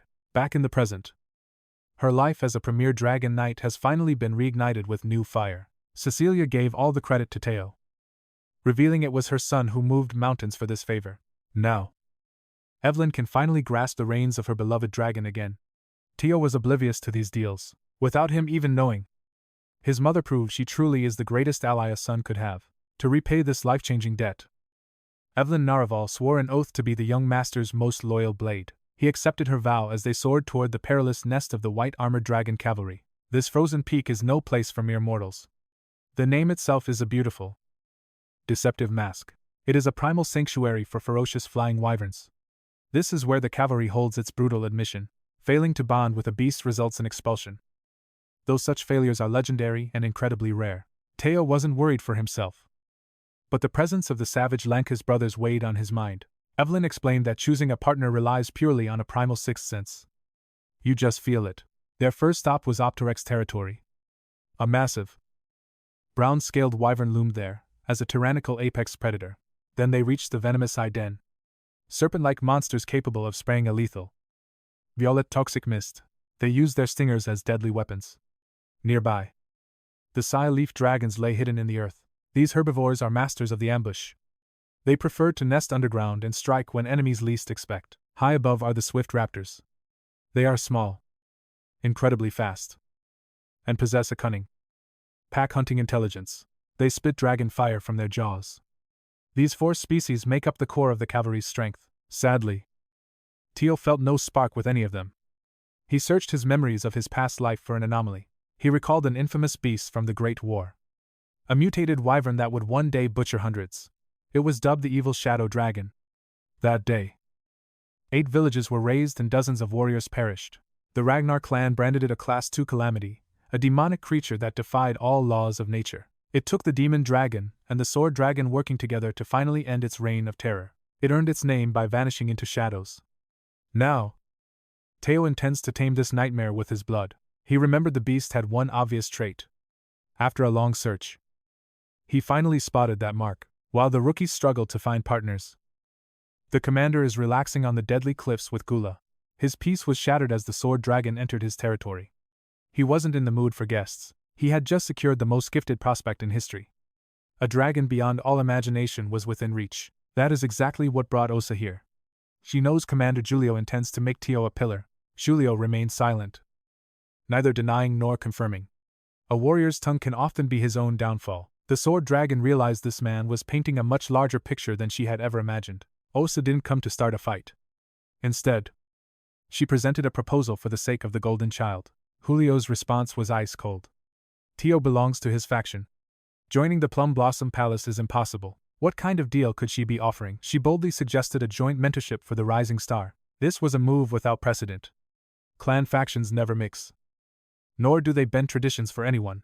Back in the action, Theo and Evelyn flew toward a secluded corner he had spotted from afar. There, 4 thugs were relentlessly harassing a single white-scaled wyvern. Evelyn watched as it happened. Theo remains in his faction. Defecting to the Plum Blossom Palace is strictly forbidden. What kind of scheme was this woman brewing? She proposed an unprecedented joint mentorship for their Rising Star. Such a radical move shattered every tradition. Clan factions never dared to bridge their deep divides, defying ancient laws for one genius. Meanwhile, Theo and Evelyn soared toward the mysterious corner ahead. There, 4 thugs were tormenting a rare white-scaled wyvern. Evelyn's blood began to boil instantly. I learned that this wyvern was being relentlessly tormented by its own kind. The dragon riders tried every cure, but none worked. He's an outcast, rejected for lacking pure blood. This poor creature was born to a wyvern mother and a viper sire. Vipers are high rank, Class 1 demons from the abyssal demon sea. It's a complete mystery. How could a viper even breed with a wyvern? Such a cursed union and birth should have been impossible. Theo was stunned by the dark legend he was hearing. These Class 1 demons are a blight upon humanity, living calamities that exist only to bring ruin. If one ever breached the Great Wall, the devastation would be unimaginable. Besides, they're hideous monsters. Vipers are spectral abominations that lurk within the deepest shadows. That explains how the wicked shadow dragon acquired such rare abilities. It must be the viper bloodline. The arrival of this white wyvern sent shockwaves through the cavalry. Despite the protests, they kept him for observation. But then the cruelty began. As the other wyverns refused to accept a half-breed, isolation hasn't worked, and the cavalry is at a loss. Theo felt a sharp sting of empathy. He knew the pain of being shunned for one's origin all too well. The riders named him Umbra, ancient tongue for shadow. Theo smiled, sensing that his true partner had finally arrived. Evelyn mounted her beast, but before she could finish, the reckless young master threw himself from the flying beast without a second thought or a parachute. He was just that desperate to meet Umbra. Evelyn's heart nearly stopped as her charge plummeted. Seeing him dive on a whim left her breathless. Theo was simply too driven to give Umbra a better life. He had been granted a second chance, and he refused to let the shadow dragon's fate repeat. Igniting his mana, he fell like a divine lightning bolt. Evelyn stood frozen, unable to stop the young master's insane descent. Mid-fall, Theo drew multiple blades and hurled them at varying speeds toward the cliff. His eyes flared as breeding sync activated, allowing him to seize control of the blades via psychokinesis. With this brilliant maneuver, he slowed his descent, using the flying blades as stepping stones in midair. He looked as if he were sprinting down the sky, utterly defying the laws of gravity. Learning psychokinesis is hard enough, but using it like this, Evelyn was left in total awe. The young monster's growth rate was terrifying. Down on the cliff, the bullies were closing in on Umbra. They hissed and shrieked with pure malice. Yet, the cornered wyvern refused to submit, snarling back. Watching this injustice, Theo was reminded of his own past as the clan's useless failure. Back then, he was mocked as an incompetent bastard, forced to grit his teeth and swallow his pride. But now, he's the undisputed legend of his era. Lightning sparks danced around him as the thunder dragon's breath surged. Closing in, he commanded his blades toward the bullies. He sent the steel whistling through the air, aimed directly at the aggressors. Infused with unholy amounts of electricity, he unleashed his dragon mark. He could have ended them, but chose mercy. The bullies scattered in terror, fleeing with their tails between their legs. Finally, Theo Ragnar touched down. He glared at the pack, disgusted by cowards who only dared to fight when they had the numbers. His gaze softened as he looked at Umbra, sensing a new threat. The beast snarled, ready to strike. The wyvern tensed, prepared for another fight. But as Theo drew near, Umbra chose to flee. He soared away into the unknown. Evelyn finally landed, explaining that the beast's heart was still closed. She urged patience. But Theo disagreed. Umbra needed someone by his side right this second. Why stay near a nest that hates him, despite being an outcast? Umbra is desperately lonely. The scars on his soul are far deeper than any physical wound could ever be, given his injuries. He couldn't have gone far. 𝗕𝗲𝗰 and Theo took flight once more to find him. Predictably, Umbra's strength failed him, forcing him to land on a nearby jagged peak to rest, exhausted and weak. The proud beast forced itself to stand the moment it sensed humans approaching. Elite dragon riders failed to break this beast. It remained wary, scahed, and utterly exhausted. Theo sent 𝗕𝗲𝗰 for supplies. He needed to connect with Umbra on a primal level. He approached slowly. The beast unleashed a paralyzing fear. But Theo countered with his own. A clash of wills erupted. Man and monster battled using the weight of their pure auras. Theo's presence reigned supreme. Umbra expected a finishing blow, but received a healing touch instead. Theo poured a potent potion over the wounds. The hybrid felt its strength finally returning. After tending the gashes, Theo gently stroked the creature. Umbra was frozen in total confusion. This outcast had only known agony. Now, a human stood by his side, offering genuine warmth. Through his dragon heart, Theo felt Umbra's pain. He sensed the rage toward the abandoning pack. Beneath the anger lay a soul-crushing loneliness. The wyvern secretly yearned for a true home. Umbra was conflicted. He mistrusted this stranger yet prayed this newfound kindness would never end. Theo made a solemn vow. He presented a shimmering, legendary gemstone to his new companion. Umbra was mesmerized by the glow. Despite his pride, the tsundere beast couldn't resist the gift. Theo fastened the jewel. He promised a future of riches if Umbra stayed by his side. He even joked about gem-encrusted saddles. Somewhere, his grandfather felt his bank account trembling. With a joyous roar, the bond was sealed. Theo successfully became the master of the wyvern. The taming skill awakened. It granted a 10% power boost to both rider and mount. 𝗕𝗲𝗰 returned to a shocking sight. The legendary untamable monster was snuggling with the young master. Theo had simply mended a broken heart. Now, the aggressive beast was acting like a puppy. Theo's charm worked on everyone. Umbra offered his back, a sign of absolute, unwavering trust. But Theo wanted to fly immediately. No saddle, no training, just a leap into the unknown. 𝗕𝗲𝗰 panicked, but Theo only smiled. In a blur of scales, the pair ascended toward heaven. Umbra soared with childish wonder.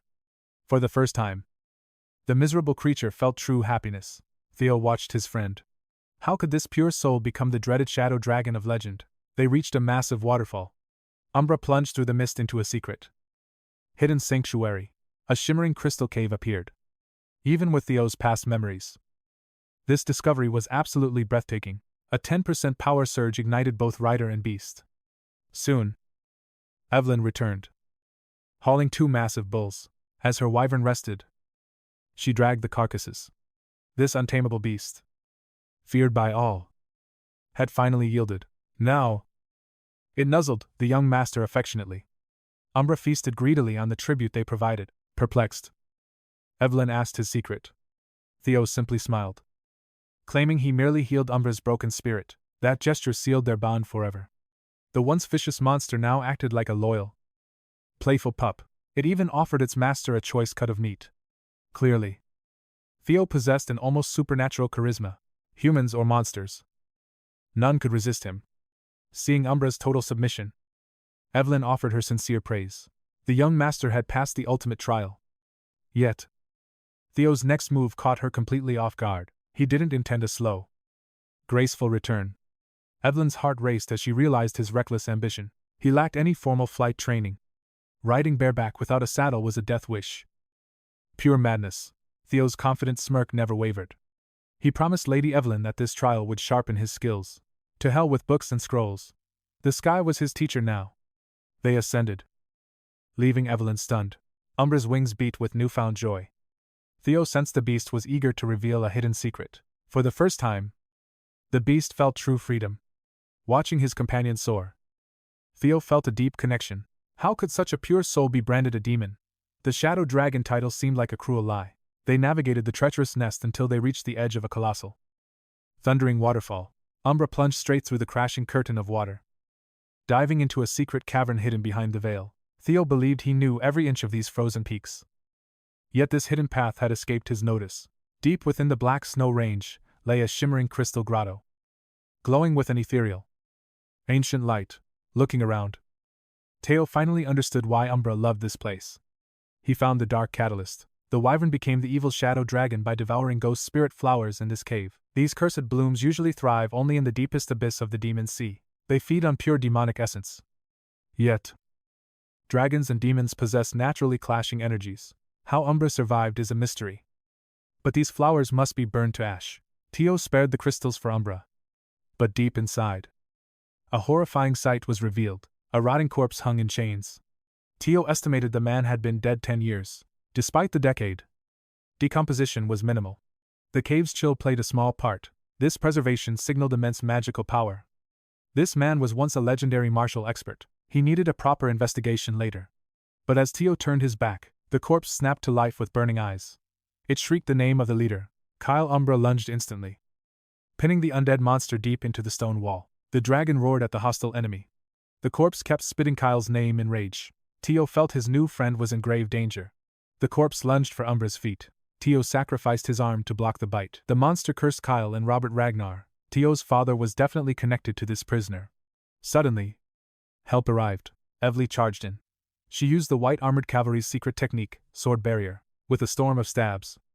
She expertly severed the corpse's head. Ending the threat, Theo collapsed to his knees. Gasping, he apologized for his reckless mistake. Excruciating pain surged through him. The bite was dripping with concentrated demonic toxins. Without a cure, Theo faced an agonizing death. His vision began to blur. 𝗕𝗲𝗰 panicked, trying to move him. But Umbra shoved her away forcefully. The wyvern kept the knight back. Desperately trying to communicate a plan, Theo asked if there was a way. He placed his life in Umbra's hands. 𝗕𝗲𝗰 screamed against the madness. A demonic corpse toxin is a guaranteed death sentence. Survival rates were below 30%. But Theo gambled everything on Umbra's instinct. This beast evolved by eating these flowers. It knew how to suppress the poison. It had mastered the demonic energy before. Before passing out, Theo gave an order. Follow Umbra. The wyvern worked fast, harvesting flowers and shattering ancient crystals. He handed the materials to 𝗕𝗲𝗰. The dragon wanted her to feed Theo the mixture. She bit her lip and obeyed. 𝗕𝗲𝗰 crushed the crystals and flowers with mana. A dark purple elixir formed. She poured the concoction down Theo's throat.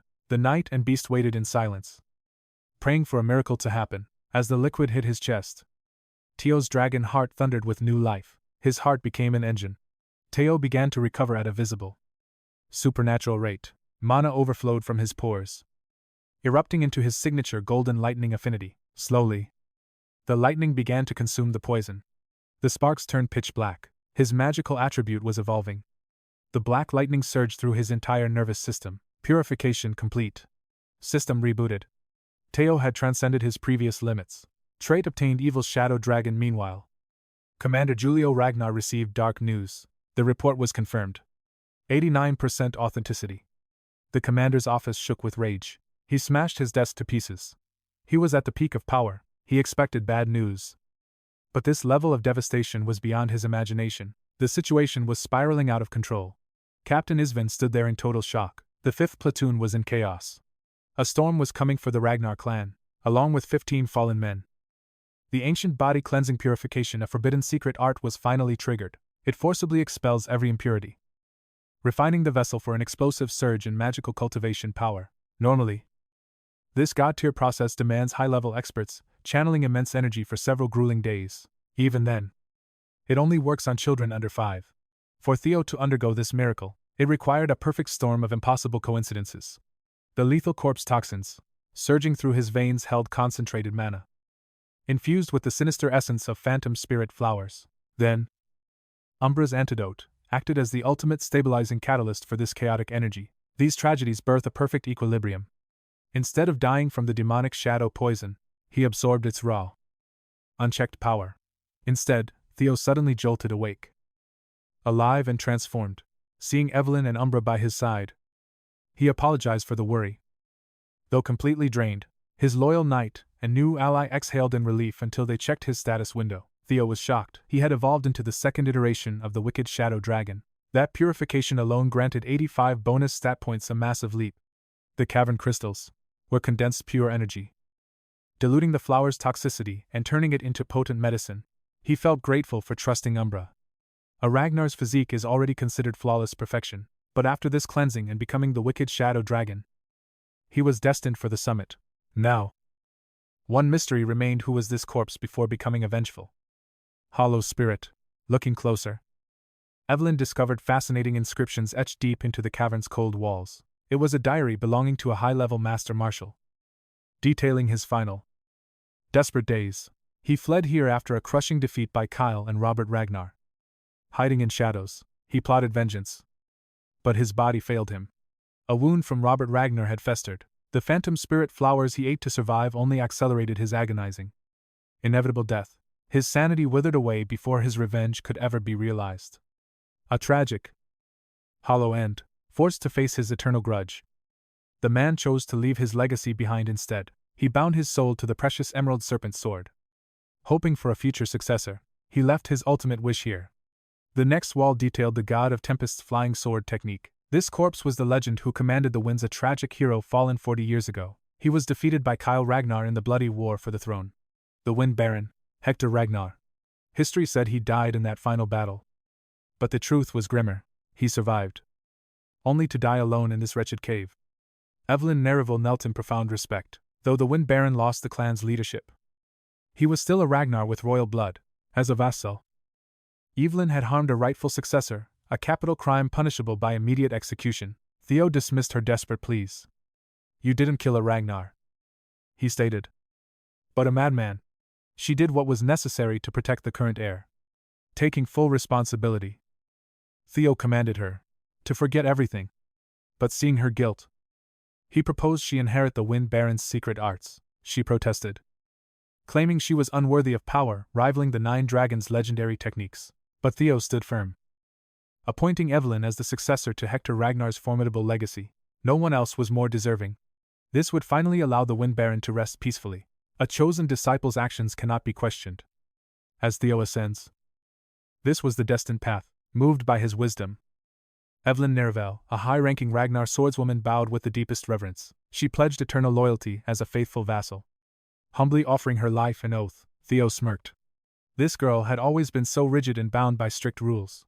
Granting her wish for formal acceptance, Theo drew his blade in a silent, solemn gesture. He gracefully knighted Evelyn, carving her oath of loyalty into his very heart and soul. She is now the Lord's first sword, with Umbra standing as the only silent witness.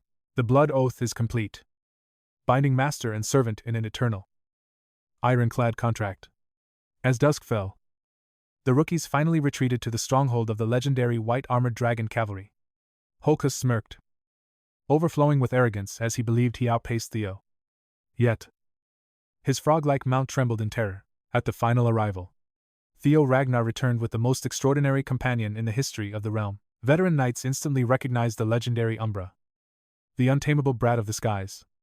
Seeing Theo dominate such a beast, they hailed him as a millennium-tier prodigy, crushing Holkus's fragile ego. Evelyn finalized her formal aptitude report while searching for the commander's urgent whereabouts. Other dragon riders noted their leader had bolted toward the office just moments ago. A dire message regarding the demon dragon arrived as the beast landed with a heavy, ominous force. Julius Ragnar emerged, offering grim apologies before delivering devastating news to the new recruits. Every soul present, veterans and rookies alike, received immediate orders to deploy to Fort Blanky. This sudden command sparked chaos across headquarters. Though one person realized the dark truth, the hostage crisis involving the merchant guild at Fort Blanky was finally spiraling out of control. They were walking into a conspiracy to steal the Dragon Slayer blade. Baumum. For the coming coup, it was a wicked plot orchestrated by the hand of the treacherous celestial dragon himself. Trovan demanded answers. Refusing to deploy raw recruits who lacked even the most basic training, Julius gave it to them straight, dropping a truth that chilled the hearts of every knight present. Instructor Isvan, the veteran captain of the 5th platoon, and his entire unit have completely vanished. Known as the oldest pillar of the white-armored cavalry, Isvan was not a man easily defeated. Theo realized this butterfly effect was his doing, as the death probability reached 89%. Even if they survived, they were in no condition to complete their high-stakes mission. Consequently, all available troops must adopt the 5th platoon's name and fulfill the objective. Evelyn Nereville was appointed captain, With the deployment scheduled for 3 days from now, the novices had 72 hours to master their basics while Julius hid his inner turmoil, though he thirsted for cold vengeance. The commander made a silent, forced exit from the room. It all started when the Black Skull bandits kidnapped a high-ranking merchant representative as bait. The incident was supposed to end peacefully with cavalry intervention. But the true goal lay elsewhere. This entire crisis was a smokescreen to facilitate the smuggling of the legendary dragon slayer. 𝗕𝗲𝗰𝙀𝗰, once 𝗕𝗲𝗃𝗁 claims that blade. The coup begins, shifting the fate of Theo's second life. If this deviation is his fault, he must witness the impending carnage with his own eyes. The secret quest for the Dragon Slayer sword has officially begun after 3 days of hellish training. In the biting northern chill, a lone bandit sentry noticed a shadow eclipsing the full moon. He realized too late that a battalion of salt vipers from the White Dragon cavalry had arrived. Before alarms could ring, a violent explosion reduced the watchtower to a heap of smoldering rubble. Evelyn ordered the aerial bombardment, her wyverns circling like metal vultures above the fortress. The coordinated assault was executed with lethal precision, turning the stronghold into a literal inferno. Bandits scrambled for cover within the castle walls, but they were already far too late. The dragon riders descended from the heavens to hunt down every single pathetic survivor. Evelyn led the massacre with effortless grace, slaughtering every bandit that dared to cross her path. This is the brutal price for challenging the might of the white armored dragon cavalry. The smuggler carrying the legendary blade thanked his lucky stars for escaping before the strike. He imagined a life of luxury once he delivered the treasure and collected his blood money. Unfortunately, he was a sacrificial pawn from the start, and his greed led to a swift end. A hooded figure flickered in the dark, and his head rolled before he could even scream. With 𝗕𝗲𝗰𝙀 successfully smuggled away, the mysterious figures in the shadows finally seized control. With the primary objective secured, the sinister phase begins as long-range cannons are deployed. It is time to purge the wyvern riders. The cavalry swiftly crushed the bandit scum within. The fortress fell instantly, subjugating every miserable soul inside.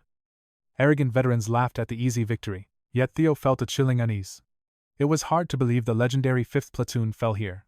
Activating his hatchling synchronization, Theo delved into a bandit's memories to find the hidden truth. They had indeed stolen 𝗕𝗲𝗰, but not a single one had actually seen the legendary blade. Low-level grunts being blind was expected, but even the bandit leaders were operating in total darkness.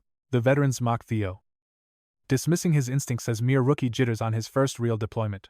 They simply wanted to finish the job and leave. But then, a dark omen struck Theo's mind. He suddenly recoiled from his comrades, his eyes wide with a sense of impending grim doom. Without a word, Theo swung his blade, shattering a seemingly ordinary section of the stone wall. Revealed behind the bricks were endless barrels of volatile explosives. This operation was a lethal trap. Theo seized command, urging everyone to flee as the air began to whistle with incoming fire. Cannon fire roared closer. Theo's desperate warnings were drowned out by the thunder of massive explosions. The first shells hit their mark perfectly. Now, it was time for the attackers to reload. Cloaked figures rained destruction upon the explosive-laden fort from every conceivable angle in the dark. Their orders were absolute: the new 5th platoon must be completely erased from the world today. Not a single ant must survive. Meanwhile, the one who ordered this massacre sat alone, Lady Amal Ragnar, former mistress of Camellia Palace, bathed in the pale and eerie moonlight, cradling the severed head of her psychotic son. Action. She had finally descended into total madness. She demanded Ragnar's head at any cost. Amidst the chaos, the bandits scrambled to escape. Evelyn showed no mercy, ordering a ruthless wave of executions to silence the fleeing criminals forever. Dragons tore through the scum while the fortress burned. Even Evelyn sensed something was very wrong. These bandits were far too weak to have defeated the original 5th platoon. Then, fire struck. An explosive shell nearly incinerated her. With the second barrage falling, Evelyn ordered a full retreat. The bandits were left to die in the flames. Finally, the rookies reunited with Evelyn's battalion. With the platoon now consolidated, they had to find a way out of this burning hell. Theo suggested, heading for the outer walls, opposite the direction of the relentless heavy artillery fire. Under the crushing pressure, his mental door swung open, shattering his cognitive limits at last. Suddenly, his perception and thought processing accelerated to godlike speeds in the heat of battle. As he scanned the area, the hidden blueprints of the entire fortress were laid bare before him. He was momentarily paralyzed by the overwhelming flood of data surging into his mind at once. Evelyn snapped him back to reality, trying to pull him toward the planned escape route outside, but Theo stood firm. with burning resolve. He declared they must head deeper into the fortress. 𝗕𝗲𝘰𝙀 chose to trust her master's instinct and commanded the remaining troops to follow his lead. 21 lives now rested solely on the golden boy's ability to guide them to safety. With his heightened senses, he realized the exit was nothing but a coordinated, lethal ambush site. A final death trap awaited them there. Combining his mental door with hatchling's synchronization, everything changed. Theo began reading the very memories of the buildings. Seeing the world like a digital matrix, the enemy believed survival was impossible. But Theo saw a path through the certain death. Explosives lurked to the left, and a fresh artillery strike was incoming from the right side. The only path to survival lay down the central staircase. Deep into the belly of the fort, Theo led his comrades into the depths. Every soldier running for their very lives through smoke. 𝗕𝗲𝘰 held the rear, ensuring no one was left behind. Her hopes for their survival now. He guarded the rear, ensuring no soldier was lost. His hopes for the future burned brighter than ever. All hope of survival vanished in that dead-end alley. Panic seized them as they turned to Theo. They looked to him for a miracle, knowing there was no way to retreat now.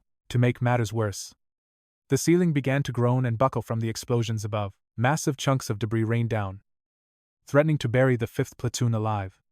Outside, the hooded agents of 𝗕𝗲𝘁𝙁 celebrated their fiery trap. They had exhausted their entire artillery arsenal for this strike. This was their brutal revenge for their young master. With blades drawn, the 𝗕𝗲𝘁 agents prepared to storm the ruins. Even if they had to sift through blood and bone, they demanded proof of death. But fate would not be so kind to them today. Just as the structure collapsed, Theo unleashed a desperate, earth-shattering strike against the floor. In the final second, the group plummeted into a secret subterranean lair.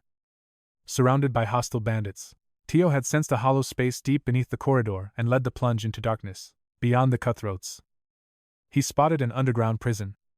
Among the captives was the legendary Captain 𝗲𝙰𝙁𝙰. 𝗕𝗲𝘰𝘁's troops quickly dispatched the remaining jailers, or rather, 𝗕𝗲𝘁 handled it himself. Captain 𝗲𝙰𝙁 soon arrived to deliver a grim report to 𝗕𝗲𝘰. Who could have imagined the Central Intelligence Office was the mastermind behind this scheme? The original 5th platoon was finally unshackled. But there was no celebration to be found. Every one of them was mutilated, including the old captain. 𝗕𝗲𝘰 suspected 𝗕𝗲𝘁𝗁's hand was in this betrayal. But she never expected such massive internal collusion within the ranks. Those bastards actually turned their blades against their own kin. This is high treason, and it must be met with the most absolute and ruthless punishment. They needed to alert Black Snow Station. Theo realized that the lack of reinforcements meant the hidden agents nearby had already been liquidated. The situation seemed utterly hopeless, but the Rising Star already had a plan. The Trojan agents wanted a perfect cover-up, and even tried to bury their own disposable pawns in the bombardment. They would surely come to confirm the deaths of their primary targets while celebrating their victory. The cavalry could exploit this hubris by staging a lethal ambush from within the rubble. It was their only chance to flip the script and seize control of the battlefield. Captain 𝗲𝙁𝘁 watched the boy closely. He realized Theo had recently opened his mental gateway. Such an achievement at his age was staggering. The captain felt the weight of his years. He had almost surrendered to this crisis. But the fire in the new generation inspired him. Standing on his remaining leg, 𝗲𝙁𝘁 roared, igniting the spirit of his broken troops with pure will. The combined 5th platoons of the white-armored dragon cavalry prepared to execute Theo's strategy. A fatal showdown between the two Ragnar factions was about to explode into violence. 𝗕𝗲𝘁's agents swarmed the fortress, hunting for corpses among the smoking ruins. They turned every stone to identify their victims, treating any survivors with cold, inhuman cruelty. Hours passed without a sign of the cavalry. The west wing was a graveyard of silence. The east side was just as barren. The ambush team reported no dragons fleeing the exit. All they found scattered throughout the crushed fortress were the remains of Black Skull bandits. Sensing something was wrong, the operation leader called a halt to the futile search. But blood was already spilling. The hidden cavalry finally revealed themselves for a devastating ambush. The traitor leader nearly lost his head to 𝗕𝗲𝘰𝘁's lightning-fast blade. Two rival captains faced off at last. The 𝗕𝗲𝘁 leader tried an underhanded, dirty trick, but 𝗕𝗲𝘁 was far too skilled for such petty tactics.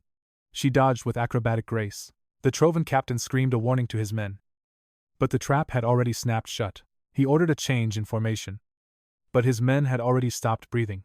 With the treachery exposed, 𝗕𝗲𝘁 became the ultimate arbiter of Ragnar's law. The sentence was death. Captain 𝗕𝗲𝘁 refused to yield. Clashing blades in desperation, he fought fiercely to survive. But inward panic consumed him. How did those wyverns live? That momentary distraction was fatal.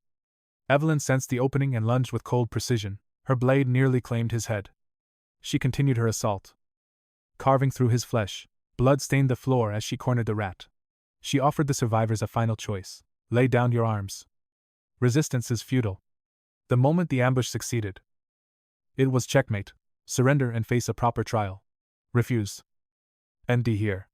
Desperation hung heavy before his men could waver. Captain 𝗕𝗲𝗰 roared, commanding the use of their forbidden technique. Every dragon recoiled in shock. The 𝗕𝗲𝗰s possessed one last nightmare hidden beneath their sleeves. A berserk agent lunged at the young master. His offensive power had transcended human limits. This was no ordinary strength. These fanatics utilized reverse blood surge, a cursed, forbidden art. It grants godlike power by ruthlessly devouring the user's life force. A true suicide pact. Even Theo struggled against this unnatural speed. This forbidden technology pushed him to his edge. One monster was bad enough, but now the entire pack swarmed. Hungry for his head, death closed in. Suddenly, a wounded officer from the 5th platoon shielded Theo. He took the lethal blows. With his dying breath, he begged the young master to run. Witnessing this sacrifice ignited a primal fury. Something ancient and choleric awakened deep within Theo. His triple dragon claw roared, pushing his limits. The young master forced open his mental gate. Time slowed to a crawl. He mapped every enemy position with absolute, lethal clarity. He unleashed a strike surpassing all limits. His blade danced in a symphony of silver light. The attack wove through allies, obliterating every single enemy in its path of pure destruction. Veterans watched in stunned silence. As dust settled, the fortress floor bore marks of annihilation. Only Captain 𝗕𝗲𝗰 remained. Seeing the family's threat grow stronger, he made a final choice. He would drag Theo to hell. Igniting the blood surge within himself, he charged like an arrow. He became a lethal weapon of vengeance. Meanwhile, the superiors stood frozen, watching the rookie fight. Theo's consciousness wavered. Forcing the mental gate had drained him. He was now completely vulnerable. Such immense power had a price. Sustaining this state was still too taxing for his body. To make matters worse, the complexity of his own technique made effective defense nearly impossible. The final lunatic descended like a vengeful meteor, burning his life essence for a killing blow. A loyal 𝗕𝗲𝗰 to the end. He would ensure the boy followed him into the abyss. Theo tried to defend, but his mana veins were frayed. His energy was completely spent. The traitor was about to detonate. This mana explosion would vaporize everything in the area, but Theo's first blade intervened.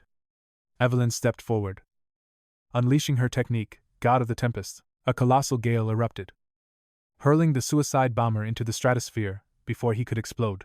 Evelyn didn't stop there. She gathered the wind at her fingertips, creating a massive vortex. Theo watched in awe as her whirlwind neutralized the explosion high above the merchant hall. From that height, crashing 𝗕𝗲𝗰 back to earth was easy.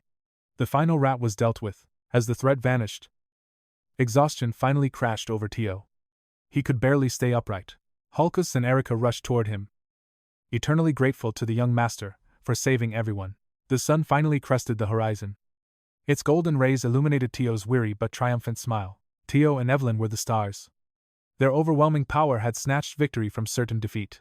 A wave of relief washed over them. The tension evaporated, replaced by a festive atmosphere. The long, dark night ended. A new dawn arrived for the next generation of heroes. Within the Rose Palace walls, a resplendent leader was finally born this very day. Theo Ragnar lay in a trance-like stupor. 𝗕𝗲𝗰𝗀's fingers tightened around her throat in a lethal chokehold, while spitting venomous curses.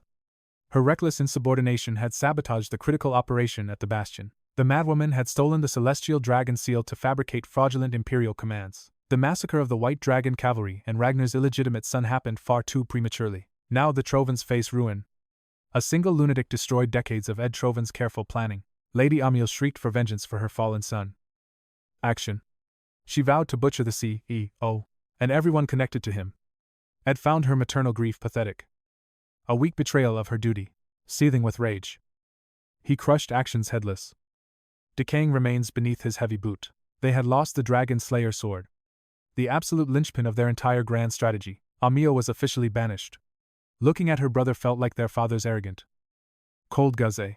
Before leaving, the celestial dragon ordered the palace guards to entomb Amiel in total darkness forever, to prevent any information leaks. Every witness in the room had to be permanently silenced, realizing she would be forgotten. Amiel's sanity returned as she shrieked and begged for mercy. 𝗕𝗲𝘁𝗁 slaughtered the palace attendants easily, using their lives to vent his boiling frustration. His meticulously planned coup d'état now lay in complete and utter shambles. When analyzing his failures, the root cause was always that single bastard Theo Ragnar. The celestial dragon hungered for the boy's blood.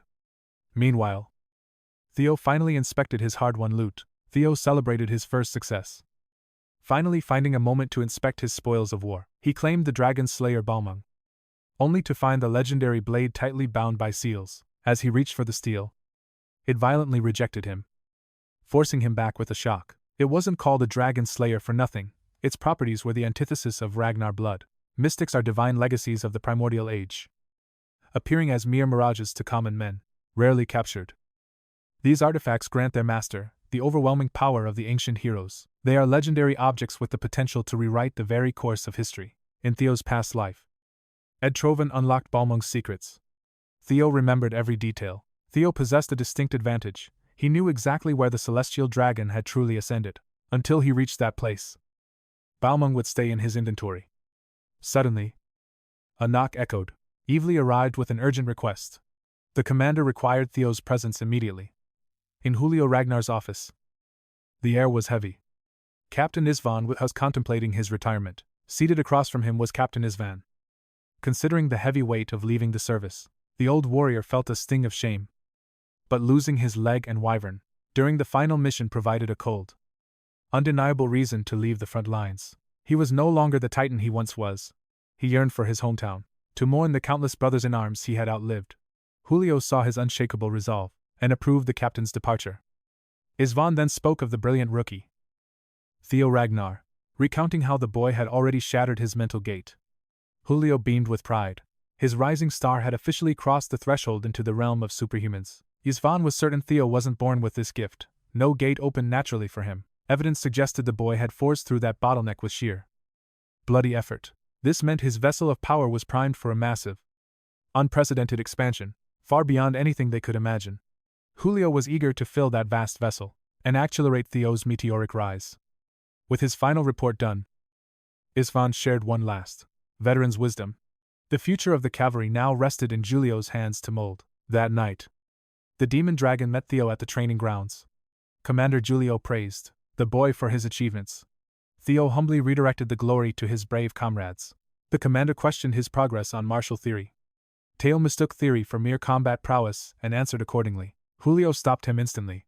This wasn't about surface-level techniques or simple fighting grades. Martial theory is the very world one's blade creates.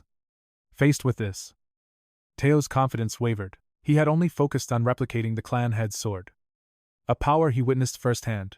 Julio expected this reaction. Every novice starts their journey trapped in someone else's shadow. To shatter his narrow view, the demon dragon drew his blade, revealing a terrifying new horizon. In an instant, Julio Ragnar transformed the arena into his personal hell. The demon dragon's isolation zone. It was a demonic nightmare, vastly different from the sword dragon's elegant and vibrant domain. This was the commander's martial theory made manifest, a realm of absolute dread, essentially a domain expansion. Julio explained his sword was born of pure demonic nature. The crushing pressure alone left Theo gasping for air. Then, the commander began his fluid, lethal dance. His sequence was a symphony of heavy slashes, fatal rotations, and bone-shattering thrusts. Theo watched in paralyzing awe, caught between absolute terror and pure admiration for such overwhelming power. After building immense momentum, Julio shattered his own domain, unleashing a towering crimson wave. Theo felt utterly helpless as the incomprehensible force swallowed him whole. As the wave vanished, Julio asked what he had learned from the demon dragon's martial theory. Theo could only find two words to describe the experience: strength and destruction. He had hit the mark. Strength and destruction are the true heartbeat of the demonic path. It is direct and brutal. The blade cuts straight and hungry, even if it must shatter. This explosion of destructive force is the foundation of the commander's invincible swordsmanship. He is death incarnate. In contrast, Julio asked about the essence of the plum blossom sword. Theo called it flashy and beautiful. Julio nodded. The answer was simple yet profound. The plum blossom sword embodies life itself, mirroring a seed's journey toward full bloom. It is the purest representation of existence, slow, soft, and filled with infinite, shifting variations.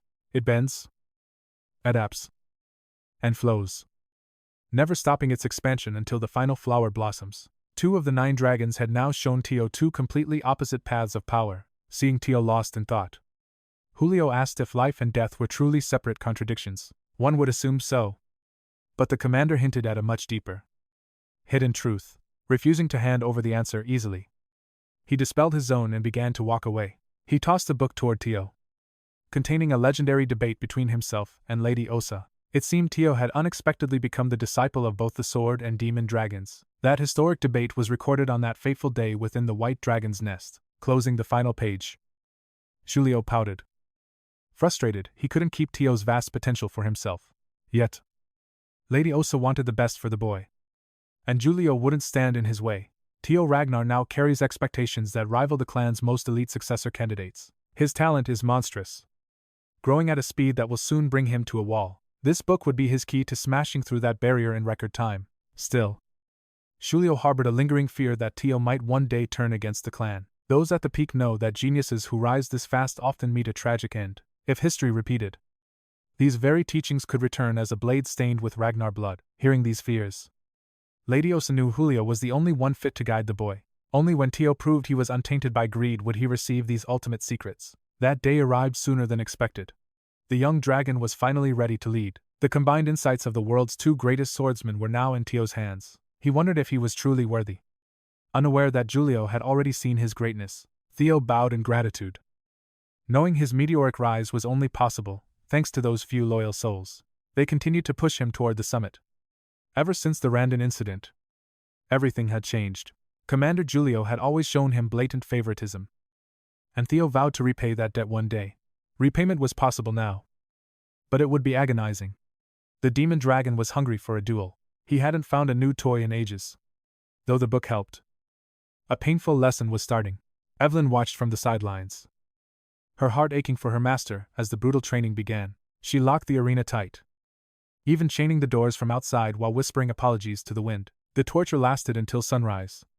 When the chains finally fell, Evelyn witnessed the devastating aftermath. Our young master looked like a survivor of a bloody war.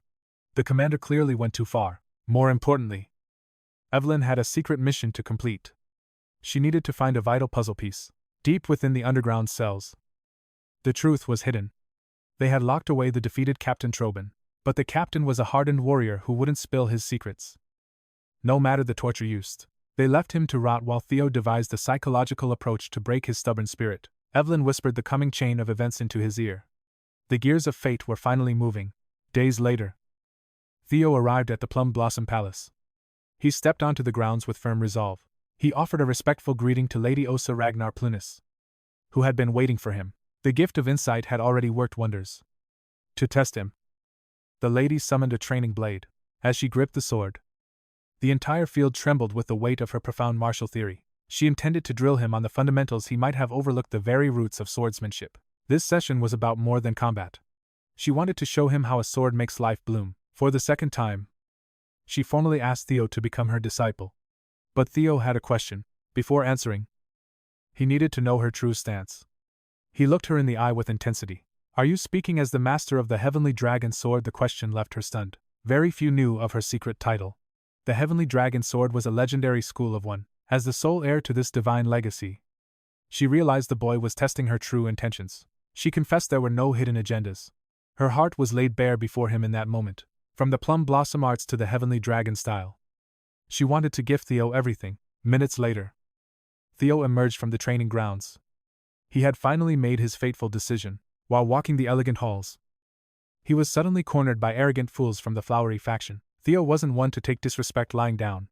His sharp tongue immediately ignited the bastards' rage. They assumed he was a new disciple and demanded he show respect to his seniors. Theo ignored their barking, seeing only the fragile egos of men desperate to feel important. They weren't even his direct superiors, so their ranks meant nothing. Yet, these mutts still pushed. They wanted to use the rising star to gain prestige. But they had made a fatal mistake. They thought he had accepted her offer. In reality, he had turned down the golden opportunity. Facing 2 legendary legacies was a temptation few could resist. But Theo followed his own path. He had asked why she favored him so much. Her reason was simpler than any political scheme. "You remind me of a young Kyle," she admitted. He acted exactly like the clan head's youth, like the patriarch. Theo chased his dreams without rest. Never once looking back in doubt, 𝗕𝗲𝘁𝗄 never allowed himself to despair. He overcame every trial through sheer, unyielding will. Every day was a cycle of hardship.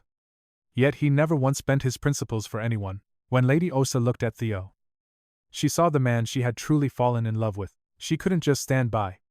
As his stepmother, she was determined to see him reach the peak. Looking at Theo, Lady 𝗲𝗲 saw the shadow of the 𝗕𝗲 she had once fallen for. She couldn't just stand by and watch. His stepmother was ready to expose the truth. Theo stood at a crossroads.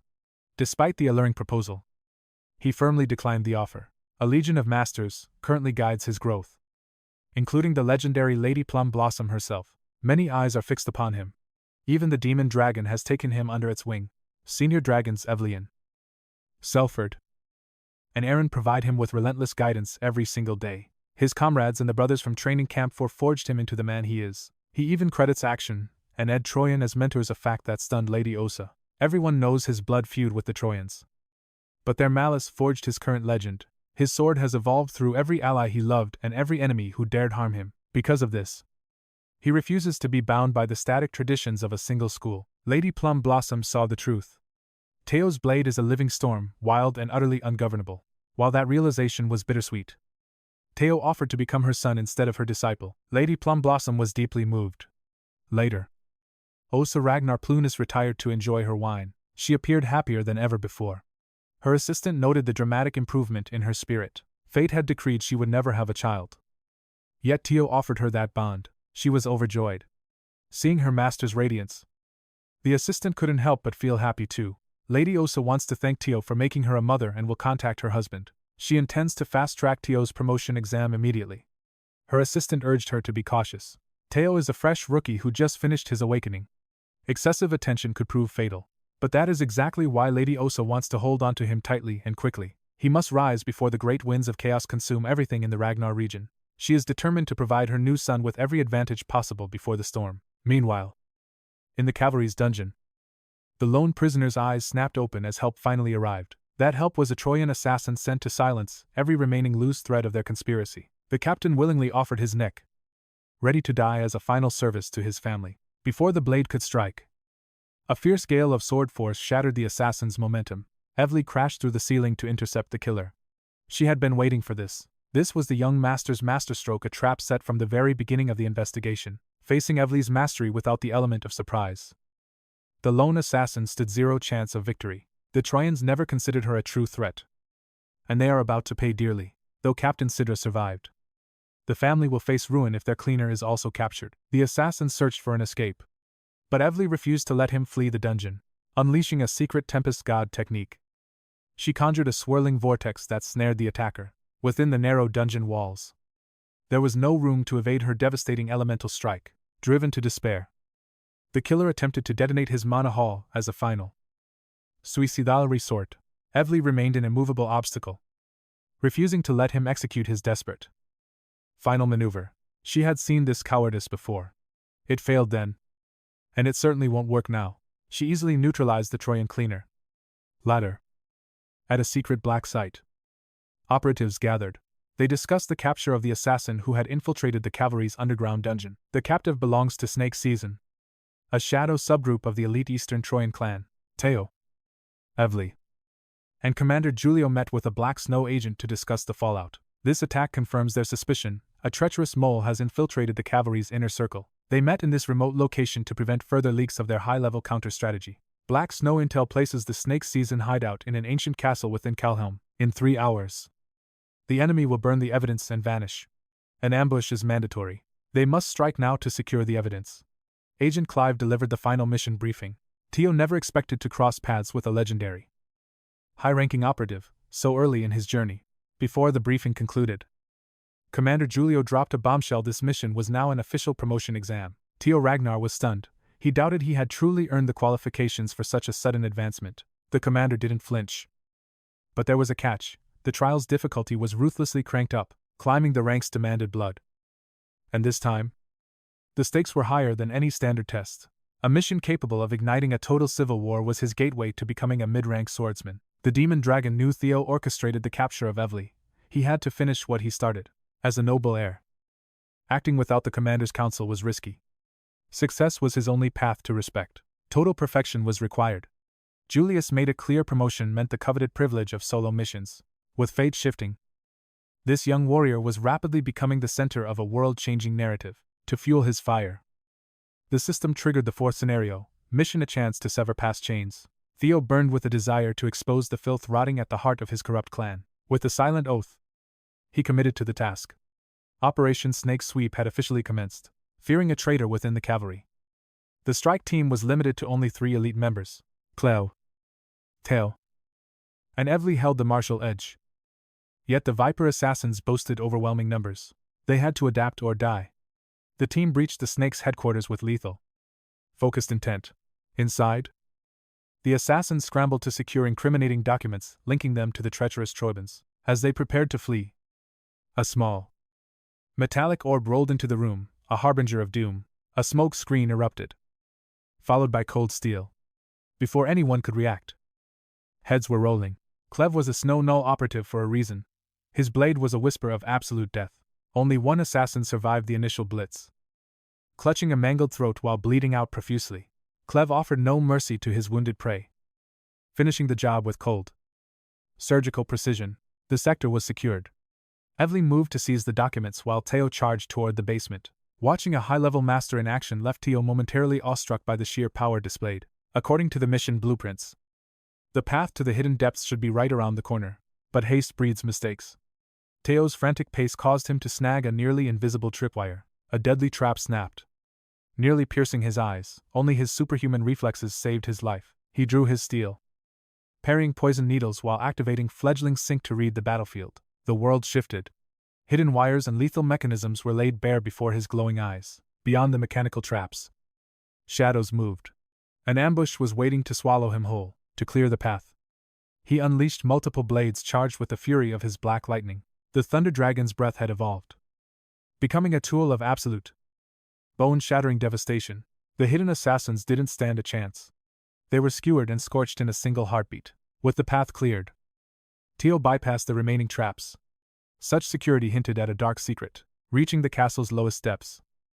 The metallic stench of iron and gore assaulted his senses. There stood a lone figure in crimson robes, preaching eerie prayers amidst a sea of viscera, a blood priest.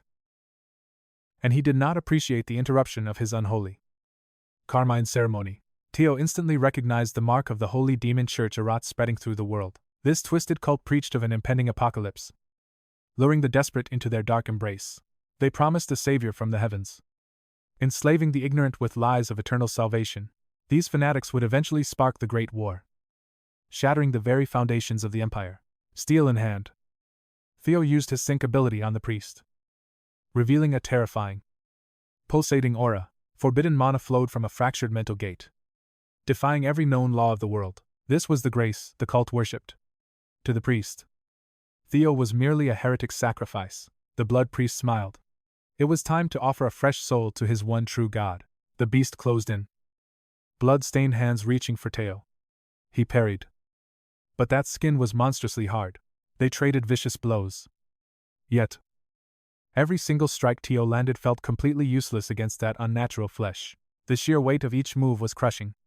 One successful grab would mean certain death for our hero. Suddenly, the priest caught Theo's blade with his bare hand. A full power strike stopped with terrifying ease. With his weapon neutralized, Theo was hurled against the basement walls.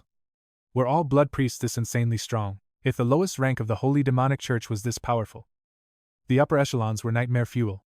Options were running thin. Using the triple dragon claw here would bury Theo alive under tons of debris. Even mana-infused attacks were failing. What good was a sword against a monster that couldn't be cut? Time slowed down. Theo recalled the demonic dragon's teachings of explosive, destructive force that signaled absolute death. But the sword dragon taught him the root of swordsmanship. Life and death. They weren't just simple opposites. The crazed priest lunged again, aiming to crush Theo's skull. At the last second, Theo barely twisted away. He danced on the edge of death, frustrating the priest with every narrow dodge. Then, it finally clicked. A sudden breakthrough. Life and death aren't opposing forces. No. They are part of a grand, eternal cycle.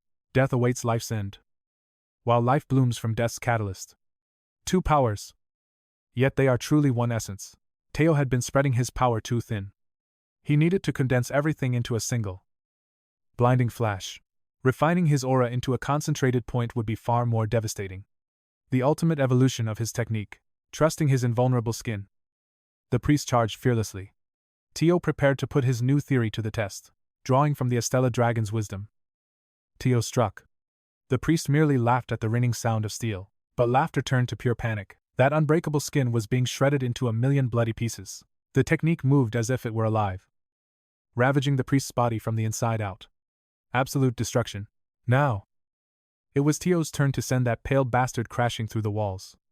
The tides had finally turned. The priest cursed him as a seed of evil for evolving mid-slaughter. He was a threat to their god. Theo didn't care about the crazed barking. He lunged forward. Grabbing the priest's face with a crushing grip, he activated Brood's synchronization. It was time to rip the secrets directly from this lunatic's twisted memories. This was his chance to find the source of the church's power. Suddenly, his consciousness was pulled away. The world spun violently. His soul began floating through a vast, infinite void beyond the physical realm. This felt different from any memory read before. He was drifting into a space that shouldn't exist. Suddenly, his system started glitching out. A flood of unreadable characters and errors filled his vision. System overload. A dire warning appeared. An entity of an impossibly high level was approaching fast. The system screamed for him to run. But where? There was nothing but suffocating darkness in every direction. Then, a primal voice boomed, shaking his very soul. It demanded to know exactly what he was. As Theo recoiled, he realized the infinite darkness was actually just a single eye of a cosmic horror. He had accidentally awakened the final boss of this entire universe. A being beyond human comprehension. The dark god of the holy demonic church finally became aware of Theo Ragnar's existence. A terrifying realization, irritated by the silence. The god demanded a response. Theo was forced to face a truly divine pressure. Theo stood paralyzed as the deity peered into his soul. It spoke his name aloud, Theo Ragnar. To this entity, he was either a target or a mere pest that needed to be exterminated immediately. The being's massive form twisted and shifted, surrounding Theo's soul like an inescapable web of darkness. Incomprehensible shapes coiled around him. Just as his soul was being consumed, a golden light erupted. An avatar of the ancient dragon, 𝗕𝗲𝗰𝙁, appeared. He tore through the god's fleshy form to save Theo. Theo watched in awe as these two legendary powers clashed. A battle far beyond his current level. 𝗕𝗲𝗰𝙁 called him partner, but gave him a grim warning. This entity was not someone he could fight yet. Even reaching Ragnar's level wouldn't guarantee a win. For now, the dragon would handle this cosmic disturbance. With a powerful tail flick, 𝗕𝗲𝗰𝙁 sent Theo's soul soaring back toward his physical body. Though many questions remained, Theo was forced back into the basement. Reality came crashing back in, bathed in gore. The youth still quivers from the primal horror that nearly swallowed his soul. 𝗕𝗲𝗰𝙁 has battled such nightmares in absolute isolation. As Theo struggled to process the harrowing ordeal he just witnessed, the blood priest's spirit shattered. How could a godless soul like Theo receive the Lord's divine grace? For a zealot who offered a lifetime of devotion, receiving no recognition was a soul-crushing insult. Finally, Theo delivered the killing blow, beheading that bald monster. They may call that thing a god, but it's a false idol. Now he knows the truth. The holy demonic church serves that nameless sovereign, Lord Brock once mentioned. Guarding humanity from such malevolence has been his silent, lonely burden for ages. Without his heart, 𝗕𝗏𝗁 has 3 years left. 5 years remain until total war erupts. The guardian dragon's demise signals the end. The demonic cult's rise begins with 𝗕𝗲𝗁𝗰𝙁's treasonous rebellion. Every single thread is linked. It all makes sense now. Theo stumbled, his psyche reeling from that out-of-body nightmare. Luckily, 𝗕𝗲𝗁𝗰 supported him. Clive stood frozen in awe, realizing the young master had slain a blood priest, entirely on his own, without another word. He's proven himself more than worthy of the promotion he sought. The exam is a mere formality now. Once the castle was purged of hostiles, the trio began their search for incriminating files. Alas, the written records they uncovered are merely circumstantial, lacking the final weight for a conviction. That's when Theo produced a familiar box hidden deep within the dark cellar. 𝗕𝗲𝗁𝗁𝗁's eyes widened. She recognized the artifact she was tasked to retrieve before her awakening ceremony. Inside lay the shadow ledger, detailing illicit trade between the Sari Merchant Guild and the Troy faction. She marveled at her master's godlike foresight. Watching him play his winning card at the perfect moment, Clive scanned the logs, uncovering formal transactions linked directly to Ed Troy Vin, complete with official seals. The evidence is unmistakable. Now, they hold the smoking gun for the Celestial Dragon's treason. The Holy Demonic Church is implicated. They finally possess enough evidence to tear that bastard Ed down. First, they strike the Sarah Guild. It is time to rewrite history and crush Ed Troy Vin once and for all. When the demon dragon learned of the Celestial Dragon's rot, his fury reached a boiling point, while current evidence only marks him as a suspect. A ruthless investigation is now absolutely mandatory. Julius received the grim report from the legendary Black Dragon himself. A face-to-face meeting with a legend, with Robert Ragnar's personal involvement. This case has long surpassed the phase of mere suspicion. It's a certainty. With his vast influence, Robert surely sensed these undercurrents long ago. Yet he chose to wait. The Black Dragon pivoted, praising young Lord Ragnar for his feat of slaying a blood priest single-handedly. Robert argued that the boy's lethal talent is a perfect fit for the Black Snow unit. Theo belongs there. His sharp perception and deductive brilliance allow him to see the whole board through minute clues. His methods mirror those of a seasoned Black Snow operative. It's as if he was born for it. Julius won't let his rising star be snatched away by the shadowy Black Dragon. Osa failed. And now Robert is on the hunt. Hearing Julius call him older brother Sparta, wave of nostalgia. Long before they reached their current heights, these four legends were once sworn siblings. Julius knew that Sly Fox was merely tugging at his heartstrings to get his hands on Theo. Still, Robert played his part, insisting he was just a doting brother looking out for his kin. Before departing, he brazenly swiped the commander's finest wine, demanding an even pricier vintage for next time.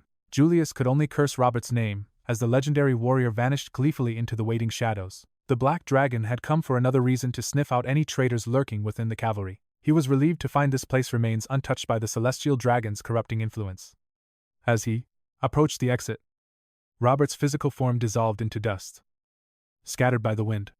He eagerly awaits the fall of the Sarah Guild. Today, of all days, that wretched family celebrates a high-profile wedding. The elite have gathered at the Central Branch's chapel. The groom, Navan Bacchus, stands ready as the Bacchus clan's second son, 𝗕𝗲𝘁𝗿𝘆𝗲𝗰, the Sari Merchant Guild's master, brokered this dark union. His fourth daughter, 𝗕𝗲𝘰𝘁𝗿𝘆𝗲𝗰, will serve as the sacrificial bridge between these two powerful houses. Two powerhouses unite. The Saris and Bacchus clans are now bound by blood. 𝗕𝗲𝘁𝗁 grinned with greedy delight. This marriage was his ticket to elite nobility. His master plan begins. The Ragnars will pay for every slight they've dealt him. Blood vengeance looms, while that pig 𝗕𝗲𝘁 gloats. The Bacchus patriarch seethes with rage. For a pillar of Ragnar, this union is a stain, a humiliating necessity. Yet, they need the dowry. Only this gold can save their crumbling finances. The bitter patriarch sent Navan, the bastard son. Navan found the chaos hilarious. He felt the clan's fury boiling. He knew these greedy merchants weren't allies. Sarah's shop is the collateral. But Navan has a much darker agenda. He'll build wealth on corpses. He's only here to watch this family burn. With perfect acting, Navan vowed to cherish his future bride forever. Suddenly, 𝗕𝗲𝘰𝘁𝗿 spoke up. She demanded proof for his empty words. He listened, sensing a trap. As long as it doesn't cost gold, he's in. To spite his father, Navan offered the family seal. But Lily wanted more. She desired Theo Ragnar's head. The man who left her scarred and broken. Navan froze. This woman was insane. She wanted a public execution of an heir. 𝗕𝗲𝘁𝗁 tried to silence her, but Navan's response was even more unhinged. He accepted the bloody request. Anything to seal this unholy union. He'd deliver Theo's head as a wedding gift. Outside, the skies began to darken. Citizens looked up in terror. Wyverns swarmed the heavens above the Central Branch. Theo, 𝗲𝗲𝘰𝗁𝗲, and 𝗕𝗲𝘁 descended. Their landing was a violent declaration of war. No more shadows. They flew the Ragnar flag high, demanding absolute justice. 𝗕𝗲𝘁's voice boomed, listing Sarah's crimes. The time for reckoning had arrived. A search warrant for high treason was issued. Any resistance meant immediate death. Surrender now, or face the blade. The investigation would be merciless. Quadrax knew he was guilty. Still, he chose to play the defiant lord. Cliff started the countdown. The air grew heavy with the scent of slaughter. Quadrax barked about forged papers. He refused to bow to a mere scrap. A frame up, he shouted. The authorities were playing a filthy game. He swore eternal loyalty to Ragnar. Then, he ordered his men to kill. He played the innocent victim while commanding a massacre. The trap was set. Seeing the disaster, the Bacchus patriarch tried to cut his losses. He tried to annul the marriage. But that greedy pig wasn't letting go. It's too late for regrets. In the law's eyes, they are now one. Quadrax scoffed. If they had real proof, they'd have sent an entire legion. Seeing only 3 foes, he grew bold. He'd use the Bacchus swords to escape. The pig wanted a bloodbath to carve a path through the blockade. Ňáven stepped forward with a grin. He loved how the stakes were rising. This was the perfect chance. Time to fetch that wedding gift for his bride. Blade drawn, he vanished into the city. A rogue shadow hunting the law. With that strike, House Bacchus was damned. They were now official accomplices. The patriarch surrendered to fate. He ordered his men to support Ňáven's madness. Our trio was surrounded by spears. Hleb gave one final icy warning to move. Then, Ňáven plummeted from the sky. He stole the stage with a wicked smirk. He mocked the Ragnar pride. Ready to drench the chapel in royal blood. A strike meant to kill Theo and 𝗕𝗲𝗰 stood frozen. This man is pure malice. With one swift, circular slash, he forced them to scatter. This was Ňáven's deadly greeting to the Ragnar envoy. Especially Theo.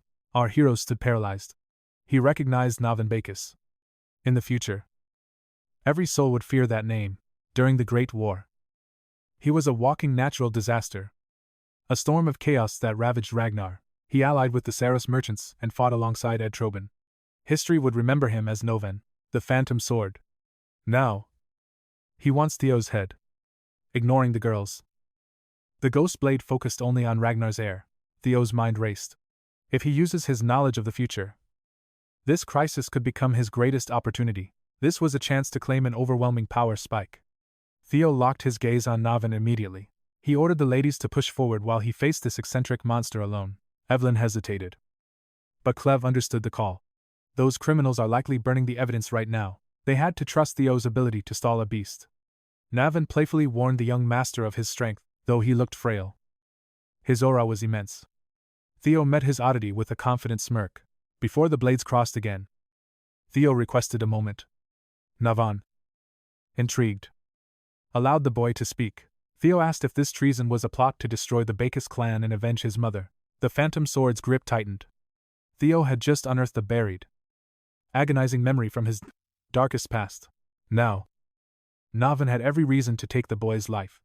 But instead of fear, Theo made a proposal. He offered his hand to burn the rotten Bacchus family to the ground. Suddenly, the system flared to life. A hidden recruitment quest appeared, turning the phantom sword into an ally. He needed legendary persuasion skills now. 𝗕𝗏 Bacchus was a true anomaly. The strongest unofficial blade of his kin. Yet, he received zero recognition. Despite having power rivaling the legendary Thorkel Ragnar, he was shunned as a lowly illegitimate child, though his power rivaled the legendary Thorkel Ragnar. His own kin continued to shun his growing brilliance. Born in a brothel's shadow, an illegitimate son, his genius brought his mother only agonizing sorrow. Young 𝗕𝗏 witnessed his mother's tragic end. Now, a burning hatred for his bloodline consumes him. Theo plans to exploit this rage. He needs this legendary swordsman as a crucial ally. But Theo crossed a line mentioning 𝗕𝗏's mother. The phantom sword's lethal edge swung in fury. A near-fatal strike almost ended Theo's journey. 𝗕𝗏 refuses to bargain with a mere stranger. He mocks the Bacchus family's downfall. Why join an arrogant brat to quicken the inevitable? True. But inaction is a death sentence.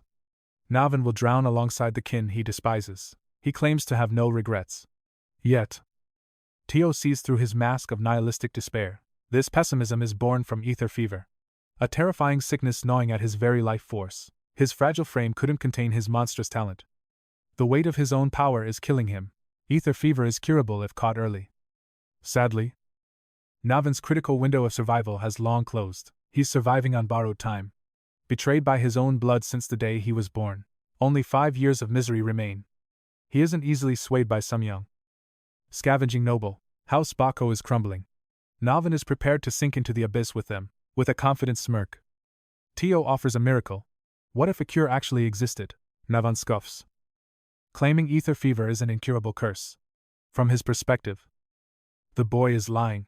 In Theo's past life, the cure was a cruel joke, discovered just days after 𝗕𝗲𝗰's death. Now, Theo is the only person alive who holds the secret. He holds the key to destiny. He guarantees a 100% recovery. That suffocating fever will finally be extinguished forever. Their rotten family will burn regardless. But 𝗕𝗲𝗰 doesn't have to turn to ash with them. Take Theo's hand and become a hero. Leave a legacy that the Ragnar family will never forget. Trust him and take the leap. Meanwhile, city guards begin surrounding the quiet chapel. Defensive barriers were set to stall 𝗕𝗲𝗰𝗪. Yet, these lethal traps proved utterly useless against elite warriors. Parrying arrows was a mere nuisance. Suddenly, they spotted Theo and 𝗕𝗲𝗰, and the boy had ceased their clash. Choosing words instead, Cliff's patience was fraying thin. She yearned to end this farce and simply slaughter every hostile presence in the vicinity. Only her master's command held her back. Prioritize evaluating Theo Ragnar's hidden potential first. The Black Dragon demanded data on the boy's true limits. Black Snow's duty was precise appraisal. As a null snow, Cliff had to identify those who would shape the future of Ragnar. She wondered when she could finally unleash her power. The seal felt heavier by the second, since the demon cult had joined the fray. Cliff would be unleashed if a bishop appeared. Like a loyal soldier, Cliff restrained her bloodlust. Though her inner demons snarled in protest, her only worry was the delay. If this mission dragged on, she'd be working unpaid overtime. Mid-thought, 𝗕𝗲𝗰 Baku suddenly leaped to her side, his presence sharp as a drawn blade. Evelyn feared the young master had fallen. But she was wrong. They weren't enemies anymore. A brief exchange amidst clashing steel had done it. 𝗕𝗲𝗰 had officially switched his side. Having him as an ally was far more reassuring. He even apologized for his earlier rudeness. They were walking the same path now. Grudges had no place among comrades in arms. Theo's hidden objective was complete. 𝗕𝗲𝗰 immediately proved his worth by tapping into his demonic side, ignoring all defenses. He soared into the heavens with a single, earth-shattering leap. The foolish soldiers thought him an easy target in the air. They were dead wrong, annoyed by their wooden toys. 𝗕𝗲𝗰 tore through the anti-air lines like a divine gale. Anyone near the artifacts met a gruesome end as 𝗕𝗲𝗰 unleashed his cold, bloody fury. The bald patriarch roared, cursing the illegitimate son for turning his blade against his own kin. 𝗕𝗲𝗰 scoffed at the word family. Hearing it from that coward made his blood boil over. He finally struck the blow he'd craved, splitting the talkative patriarch like a piece of fruit. Evelyn watched in awe. The man truly lived up to his reputation as 𝗕𝗏𝗁's equal. Theo urged the ladies to seize the moment and ride the wave of 𝗕𝗲𝗰's rage. The path was finally cleared to capture that gluttonous pig. 𝗕𝗲𝗁. The hunt was on. 𝗕𝗲𝗁 was spiraling. Reports of his shattered defenses left him trembling in his silk robes. He finally weighed the cost of destroying the evidence that could bury his entire guild. His aide suggested burning the Trojan files first, but the greedy pig shrieked in refusal. The terrified assistant was merely trying to cut their losses before the world came crashing down. 𝗕𝗲𝗁 wouldn't listen. If those links burned, so did the fortune he'd invested in them. He was the type to squeeze every penny.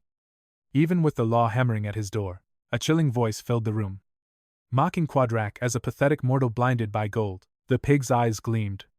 The one man capable of stopping the cavalry had arrived just in time. Outside, the four warriors were a force of nature, leaving a trail of carnage behind them. Theo's relentless advance faltered for a moment, as a massive crowd emerged from the chapel, led by a demon cult envoy. Hundreds of hooded zealots gathered to unleash their god's wrath. They prepared for slaughter. 𝗕𝗲𝗁 thanked the heavens for the demon cult's timely arrival. They had sent a bishop, since these monsters were tied to the Trojans. They could help. The bishop agreed to assist. Perhaps the pig would be useful when Judgment Day arrived, but when asked for the documents, 𝗕𝗲𝗁's greed flared again.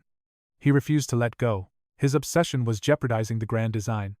It was time for a violent, bloody correction. The bishop had no patience for a stubborn fool, especially a miserable unbeliever like him. With a cold gesture, the bishop ordered the execution.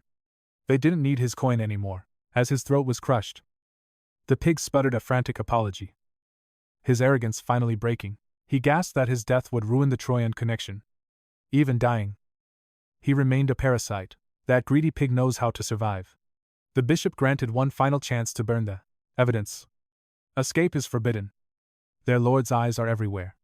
The coward scrambled toward the basement door, trembling before the bishop's wrath. Outside, Theo's party was about to face a bloody welcome from the Blood Bishop himself. The cultists scattered as the time for holy war arrived. The sickly bishop preached of his dark gods, descent in blood. Brainwashed zealots screamed their insane delusions in unison. Only 4 warriors stood against an entire army. They expected the cult, but not a bishop so soon. Staring into the dead eyes of the red-hooded monsters, Theo didn't hesitate. He charged, carving a path through the mindless horde. These lunatics had no self-preservation. They attacked like beasts, ready to die for blood. Even veterans like 𝗕𝗲𝗰𝙼 and Randon felt the chill of that cultist stampede. Cliff held the flank, grinning at her luck. A bishop appeared perfect. This meant she could finally stop holding back.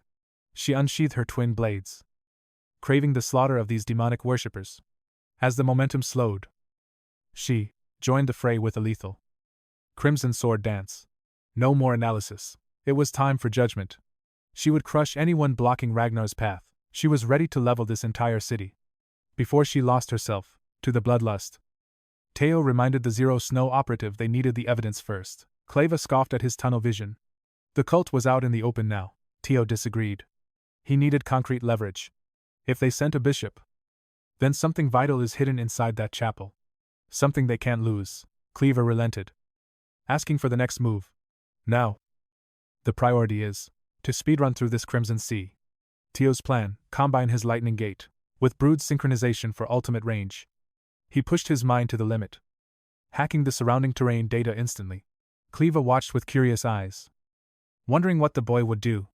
As she slowed, a priest struck, a sneak attack, but Cliff spun, turning the pathetic preacher into mincemeat. Theo moved to secure the evidence while the others handled the trash. Mapping the terrain revealed the optimal path. The young master surged forward, surfing through the endless fanatical crowd. Their numbers seemed infinite, but a giant wave of brainwashed believers blocked the way. He needed a path. 𝗕𝗲𝗁 and Randon worked in perfect sync to clear the dirt ahead. Hearing Randon praise their lord, 𝗕𝗲𝗁's competitive fire blazed. Theo never stopped. He manipulated lightning daggers with expert psychokinesis. A new technique emerged: the lightning dragon's swift protection. Theo knew the commander held the evidence. After a quick scan, he located the greedy pig hiding in the walls. Scenario Mission 4 continues. Back on the front lines, 𝗷 emerged. 𝗕𝗲𝗁 and Randon were lethal, arrogant as ever. The ghost blade claimed the title of Theo's first sword. 𝗕𝗲𝗁's eyes flared with clear offense. Randon would only accept second place if that Zero Snow girl competed. To prove his superiority, he masterfully cut down cultists approaching 𝗕𝗲𝗁. Since they're allies, he proposed a bet: who can kill the most. They would decide Theo's first sword right here. Amidst the slaughter, 𝗕𝗲𝗁, always the rule follower, refused such a trivial and bloody game. But when Randon called her a coward, her patience finally snapped. Challenging Randon, 𝗕𝗲𝗁 ruthlessly snatched a kill from the ghost sword's grasp. Her strike was cold and absolute. Randon realized he had stepped into a storm far deadlier than he could handle. Wielding the Tempest God's legacy, 𝗕𝗁 is desperate to prove she is Theo Ragnar's ultimate prime blade. Randon felt a surge of excitement, finding a worthy rival amidst the crimson slaughter. Deep inside the chapel, that greedy pig scurried toward the lowest vault, clutching a torch. He shattered locks to reach the sanctuary's most hidden chamber. In the center sat a chest filled with empire-toppling secrets. 𝗕𝗲𝗁𝗁𝗃. These were just golden tickets to wealth. Burning them could erase his treason. Yet his insatiable greed stayed his hand. He had poured a fortune into the Sky Dragon's dark schemes. He couldn't stomach the loss that turning these papers to ash would cause. Then, the bishop's threats echoed. He knew death was certain. Gold is sweet, but living is better. 𝗕𝗲𝗁𝗃 dropped the flame. Like a bolt of dark lightning, Theo arrived to seize the evidence. Seeing Theo Ragnar, 𝗕𝗲𝗁𝗃 felt a wave of pure terror. Like a grim reaper, Theo had come for more than just the limbs of this pig's daughter. Desperate, the corrupt merchant begged for mercy. But Theo wouldn't hear a single hollow word. Crackling lightning filled the room as 𝗕𝗲𝗁𝗃 was judged for betraying the Ragnar clan. With the traitor dead, the mission Ties of Past Evil was finally complete. Scanning the files, he wondered why these secrets required a demonic cult's help. The ledger given to Cliff was already enough to crush 𝗕𝗲𝗁𝗃. Yet, Did the Sky Dragon think they could simply hide from his righteous fury? Theo sought total annihilation. With this mountain of evidence, the whole 𝗕𝗲𝗁 bloodline was doomed. Sifting through thousands of pages, he searched for a true lead. Then, guided by pure instinct, one specific book caught his keen eye. It was the Rose Palace Research Report. Within those pages lay chilling details of the primordial dragon relics. Handwritten by the serpent 𝗕𝗲𝗁 himself, the Sky Dragon held 2 relics already, and another was hidden within the Rose Palace, Theo's childhood home. The truth finally hit him. The misery of his past life wasn't an accident. Ed had ordered the deaths of Cecilia and Theo for a mere rumor of a relic. Theo's burning hatred reached its breaking point. He tore out the pages mentioning his mother. His heart, a boiling cauldron of raga. Forcing himself to stay calm, he refocused on the carnage still unfolding outside. To ensure his vengeance, he would take what the 𝗕𝗲𝗁s valued most. Their stupidity was his gain. They had stored their hard-earned treasures in this very vault. 2 primordial cube relics were now his. Outside, Navin and Evelyn stood, firm against the blood cult's fanatical horde. Suddenly, Evelyn recalled a memory from 7 years ago. She saw Navin take second place before he vanished into the shadows. Navin was honored to be remembered. But the battlefield was no place for nostalgia. With his soaring kill count, he was claiming the title of Theo's ultimate sword.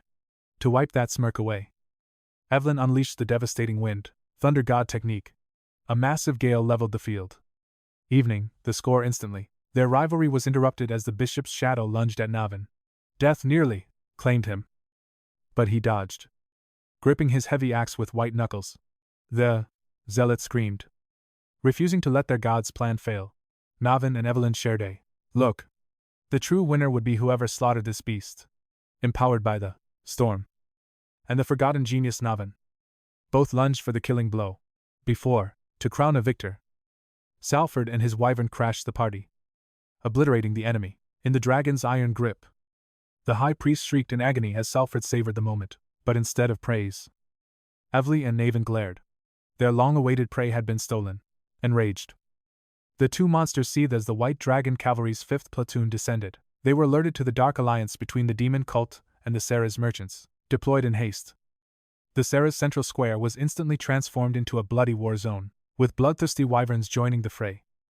The cultist's superior numbers meant absolutely nothing, as his followers were slaughtered.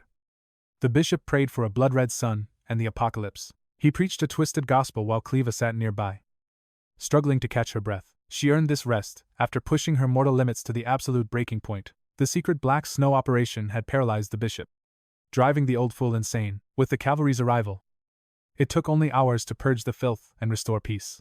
Now everyone, including Evelyn, was condemned to the ultimate nightmare, an endless mountain of paperwork. The heroes who were just slaying cultists were now buried under documents for the survivors. These legendary warriors would rather return to battle than endure this soul-crushing desk work. It was pure torture for them. Except for Erika Alenka, who was surprisingly organized. Her brother Hulkus also enjoyed the task, managing the reparations for those who lost everything. Evelyn, however, was near her breaking point as everyone begged her for help. It was driving her mad. When she finally snapped, her rage triggered a literal storm. While the cavalry suffered in admin hell, 𝗕𝗲𝗁 and Theo compiled mountains of evidence, from Ragnar's lost relics to blueprints of treason. Every dark secret was finally recorded. For his vital role, 𝗕𝗲𝗁 was the first to congratulate Theo on reaching intermediate rank. She saw him as a legendary talent who would truly thrive within the black snow. Theo awkwardly dodged the recruitment offer. But 𝗕𝗲𝗁 had one more urgent update. The mission to capture the Sky Dragon had officially begun. The evidence was enough. The elite black snow arrest team was already marching toward the capital for the kill. Before they could celebrate, a messenger burst in with a chilling report from the front. The elite team suffered a brutal wake-up call. 𝗕𝗲𝗁 was hiding his true power, with no more reason to hide in shadows. The Sky Dragon was finally cutting loose. He knew revealing his hand was risky, but he was ready to stack bodies. 𝗕𝗲𝗁 cursed Theo Ragnar for forcing him into such a desperate, cornered position. Camellia Palace, the Dragon Slayer's sword. The 𝗕𝗲𝗁's guild all ruined by that one brat. Ed was spiraling into madness, adopting a twisted pose as his sanity began to slip. He'd suffered defeat after defeat, but his hatred remained pure. Theo could celebrate for now. The original sword was lost, But Ed secured a replacement to bring to his father. He intended to summon something that would turn the tides of fate in his favor. With the 𝗕𝗲𝘁𝑰 disaster resolved, Theo finally returned home to the 𝗕𝗲𝘁𝑰 palace. The palace was buzzing with activity as nobles prepared for their high-end fittings. Karen looked around the grand halls, stunned by the sheer chaos of the preparations. A simple walk through the palace felt like marching through a battlefield of fashion. She almost got lost before her daughter, Cecilia, found her amidst the busy tailors. Cecilia excitedly explained her new venture, a luxury brand using rare fabrics and jewels. She rambled about business complexities while Karen just watched her with a gentle smile. The elven mother was too captivated by her daughter's radiant joy to hear the details. To her, Cecilia's happiness was more brilliant than any gemstone in the entire estate. A messenger arrived bearing heavy news. Ominous whispers concerning the Rose Palace began to circulate. Cecilia's heart raced as she feared the absolute worst. She trembled, wondering if her son survived. Seeing his daughter's spirit break, 𝗕𝗲𝘁𝗿 quickly intervened. He promised her that the news was triumphant. The vile 𝗕𝗲𝘁𝗰 and her entire camp were slaughtered. Their severed heads now decorate the palace walls. Hearing this, Cecilia felt an immense, crushing weight finally vanish from her weary soul. She was overwhelmed with pure relief. The long, dark nightmare had finally reached its bloody end. For years, she hid her agony. Every waking second felt like she was treading on jagged glass. That woman had framed, threatened, and hunted her. Cecilia stayed silent to protect her precious son. With that wretched mistress dead, her era of suffering is over. Justice has finally been served. While Theo Ragnar recovered, the world's political landscape shifted violently. A new, crimson era had dawned. Power was now written in blood. Fortresses were stained red as the Troy family defied everything. By ignoring the Draker family's ultimatum, the Troys effectively declared a brutal, all-out war. The Council of 9 Dragons convened an emergency session. The atmosphere was thick with mounting tension. They had gravely underestimated Ed Troyan's cunning. The man had been weaving this trap for years. Suspicious movements from northern warlords suggest a massive storm is brewing across the entire continent. Yet, the traditionalists refused to act. They viewed the Troy matter as a trivial, internal dispute. To them, the gathering northern armies were no threat. They were blinded by their own internal greed. Their only concern was the vacant seat of the heavenly dragon. The power vacuum consumed them. While the patriarch remained silent, the elders are desperate to settle the long-delayed matter of succession. Suddenly, the Black Dragon proposed a radical idea. He demanded they choose a new leader immediately. He warned that internal strife during a total war would lead to their absolute destruction. He sought to eliminate any weaknesses. But the elders mocked his words as pure, unfiltered blasphemy. Fortunately, one of the 9 dragons silenced the room. He commanded order before chaos took hold. He suggested a formal gathering of all factions.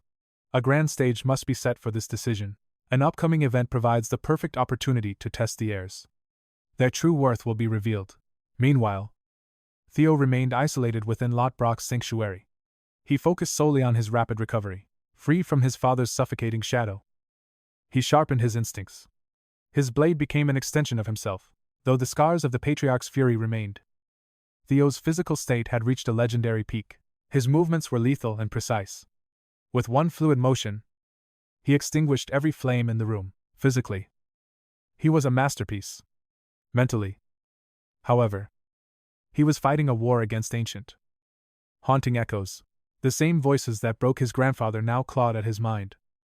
Whispering of slaughter and conquest, they tempted him with primal desires, urging him to crush anyone who dared oppose his path. Post-training, he showcased a god-tier physique. He looked like a supermodel forged in dragon fire.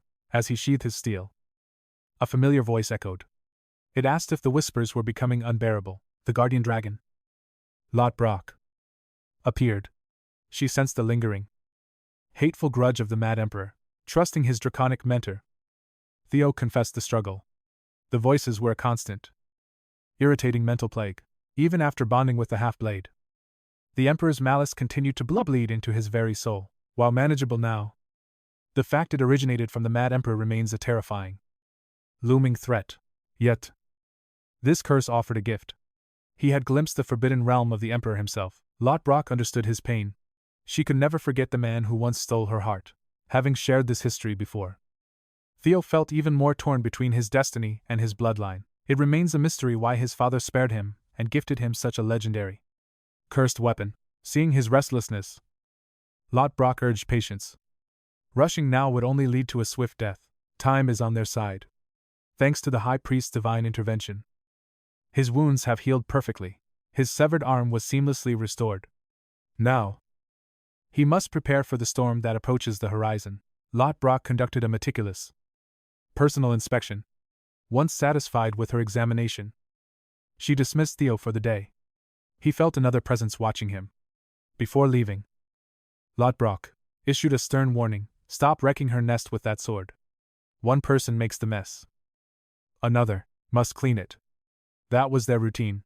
Upon returning to the palace, Theo was met by a familiar face he hadn't seen in ages. It was one of his loyal admirers, 𝗕𝗲𝘁𝗍𝗲. Excitedly, she hand-delivered a vital message, a formal invitation for her young lord. The Narcissus Palace cordially invited Theo Ragnar to a banquet celebrating Lady Ray Ragnar's 18th birthday. 𝗕𝗲 warned that this felt ominous. Hosting a lavish party while war looms is highly unusual, judging by the growing whispers. This event was destined to be a massive turning point. Theo saw the truth.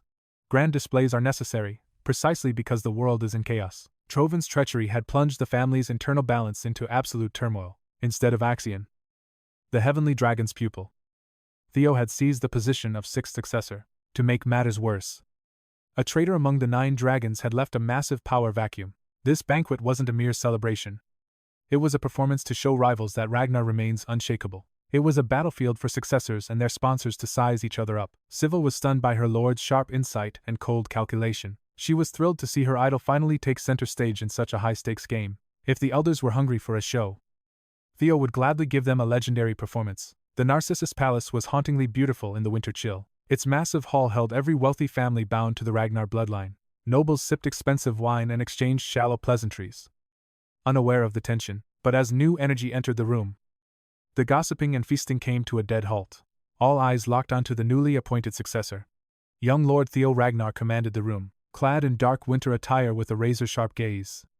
His style was absolutely flawless. Everyone knew the birthday was a facade. These nobles came to judge the new heir. Theo intended to leave a lasting scar on their memories. An arrival behind him would help. Light, confident footsteps approached from the shadows. Echoing through the silent hall, a man's voice caused a massive stir. 𝗕𝗏𝗁 Bako stepped forward with a respectful greeting. He addressed Theo as my lord, ensuring his loyalty was heard by every soul present. Theo smiled at his friend. The rogue was unrecognizable. Having finally shaved his messy beard, the onlookers began to murmur frantically.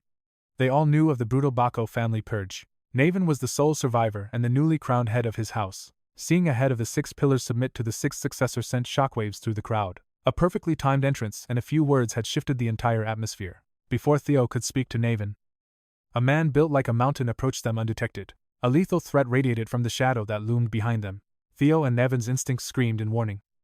The giant lowered his killing intent and smiled. He introduced himself casually as the 5th successor of the Ragnar family. Theo's composure flickered. This beast had approached him much sooner than he anticipated. This was the commander of the Black Iron Cavalry and Theo's rival, Theo Ragnar, towering over Theo. Thorkel magnanimously offered his hand. 2 titans had finally met. Every noble held their breath. The former top heir and the rising star stood face to face. We will be the ones standing at the end, Thorkel said with a charming grin. He told Theo to relax. He only came to see the star everyone was talking about. He even laughed, expressing mocking relief that the childish Axion had finally been disgraced. A more worthy heir for the patriarch's blessing. His tone was casual, but Theo sensed danger. In the brutal world of Ragnar, power is law. Only a fool trusts a rival's smile. Bracing himself, Theo gripped Torkel's hand in a formal salute.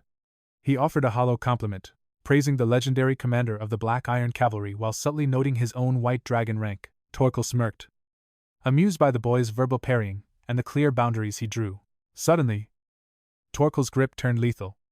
A crushing, suffocating aura erupted, pinning Theo in place. He displayed the absolute gap in their power. The family's youngest prodigy was forced down. Making Theo kneel was framed as etiquette. Torkel told the struggling boy to stay calm. From now on, call me Big Brother. This was the ruthless mastery of a true Ragnar. They are sharp, cunning, and terrifyingly strong. But in a clash of wills, Theo never breaks. To Torkel's shock, The young brat actually had the spirit to counter his crushing pressure, standing tall once more. Theo boldly acknowledged his brother across the crowded banquet hall. The Lunky siblings arrived next. 𝗕𝗲𝗁 was already whining about his stifling formal attire. His sister fought to restore their family's honor, trying to erase their reputation as savages. 𝗕𝗲𝗁 was a mess of discomfort when another titan appeared. Remington Narcio, the Silver Lion, the legendary knight, strolled in to greet his old war buddies. His name carried immense weight. This handsome hero from the west was rumored to rival even the legendary Rising Dragon. Despite his fame, Remington remained humble. He traveled north just to find Lord Theo. He asked about the white-armored dragon cavalry. Unaware the birthday girl was listening in, the Silver Lion looked like a startled kitten. Stammering out apologies to Lady Ray, she laughed it off. Ray knew exactly why these warriors had gathered tonight. Suddenly, the air turned heavy. A massive aura collision shook the heart of the party. Two titanic powers clashed in the center of the hall. The North Hounds knew instantly. Theo was definitely at the center of this chaos. He always finds the eye of the storm. On the surface, it was a polite handshake. In reality, it was a silent, deadly duel. Their auras spiraled in a battle for dominance, forcing every guest to back away in fear. Finally, 𝗕𝗲𝗁 released his grip and chuckled. He jokingly claimed defeat against his little brother. Playing along, Theo insisted he only survived because his elder brother showed him mercy. 𝗕𝗲𝗁 mused that such modesty could be an insult. Though his own surrender was genuine, he calculated that at the same age, Theo would have completely overwhelmed him. Theo accepted the heavy praise from the most decorated young genius in the clan's history. 𝗕𝗲𝗁 seemed genuinely pleased by his brother's brilliance. He turned to the watching nobles. He urged the crowd to raise their glasses to the new rising star of House Ragnar. As the music resumed, 𝗕𝗲𝗁 asked if Theo enjoyed the grand debut he had staged. Theo thanked him, realizing 𝗕𝗲𝗁 was a wolf in sheep's clothing. His strength was only half. This cheerful facade was a calculated move. By showing power, he secured his own throne. By acknowledging a rival, he won the public's heart. Theo's own plans were being swallowed. The momentum Theo built with Navin was eclipsed by this superior display of charisma and force. Theo Ragnar isn't just a mountain of muscle. He's a master strategist, playing the long game. After the intense confrontation, Theo was swarmed by fellow graduates, drinking and laughing together. Unknown to him, several high-ranking noblewomen had just marked him as their primary target. While the hall celebrated, a pair of ancient, burning eyes watched from the shadows above. The elder dragon intended to use the half-blood's defiance as a reason to banish him, but 𝗕𝗲𝗁's sudden interference ruined everything, stopping the trap before it could even spring. If that mindless fool hadn't interrupted, the elder could have finally crushed the boy. This gala was a stage for his ego. He loathed how a mere upstart was shattering their sacred hierarchy, unable to strike the true threat. He sought a weaker prey. This fossil was simply bored and venomous. Captain Evelyn Narvel was laughing with her crew, unaware of the ancient dragon's hateful, lingering gaze. He believed himself the ultimate judge of worthiness. Tonight, his malice had finally found its target. Evelyn had traded her steel for silk, wearing a breathtaking gown that highlighted her hidden elegance. Her comrades were awestruck. Seeing their fierce captain without her armor was a rare, stunning sight. Compliments felt foreign to her. Every instinct screamed to shed the dress and return to her iron shell. Tonight was meant for celebration. But a shadow loomed, ready to shatter the fleeting peace of the night. Suddenly, a glass of wine drenched Evelyn's head. The liquid stained her dress and her dignity alike. That hateful Alois echoed, triggering a deep-seated trauma. A ghost from her past had finally appeared. The elder dragon strutted forward, acting as if he owned every stone of this cursed palace. Evelyn trembled, her body paralyzed by a primal fear. The old monster had returned to haunt her. He sneered, asking how a gutter rat dared to mingle with nobility. Her comrade stood frozen in shock. Aaron stepped forward, defending his captain with courage. Even a high dragon's cruelty has its limits. Evelyn stopped him instantly. She knew the price of defying one of the clan's highest-ranking monsters. To protect them, she endured the humiliation. You don't provoke a dragon unless you're ready to burn. She fought to suppress the rising tide of panic. Her wine-soaked face was a mask of silent agony. Aaron had never seen her this terrified. He wondered what dark history linked her to this withered tyrant. The elder loomed over the crowd, reminding Evelyn of his command to never cross his path again. His cold eyes spotted a glint beneath her scarf. Without a word, he lunged for her arm. He seized her prosthetic and crushed it. He felt no remorse destroying the young lord's precious gift. The metal shattered like glass. He tossed the fragments aside as if they were nothing but common trash. He mocked the toy attached to her useless flesh. To him, trash belonged beneath his heavy boots. He gave one final, chilling warning, get out now, or he would tear her apart piece by piece. Broken and defeated, she fled the hall. Watching her run like a frightened child brought him sick joy. The old man joked that the stench was finally leaving. Aaron's threats of justice only fueled his laughter. He looked at her as if she were insane. In this world, only the strongest dictate the rules. She would soon learn the brutal reality of Ragnar's survival. Evelyn ran until her lungs burned with fire. Her life depended on escape.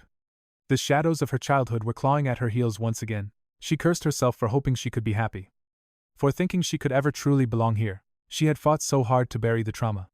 But one encounter destroyed all her progress. Years of healing vanished in a heartbeat. That man, her supposed father, was her eternal nightmare. He used to beat her mercilessly for the crime of calling him father. Her blood stained his hands. Back then, she was just a confused child. Now, she realized that nothing had actually changed. Tears blinded her as she sprinted through the dark. She didn't see the figure blocking her path. The demon dragon stood there, bewildered. Seeing her in this state ignited a cold, dark fury. Recognizing him, her strength failed. She collapsed, the weight of her suffering finally breaking her spirit.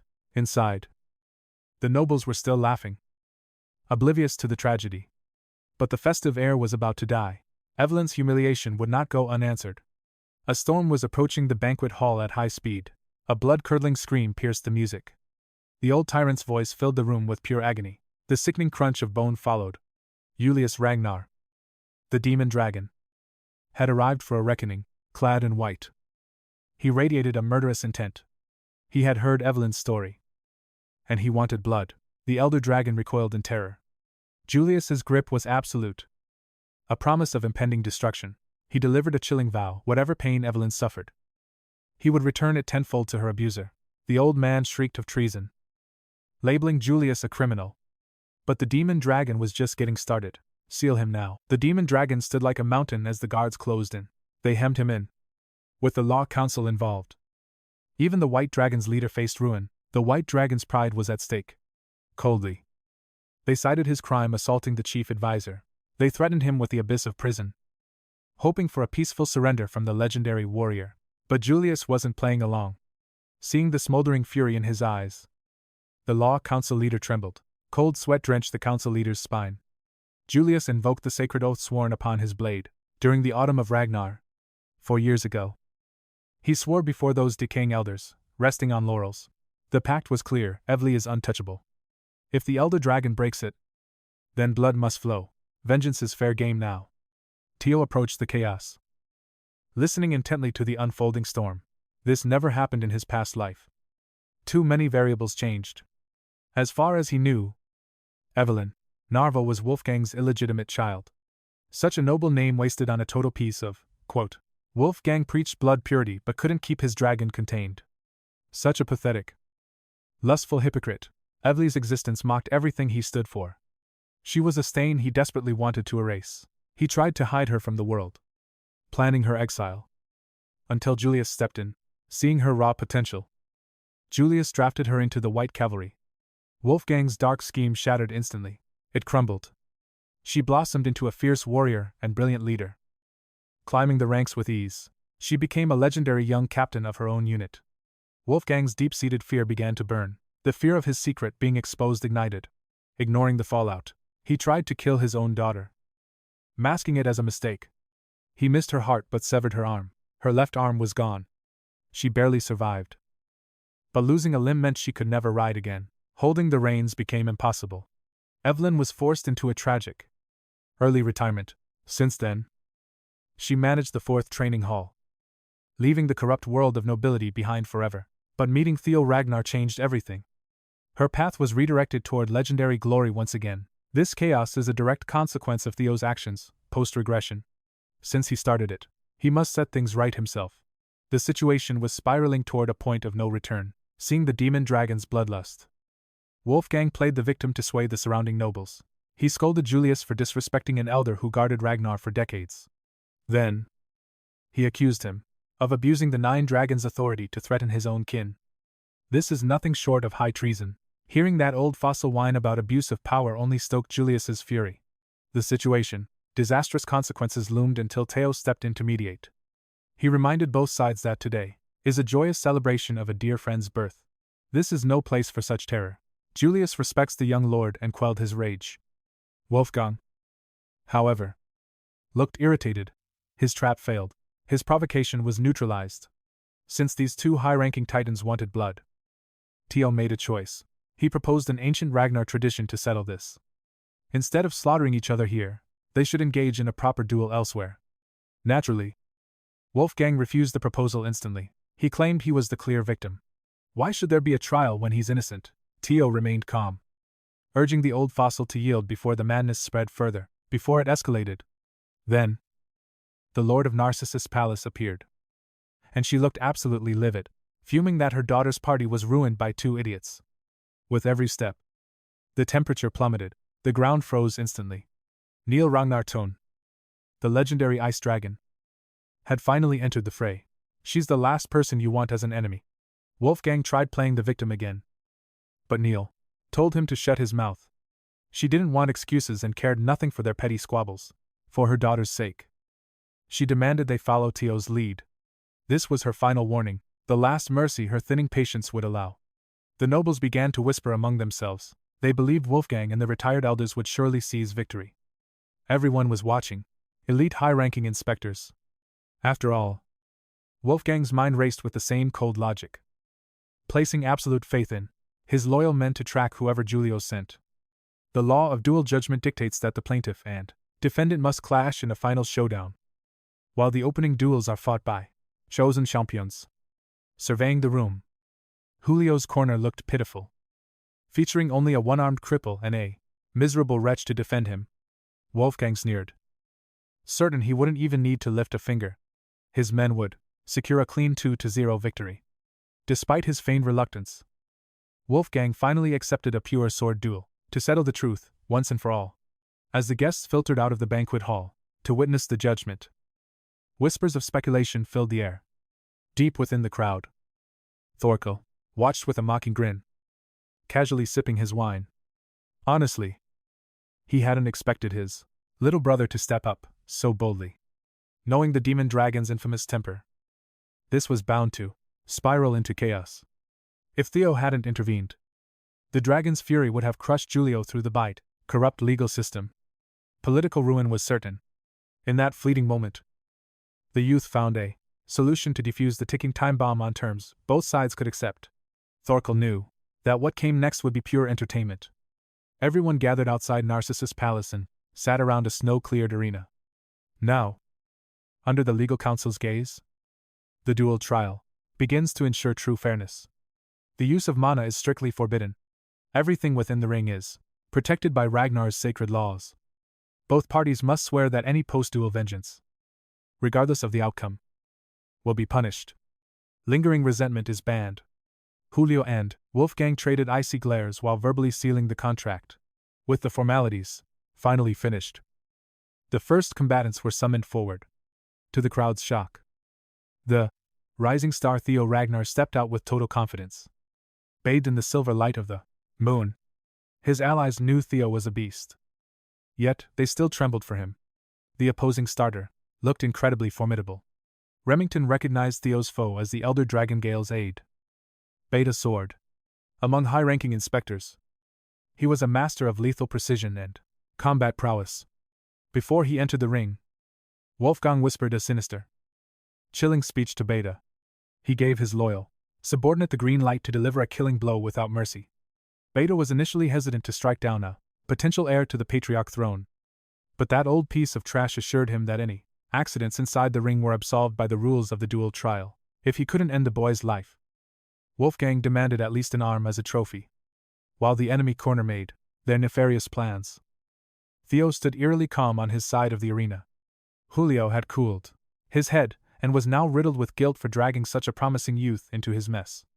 He apologized to Theo for his reckless actions, repeatedly asking the young lord if this was truly the right path. With unwavering conviction, Theo told him to simply trust the process. Through this duel, he intended to settle an old grudge while seizing the spotlight for himself. Once both fighters took their stances, the Law Council referee blew the whistle. 𝗿𝘲𝗁 chose a slow, stationary defensive posture at first. Conversely, Theo ignited his pace and launched a flashy charge. Seeing the youth closing in, 𝗿𝘲𝗁 matched the thrust. Their first collision seemed equal in raw power. With mana band, they could only rely on physical grit. Sparks erupted as the impact sent both flying in opposite directions. As soon as they regained their footing, both warriors took a lightning step for another round. What followed was a flurry of collisions too fast for the naked eye to track. All the audience could see were the flashes of steel screaming against steel. 𝗿𝘲𝗁 might have an unfortunate name, but he is a masterful swordsman. He was practically equal to Theo's brute strength. The elder dragon's aide was stunned that he couldn't find a single opening to exploit, even though they were only exchanging probing strikes. It was hard to believe a rookie could match a veteran's level. Theo is undoubtedly a successor caliber fighter, but age usually brings experience. One of the 𝗿𝘲𝗁's hidden trump card was the terrain itself. Kicking up blinding dust and stones, he obscured the young lord's vision.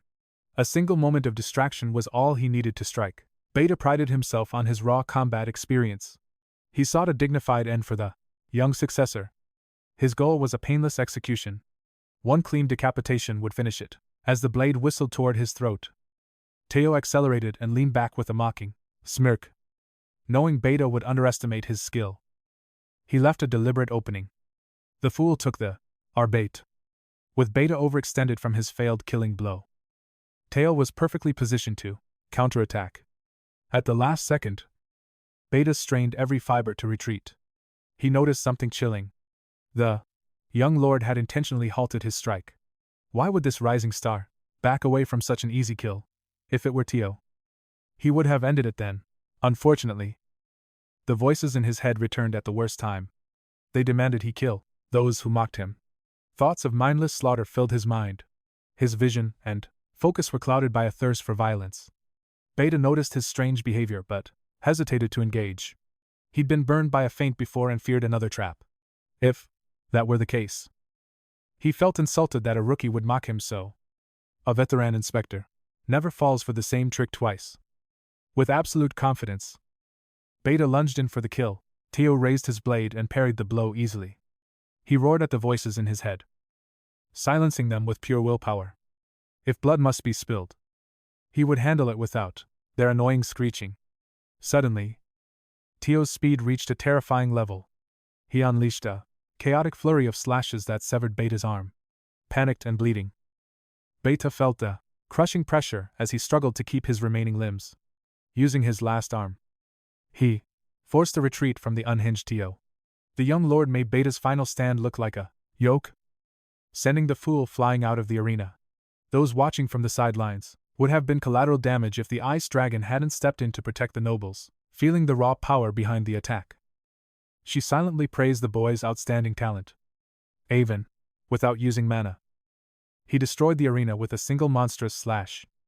Poor 𝗿𝘲𝗁 lay in a crater, armless and unconscious. His pride was shattered. The brother was utterly defeated. The legal council referee looked at the fighter and declared the first round over. In this opening duel, Theo Ragnar was the undisputed victor. As the crowd cheered, he fought to suppress the growing hunger for death. Luckily, he regained control over those maddening impulses just in time. The level of malice he felt today was unlike anything before.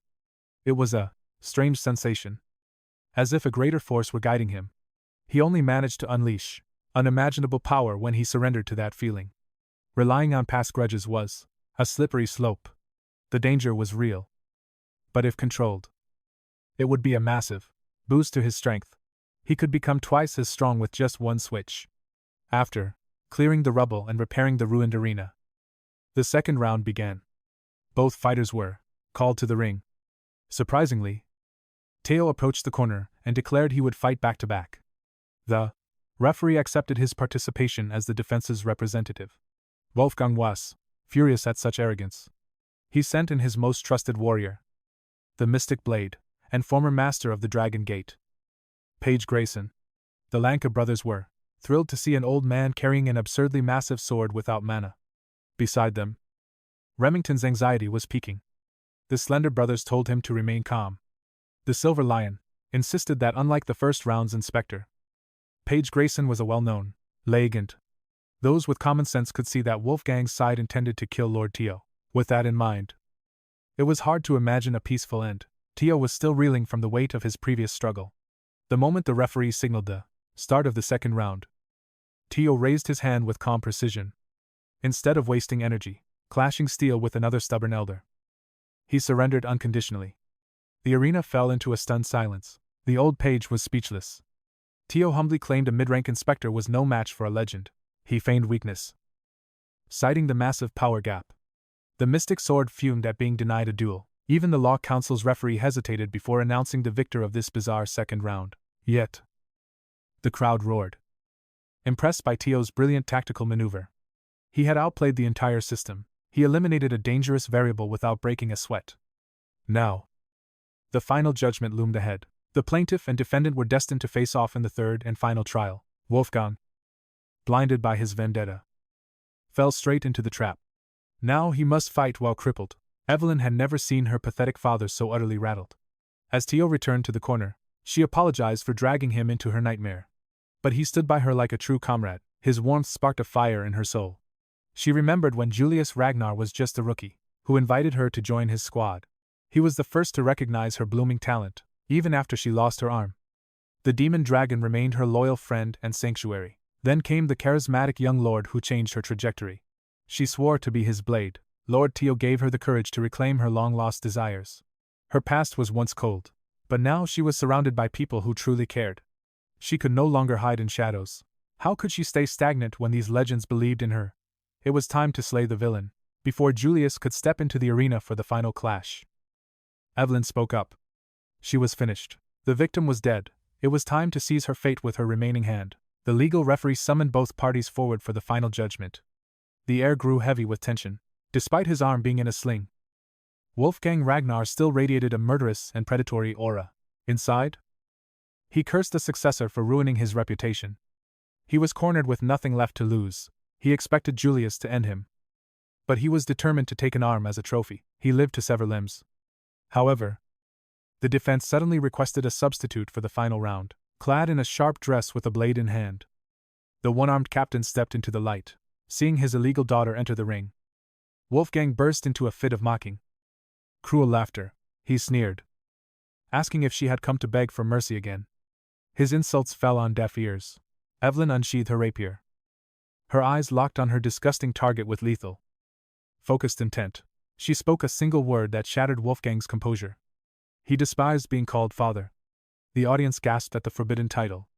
The dark connection between the elder and her was revealed. Rumors of a bastard child had always circulated, but no one expected the truth to be this. Panicking, Wolfgang tried to dismiss her as a lunatic. But Evelyn's resolve was like tempered steel. She saw his fear and pushed harder. If she knew it was this easy, she would have spoken sooner. She exposed every ounce of abuse she suffered from this monster. She told the world everything. How he nearly beat a child to death. How he tried to execute her later on, just to scrub his image clean. Wolfgang's mask finally shattered into 1,000 jagged pieces. The elder's true face was hideous. He screamed that as a Ragnar, he had every right to cleanse his bloodline. In his blind fury, he essentially confessed to every single crime. The watching nobles felt pure disgust for the old man. Their sympathy shifted entirely to Evelyn.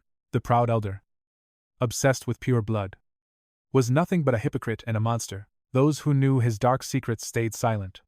They knew this day of reckoning was inevitable. The old fool realized his legacy was stained forever.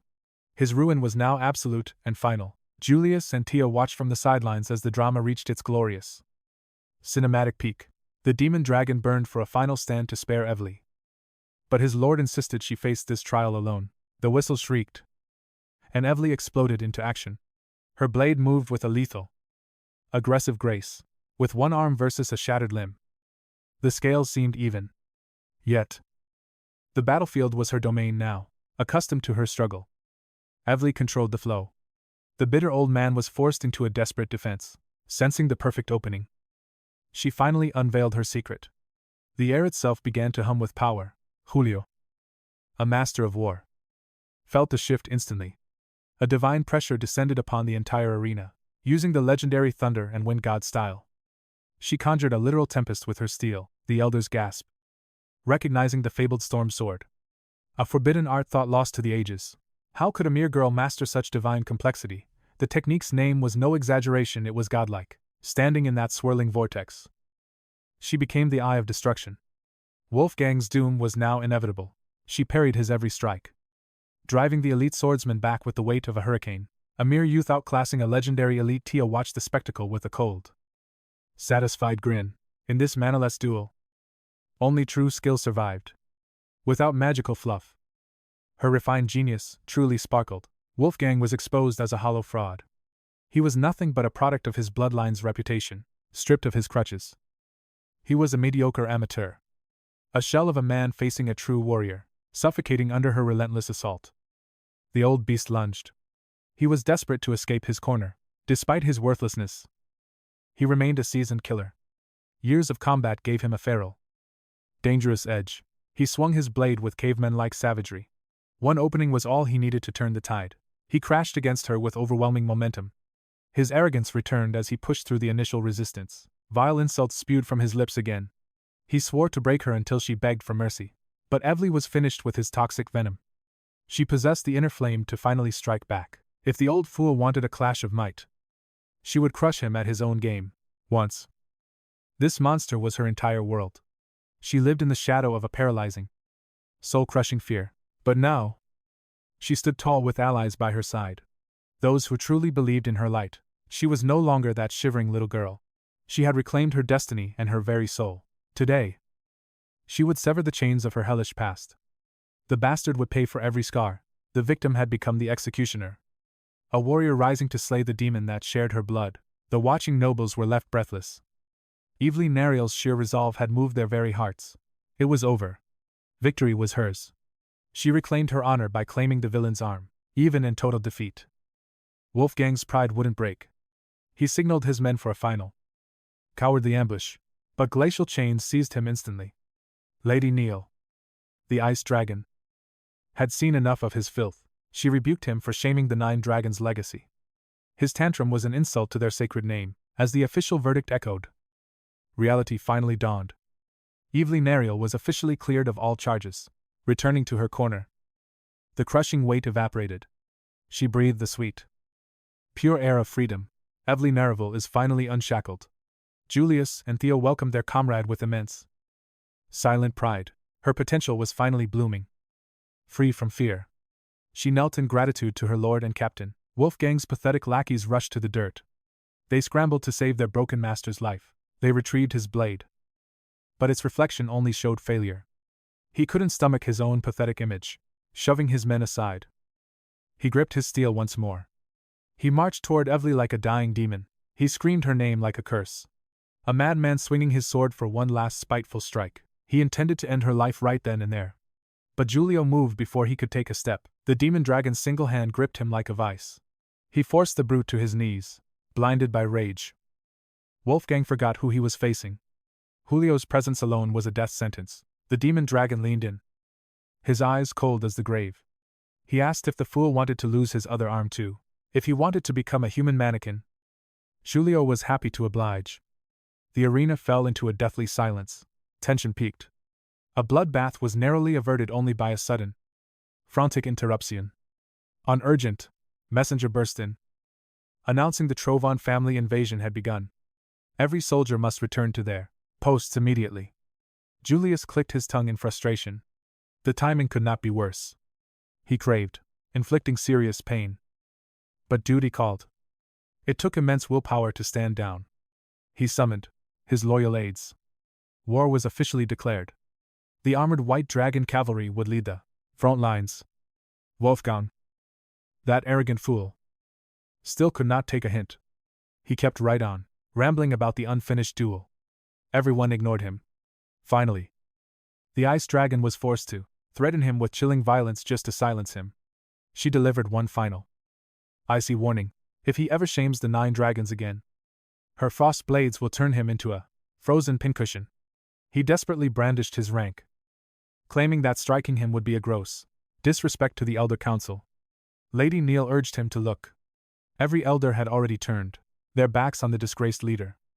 They washed their hands of Wolfgang's pathetic, shameful actions. They cannot follow a leader who mocks the duel's sanctity and draws steel like a sore loser. By nightfall, the elder dragon had lost an arm, his seat, and all clan respect. Seeing him broken and defeated gave Julius justice. The pathetic sight of a greedy old man who lost everything was a satisfying conclusion. While the Ragnar High Command played their political games, 𝗕𝗲𝘁𝗁 moved like a true villain. His troops had already occupied the central plateau and neared Castle Harmon. Reports say the Ragnar forces, including the Lord's cavalry and the Six Pillars' private armies, are mobilizing for a massive central plateau clash. 𝗕𝗲𝘁𝗁 smirked. Those foolish old dragons are moving exactly as predicted. Soon they will realize this war is merely one step in a grander scheme. The real prize remains hidden. While they focus on the plateau, 𝗕𝗲𝘁 will seize the true prize. The stage is set for his dark takeover. Elsewhere, the Bacchus family territory seems strangely quiet. One of the Six Pillars changed drastically after the 𝗲𝗲 Guild disaster. 𝗲𝗲 Guild guards patrolling the walls could not stop whispering about the house's new head. Since taking over, Lord Navin has done nothing but drink and hide away. In these dark times, his people doubt he deserves his title. A veteran guard claimed that with the family in hiding, only debt remains. A lord is useless when even the loyal knights and vassals who served for generations have finally deserted him. It is no wonder the new head drowns himself in booze daily. That freedom is his only blessing? Recently, the guards received reinforcements sent by the Ragnar clan. Ragnar. These troops were meant to bolster the defenses. But they are just useless parasites. Like their lord, all they do is drink. The captain leading these Ragnar reinforcements was 𝗕𝗲𝘁. Alongside Naran and other Theo fanatics, they were supposed to be the night watch. But every night they are found unconscious and drunk in the streets. This deployment is the main family's way of discarding them? A guard on the wall listened closely to this distressing news, looking far too pleased. As soon as night fell, he slipped away to report to a shadowy figure. He claimed morale was shattered. The operation was already a guaranteed success. More hooded figures emerged from the darkness and marched toward Bacchus territory. They had heard enough. It was time. With the house in ruins, they could finish the job in record time. Just as expected, Captain 𝗕𝗲𝘁, who was supposed to guard the wall, was passed out. Bottle in hand, a hooded figure crept closer. With a flash of his blade, he cursed the drunkard for sleeping on duty. He aimed for the throat, driving the blade home with lethal precision. Back at headquarters, Julius heard a truly insane request. Theo had just demanded. Theo invoked his rights as an inspector. But the demon dragon captain refused. War takes precedence. Julio barked. No exceptions. Not even for a successor. Theo stood firm, presenting classified documents that linked his request to the war effort. Julio's eyes widened in pure shock as he scanned the contents. This was unbelievable. Theo exposed the truth. The attacks on Harmon Castle and the Highlands were mere distractions. Their true targets, the floating archipelago and the neglected Baku territory. The logic was airtight. Julio realized Theo's strategic evaluation was terrifyingly accurate. The Black Skull's recent movements proved they were working hand in hand with House 𝗕𝗲𝘁. That syndicate originated from the archipelago, the Empire's former Golden Heart. This explained how the 𝗕𝗲𝘁 clan amassed such a staggering war chest. Given its location, that region would soon become a dagger at House Ragnar's throat. Theo's solution: fortify the forgotten lands of Baku before it was too late. Even if he was right, 𝗕𝗲𝘁's main army was already at the central plateau. They were ready for total war. And the clan's troops were already deployed. There was no spare manpower left. Yet they couldn't ignore the real strategic points. This was exactly why Theo demanded independent command over his own unit. He would personally reinforce Baku and investigate the archipelago's dark secrets. His goal: to sever 𝗕𝗲𝘁's financial lifeline once and for all. Julio was stunned by the youth's genius. How could he refuse such a plan? He granted permission but warned the young lord, do not overstep your bounds. Theo. As Theo left, Julio marveled at how the boy had connected the dots alone. He'd bypassed the Black Dragon's intel experts. Reporting only to his captain, Theo wanted absolute secrecy and freedom. This request was just a clever formality. In truth, Theo had already mobilized. He wasn't waiting for anyone's permission. In Baku, his hidden troops finally shed their disguises as drunken fools. Captain 𝗕𝗲𝘁𝗀𝘶 act ended instantly as she decimated the hooded invaders by surprise. As her bottles shattered, the scent of orange juice filled the air. She was sober. After days of playing the fool, she finally unleashed her blade with lethal grace. A mere Trovan operative stood no chance against those personally trained by Lord Theo. The vanguard was purged with ease. Now, it was time to light the signal. They never imagined their first real mission would involve such bloody work. As 𝗕𝗲𝘁𝑃 reached for the signal, a corpse suddenly lunged with a hidden blade. Caught off guard, death loomed over her. The squad could only watch in horror. Suddenly, a flash of steel Navin appeared, decapitating the assassin in one stroke. Pathetic, he scoffed. If you die here, how can I face Lord Theo? Shaken, Sabila knelt in respect before the powerful head of the Baku family. Novin chuckled. Ease up. But first, we must finish our lord's divine orders. With a sharp grin, 𝗕𝗲𝘁𝑃 fired the signal. The real battle was just beginning. Sabila's squad was blindsided. Death loomed until a shadow emerged from the void. With one clean strike, the traitor was decapitated. Their savior was none other than Novan. He sternly rebuked the youths for their negligence. If any of them were harmed, how could he face Lord Theo? Realizing her fatal blunder, Sabila stood tall in shame. She offered deep respect to the Baku patriarch. Novan urged her to remain composed. True rest only comes once the Lord's mission is complete. With a grim smile, Sabila reignited the signal flare. Novan welcomed these talented warriors into his territory. They struck as one. Once the Nova territory walls blazed with light, crossbowmen lined the battlements, bracing for the next wave of invaders. Navin watched the chaos from the castle's highest peak. Just as his lord predicted, the rats will crawl forth tonight. How did Theo foresee the Trovan assault with such terrifying precision? He truly is built differently. With the Trovan vermin exposed by flames, Sabila roared the command to hold Bacchus Castle at any cost. As hooded invaders scaled the towering walls, a rain of 1,000 arrows decimated them from above. Pure carnage. By the time Theo arrived on his venomous wyvern, the conflict had already peaked. He was just in time to watch his squad dominate. His pulse raced. He yearned for those familiar faces. Once again, as dawn broke over Bacchus Castle, the ground beyond the gates was littered with Trovan corpses. Following Lord Theo's decree, the mission to defend the territory was successful. Sabila swelled with well-earned pride. Theo knew that the youth was often loud, but his report was incredibly boisterous today. Likely the lingering adrenaline of crushing an entire battalion.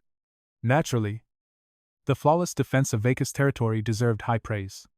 A simple word of recognition brought dear Sabila to tears. Her comrades envy for their captain. Navin hadn't anticipated Theo appearing in person, yet it was a welcome surprise. Fortunately, Theo didn't need to intervene. Thanks to the reinforcements, the entire operation succeeded smoothly, stunning even Navin.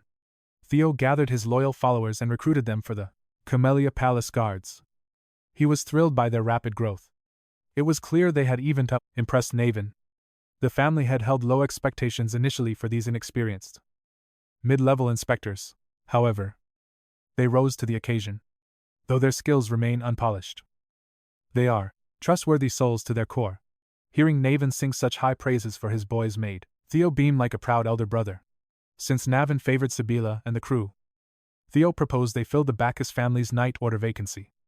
If the ghost sword, Navin, leads their training into a proper elite unit, Sabila and the others will truly flourish. Navin seemed open to the idea, finally feeling a spark of anticipation. Theo was pleased that his subordinates found a home where they could thrive and support his agenda. No longer needed in this territory, Lord Theo bid farewell. His goals were met. It was time for his next objective. He set sail for the floating archipelago to conduct a deep investigation. Navin thought he'd be used to his lord's audacity by now. Yet Theo still catches him off guard. That archipelago is notoriously hostile to outsiders and nearly impenetrable. Luckily, Theo has his secret ways. After days of calm sailing, he reached Dion Port. Donning a hood to mask his identity, he headed straight for a pub. Trouble found him instantly. A brute twice his size shoved him intentionally. The giant was aggressive. But Theo remained cold, cutting the beast down with a sharp insult. In a flash, he snatched a pint and smashed it over the troublemaker's skull. The entire tavern erupted in chaos. Patrons thirsting for a brawl, seeing the staff work unfazed by the door-side violence. It's clear that such mayhem is just another Tuesday here. Beyond the noise, deep within the pub's halls, lay a pristine office. The man in charge was currently reviewing a subordinate's report. They had been facing heavy pressure lately to supply the 𝗕𝗲𝗰𝙰 with consistent shipments of gunpowder and steel. This tribute serves as rent for the legendary dragon slayer sword. Antonio Espanola, the family's next patriarch, was rightfully incensed. The 𝗕𝗲𝗰𝗰s disguised their letter as a request, but it was a blatant threat. They stole the dragon slayer and are now extorting the rightful owners for precious resources to rent it back. Antonio loathes even acknowledging the report. Yet they are utterly powerless. Without the dragon slayer, the floating archipelago will sink. Had they kept the legendary blade, they wouldn't be at the mercy of these vultures. He struggles with the grim reality that hope for the archipelago hung in the air. Suddenly, chaos erupted through the door, fuming over a scam. Antonio kicked his door open to quell the noise. If clients want to drink, they should do it in silence. Theo smirked. The target finally appeared. He just needed a push to lure him out. Antonio Espanola was vital for the plan. After passing through the warehouse, Theo revealed his true desire, reaching the legendary floating archipelago. He offered his blade as a mercenary against rising sea monster attacks, having proved his prowess. He knew the family was short-staffed, a perfect win-win. Antonio couldn't deny the logic in his words. They needed crew. Yet he hesitated to trust this suspicious warrior. Antonio wouldn't let a dangerous wildcard board his vessel. Theo chuckled. He expected Antonio to see through the clumsy ruse, now that he knew the man was sharp. Real business could begin. He slid a coin across the table, mentioning the Black Skull resistance. He traveled far to deal with their secret leader, Antonio himself. Antonio felt threatened. How did this young man know so much? It wasn't about how, but what he knew. The Dragon Slayer blade. Mentioning that sword made Antonio snap. Calling him a troven dog, Theo laughed it off, telling the businessman to stay composed. Antonio suppressed his rage and waved his guards away. Theo claimed he held the Dragon Slayer, but Antonio called it a lie. He believed those troven dogs had it. Theo planted doubt. There was zero proof they actually possessed the divine weapon. They never even produced the blade during the ransom demands. Fear for the archipelago's future had clearly clouded Antonio's judgment. With nothing left to lose, he decided to hear the stranger's tale. Antonio sat down as Theo began weaving the island's mysteries. It started with the hero 𝗕𝗲𝗁𝗃, a legend Antonio held dear. He kept the storybook close. 𝗕𝗲𝗁𝗃 had pierced the dragon's skull, sealing the beast beneath the waves, a fairy tale. Yet historical truth. People blame currents for the floating islands, but they are wrong. The sealed dragon 𝗕𝗲𝗁𝗃 lies deep within the very earth. Its immense mana surges create the updrafts that support the land. The Dragon Slayer sword is the key that stabilizes the seal. Since the theft, the mana flow has become dangerously unstable. Without the blade's return, the archipelago faces a catastrophic end. The islands will sink, taking every living soul into the abyss. Antonio couldn't fail. He'd trade anything for that legendary blade, but returning it was no fix. Those thugs would steal it again. Moreover, Theo wasn't about to surrender such overwhelming power. Seizing the chance, Antonio opened the negotiations with fervor. If it is gold he wanted, the family would pay any price. Theo already had a plan to save the islands and keep the sword. He only needed passage. Desperate, Antonio finally welcomed him aboard. He did not miss his chance to set sail toward fate. Their voyage from Dion was tranquil, drifting toward the horizon, where the legendary floating archipelago awaited. These soaring peaks are a merchant's paradise, steeped in ancient traditions and a history unlike any other. Its unique heritage was so profound that even the emperor himself granted them absolute sovereignty. In Theo's past life, the Great War ruined everything. Troyan occupied this land, erasing its glorious culture. It became a mere factory for war supplies until the entire archipelago sank into the dark abyss. To save Ragnar and these people, Theo is determined to purge those mongrels from this sacred place. Antonio was promised his home would be saved, yet he couldn't fully trust this mysterious young master. Theo's schemes sounded like utter madness. Even Antonio watched with cold, sharpening skepticism. Moving an entire continent, to the nervous merchants, Teo's bold claim felt like a daring gamble, but his confidence was real. The sea dragon sealed below is the true sentinel of an ancient relic. Before departing, Teo consulted his guardians. They confirmed the blade was indeed a primordial dragon relic. However, a dark truth emerged. The weapon was fundamentally incompatible with the Ragnar bloodline. A single touch brought agonizing pain. The blade's rejection was a violent, electric shock to his system, though young Drake knew little. He sensed the blade's original guardian had abandoned his sacred duty long ago. Even Lord Griffin had failed such a desperate escape. This was a feat beyond mere mortal comprehension. Teo wondered if the price of freedom could be paid. His guardians spoke of only one survivor. To survive such a cost was only possible for that monster. No ordinary guardian could ever endure it. That sea dragon possesses enough residual mana to keep this entire world afloat through sheer power. That was when a spark of genius ignited. Teo realized he must subdue the ancient beast himself. If he succeeds, he will gain the divine power to shift the very earth beneath their feet. The theory was sound, but the path required resealing a titan of the deep first. It may be weakened, but it remains one of the most devastating guardians in existence. Griffin mocked his lack of a path to the abyss. But Teo was 10 steps ahead, from the ocean floor to the final seal. Every step was already etched into his strategic mind. He revealed the key to Antonio. A colossal statue on the island holds a power beyond imagination. It possesses a hidden strength unknown even to the natives. Teo holds the secrets of the ancients. Despite seeing the legendary sword, Antonio remained plagued by doubt. The risk was simply too high. After all, the fate of his bloodline and his home rested entirely on Teo's young shoulders. Suddenly, the system chimed. A new submission: restore 𝗕𝗰𝗰𝙀𝗀 to its rightful place in history. Locate the heart. Conquer the guardian. And prove your worth as its true master. By nightfall, they docked. Under Antonio's lead, the Black Skull revolutionaries emerged from the shadows. Their mission: guide Teo to the statue of 𝗕𝗲𝘁𝗀. From there, the young master would walk alone. Every noble house had already been bought by Troban. Corruption had rotted the heart of the archipelago. Security was airtight, forcing them to take the perilous path of secret infiltration for their homeland. Every member of Black Skull prepared for a battle that would define history. Antonio offered a final wish for victory as he scanned the hardened warriors in his ranks. Teo immediately spotted a suspicious figure. The massive statue was heavily fortified by corrupt elite guards. Those diligent sentinels never suspected that Black Skull agents were already closing in from the dark. Teo followed through the narrow tunnels, arriving at the heart of the target in record time. The roar of the nearby waterfall drowned out their movements, allowing them to advance undetected. Teo summoned the Dragon Slayer from his subspace. Feeling the immediate sting of its violent rejection, he thanked his guides for the escort, knowing the final path must be walked by him alone. As the legendary blade manifested, the rebels watched with wide eyes, breathless at its majestic aura. The sword's backfire grew more intense with every step closer to the ancient stone monolith. His goal was clear.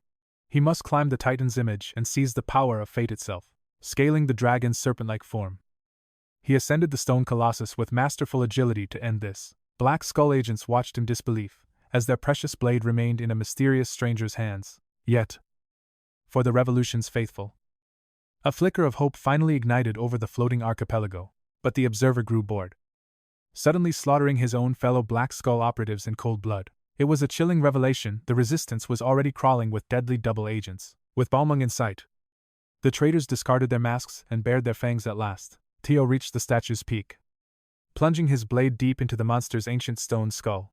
𝗕𝗰𝗰𝗀's resonance reached its zenith.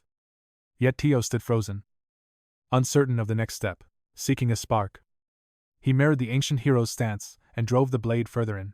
Still, the colossal statue remained silent, gritting his teeth. Teo downed a healing potion. As his burns mended, he scanned the system logs for any hidden clues regarding this submission. Suddenly, assassins lunged from the shadows, but Teo's sharpened senses saw right through them. The spy faltered, his easy job becoming a nightmare as his target proved untouchable. Distracted for a split second, the assassin left his vitals wide open for a punishing counterkick. Rage boiled within the spy as he clutched his ruptured gut, his pride utterly shattered, coughing blood from internal wounds. He struggled to maintain his footing against the monster. His comrades rushed to his side, but Gray issued a stern warning to his men. Facing Teo recklessly was a death sentence. One wrong move meant being erased in a single strike. The thunderous sound of cracking stone alerted the guards stationed far below the temple. They gazed up in terror as the ancient statue began violently crumbling into 1,000 pieces. Elsewhere, Antonio waited anxiously, oblivious to the chaos erupting atop the dragon's head. Suddenly, a blood-soaked agent stumbled back from the tunnel, gasping for her very life. She gasped out the truth: Gray and his brothers had turned, slaughtering everyone in their path. Horror struck Antonio. Trojan puppets had been hiding right under his nose this whole time. High above, Theo parried the traitor's strikes, his blade humming with divine purpose, though not truly threatened. Their persistent harassment was wasting his precious limited time. Gray's squad were elite warriors, carefully calculating every move to keep Theo pinned down, realizing they were stalling for reinforcements. Theo knew he had to break this deadlock immediately. If they wouldn't flee, he would force his way through with overwhelming raw power. His relentless strikes shattered the colossus, sending massive boulders raining down below. Beneath the stony layers, a mysterious, ancient metallic casket finally came into view. Seeing the slot for the blade, Gray screamed for his brothers to kill Theo at all costs. Theo cursed his own overthinking. The mission was simple: return 𝗕𝗰𝗰 to its origin point, guided by the sword's pull. He saw the ancient box's hollow keyhole waiting before him. Just one thrust remained. Gray lunged desperately to stop the inevitable from happening, but Theo was a blur of motion. With a definitive strike, he drove the blade home. A blinding shockwave erupted, blasting the treacherous hounds backward like mere ragdolls.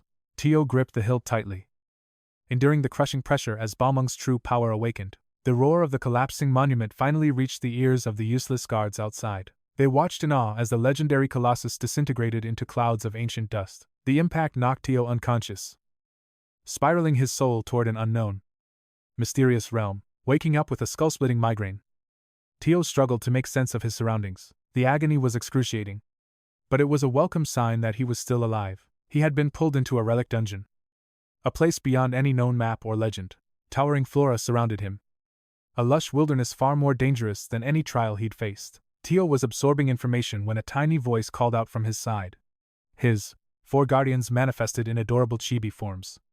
Dragon Ada explained they used Theo's mana as a medium. With limited magical power, they could only sustain these miniature physical bodies for now. Ada revealed this relic dungeon reeked of profound longing and pity for a specific human. Theo immediately thought of 𝗕𝗲𝘁. But the guardians could only sense lingering mental remnants. By analyzing contextual clues, it was clear that the legendary hero was deeply involved here. Since the relic's original guardian had departed, they thought they could investigate this space slowly. But Theo was dead wrong. A skeletal archer had already locked onto him as a target. When the arrow flew, it unleashed a massive, earth-shaking explosion upon impact. The sound triggered Theo's combat instincts just as the arrowhead lunged toward his skull. With godlike reflexes, he dodged and caught the arrow midair. His guardian's intel was clearly incomplete. This land wasn't abandoned. The skeletal archer was merely the first of many threats. Hordes of hostile skeletal creatures emerged, sensing the only living flesh in this dead space. They viewed Theo as an intruder to be purged. These bony denizens chanted one name: 𝗕𝗲𝘁. Little Griffin realized the original guardian manifested these beings to protect the legendary human's property. As more arrows rained down, the little bird was nearly struck by the sudden barrage. Theo easily deflected the threat, redirecting the arrow's trajectory into a skeletal swordsman's skull. He estimated these skeletons weren't lethal alone, but their overwhelming numbers were a nuisance. Wiping them out in bulk should be easy, but clearing this dungeon wouldn't be simple. Dragon Jada noticed these weren't ordinary skeletons. They were immortal soldiers with a duty. They are the dragon fangs. Theo unsheathed his blade with a smirk. Accepting the challenge, he bolted toward the treetops, drawing the relentless skeletal horde right behind him. After burning precious energy cutting down regenerating dragon fangs, he decided to fall back. Seeing Theo struggle, Little Griffin gave him some begrudging advice about the human. 𝗕𝗲𝘁. If Theo could make that man renounce ownership, this mess would end in seconds. Theo snapped at the useless advice. If that man was still alive after eons, he wasn't human. Little Griffin pouted, regretting giving valuable advice to an idiot. Then, a system message appeared. To focus on the notification, Theo forcefully shut the bird's beak. The dungeon's secret was revealed. This dungeon was Leviathan's final gift to 𝗕𝗲𝘁. Theo had to seize ownership from the master. Reading between the lines, Theo realized the annoying bird was actually right for once. Luckily, the dragon fangs lacked the speed to catch him. Despite their perfect coordination, swinging through vines, he plotted how to steal property from a legendary dead man. To process more variables, he activated hatchling synchronization. His vision surged with power. His senses became godlike. analyzing every detail. A crucial missing piece was finally coming into view. Through the sink, he detected a solitary dragon fang lurking far from the aggressive pack. It possessed a completely different aura compared to the common skeletal nightmares surrounding him, while the others swarmed him. He noticed this specific one turn and flee the scene. Now he was certain. He only needed to hunt down that strange, cowardly outlier. With overwhelming speed, he closed in on the anomalous fang. It was time for a finisher. He unleashed his fastest technique, the lightning dragon flash. To bridge the distance instantly, his black lightning caged the solitary dragon fang, leaving the creature with zero escape routes. The cage erupted in a massive electrical blast, pulverizing everything within its destructive range. The lightning needle was not just blindingly fast, but absolutely devastating in its power. Slaying the anomalous fang triggered a shift. The dungeon's balance began to crumble. That singular strike was enough to prove that Theo had mastered the way of the dragon. A system alert flickered. 206 fragments of 𝗕𝗲𝗁𝗰𝙀𝗀 remains were required, and he'd only secured one. The mountain he had to climb was steep, but at last, his path was finally clear. This specific dragon fang shattered the third cervical vertebra, acting as a grim compass for the journey ahead. Theo just needed to harvest these ancient bones to escape this death trap once and for all. Meanwhile, in the waking world, a silent fleet pierced the raging storms of the floating archipelago's harbor. As workers swarmed the docks, a lone figure stepped through the mist. Met by a bowing subordinate, the man smiled, noting the fog was the perfect shroud for their bloody ambition. The porters who boarded the vessel froze in horror at the sight before them. The deck was a crimson nightmare. Every crew member had been butchered like cattle. News reached him. His spies failed to secure the legendary dragon slayer blade from the Black Skull. But failures are for the weak. Whether the blade 𝗕𝗰𝗰 was found mattered little now. The archipelago belonged to Troyan. No. The 9th Lord of Troyan had arrived to claim it personally. Beneath the thunderous rain, the screams of the citizens echoed as explosions tore through the night. They watched in despair as the merchant guild's centuries of protection crumbled into ash and flame. Back in the relic dungeon, Theo finished his frantic dash through the House of Bones. All 206 pieces were gathered. Suddenly, the system invited him into the hero's recorded memories. As reality blurred, he wondered what kind of legend was the hero of the stories. Theo's soul was swept away into a fragment of 𝗕𝗲𝗁𝗰𝙀𝗀's past life. A cheerful child used to roam the island, eager to see her dearest friend, Levi. She would navigate the tropical wilds to a hidden cavern where the dragon slayer sword lay forgotten. Wake up, Levi, she'd chirp, tapping the hilt of the legendary blade. 𝗕𝗁𝗰𝗁. Slumbering within was the guardian, a prideful leviathan who took offense at such casual greetings. He insisted on being addressed as the great guardian of the primordial dragon relic. Not even the legendary Ragnar dared to call him Levi so boldly. But the girl didn't care for long titles. Levi was much easier for her to say. Eventually, the mighty beast surrendered. This stubborn child would never learn the meaning of proper respect. To save his strength, he'd often take a tiny form to share simple bread with the girl. They'd stay until twilight, with her voice filling the cave with tales of her daily life. Levi grew accustomed to her constant chatter, though he pretended it was only for the food. Slowly, those vibrant, animated stories became the highlight of his long, immortal days. He watched her bloom from a child into a young woman, listening to every word she spoke, bound to the blade. The girl's visits were the only light in his eternal solitude. Levi maintained his cold facade, but beneath his scales, he was a total softie for her. The moment her footsteps echoed, his heart would secretly race in anticipation of her next tale. But that peace shattered when the metallic scent of fresh blood drifted into the cavern. Mortally wounded, she crawled toward her only friend, her life fading with every agonizing step. Monsters in human skin were hunting her. She sobbed about strangers who had razed her village. Before she could reach him, a soldier grabbed her hair, dragging her back with a cruel laugh. He drove his blade deep into her, sneering at her as if she were mere vermin. They were the Emperor's hand, bringing mercy to this forgotten backwater island. The soldier looked at her dying form with a disgusting, lecherous glint in his eyes, as he leaned in to defile her final moments. Levi's fury finally reached its zenith.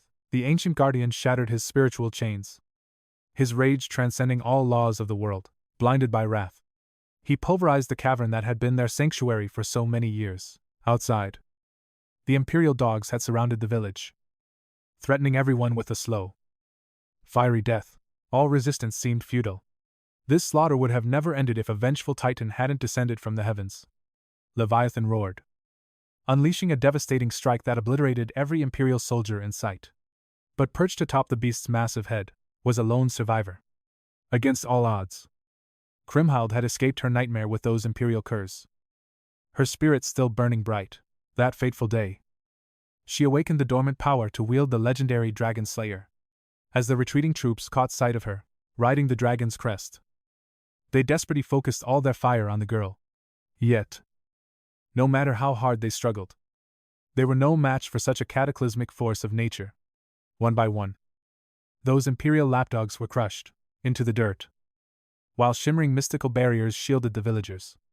By the time the dust settled, the Empire's forces were utterly annihilated, though the village was left in ashes. Overcome with grief, Kriemhild begged for Leviathan's forgiveness for taking up the blade. She feared she had ruined destiny by not waiting for the true chosen one to claim the sword. I comforted her, gently assuring 𝗕𝗲𝗁 that everything had actually unfolded perfectly. He enveloped her in the same protective light as the villagers and introduced the new hero to her people. They chanted her name in a thunderous chorus, hailing the savior who snatched them from the Empire's greedy claws. Leviathan admitted he had abandoned his sacred duty. Yet his ancient heart finally felt at peace. For the first time, in his eternal life, he acted on his own will, not the cold decrees of the primordial dragon, just to protect 𝗕𝗲𝗁's radiant smile. Leviathan would gladly defy his creator. But soon, word of the Empire's crushing defeat by a wild girl and a sea dragon reached the ears of even darker threats. The Emperor, refusing to accept such a shameful loss, dispatched his elite royal guards to reclaim the land immediately. Against all odds, the treacherous royal guards managed to achieve the impossible. They successfully wounded and restrained Leviathan, though they resorted to the most cowardly and vile tactics. By taking the villagers hostage, they threatened a massacre if Leviathan continued to resist. Those royal hounds then cornered 𝗕𝗲𝗁, pressuring her to reveal the secret to finally executing the immortal beast. Levi urged her to save herself and confess, "I am a guardian, an eternal entity. Death, for me, is merely falling into a deeper slumber. The residual magic within the dragon slayer blade from when it emerged should be enough to cast me into sleep. For the sake of 𝗕𝗲𝗁 and her people, Leviathan would embrace his own downfall, compared to his eons of existence. Their time together was brief. Yet he had never felt more connected to anyone. 𝗕𝗲𝗁 climbed atop her best friend and gripped 𝗕𝗁, using the surrounding water to force her trembling limbs to move. Leviathan forced his hero to commit this act of cruelty. He knew, the moment he defied his fate, this tragic end was destined to happen. Levi pleaded with her never to feel guilt for protecting her kin. This was his final gift to her. These past few years had been the greatest era of his life.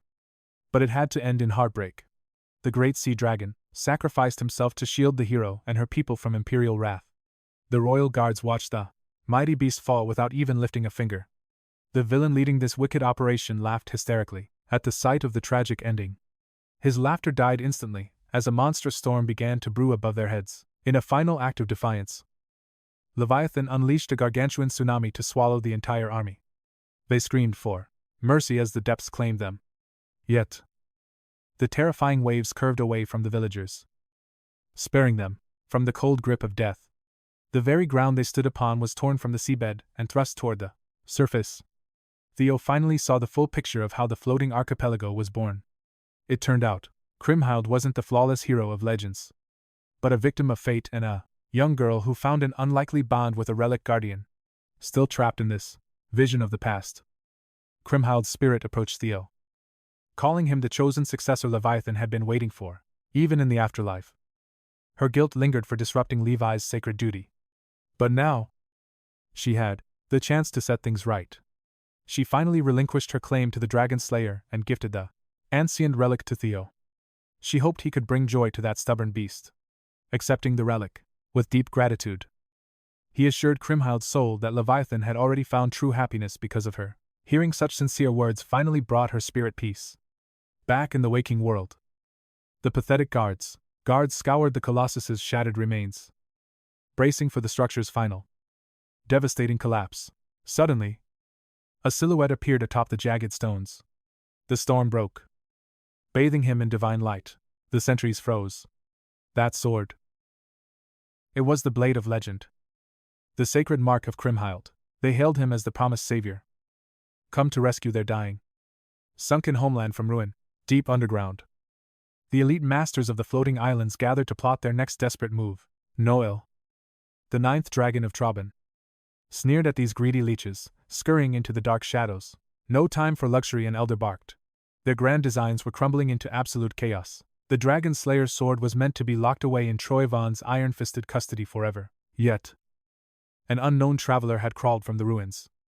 Wielding that divine and forbidden steel, the masses rallied, whispering that the legendary 𝗕𝗲𝗁 had finally returned to lead them again. If this continued, the shipping clan's monopoly would be snatched away by this mysterious outsider. This wasn't the deal they made when they knelt before the overwhelming might of the 𝗕𝗲𝗁𝗰𝗀. They betrayed 𝗲𝗁 to keep their comfort.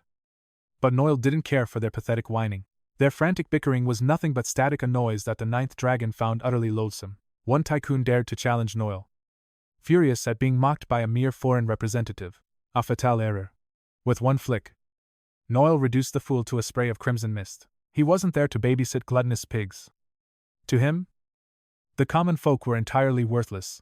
They were mere vermin, insects waiting to be crushed beneath the heavy heel of true power. 𝗕𝗁's skin crawled looking at these traitors, merchants who'd sell their souls for a single coin. If they had just obeyed their masters, this disaster would have never seen the light. Panic set in as their grip on the drowning archipelago began to slip away forever. A tycoon stood tall, cursing 𝗕𝗁's hypocrisy.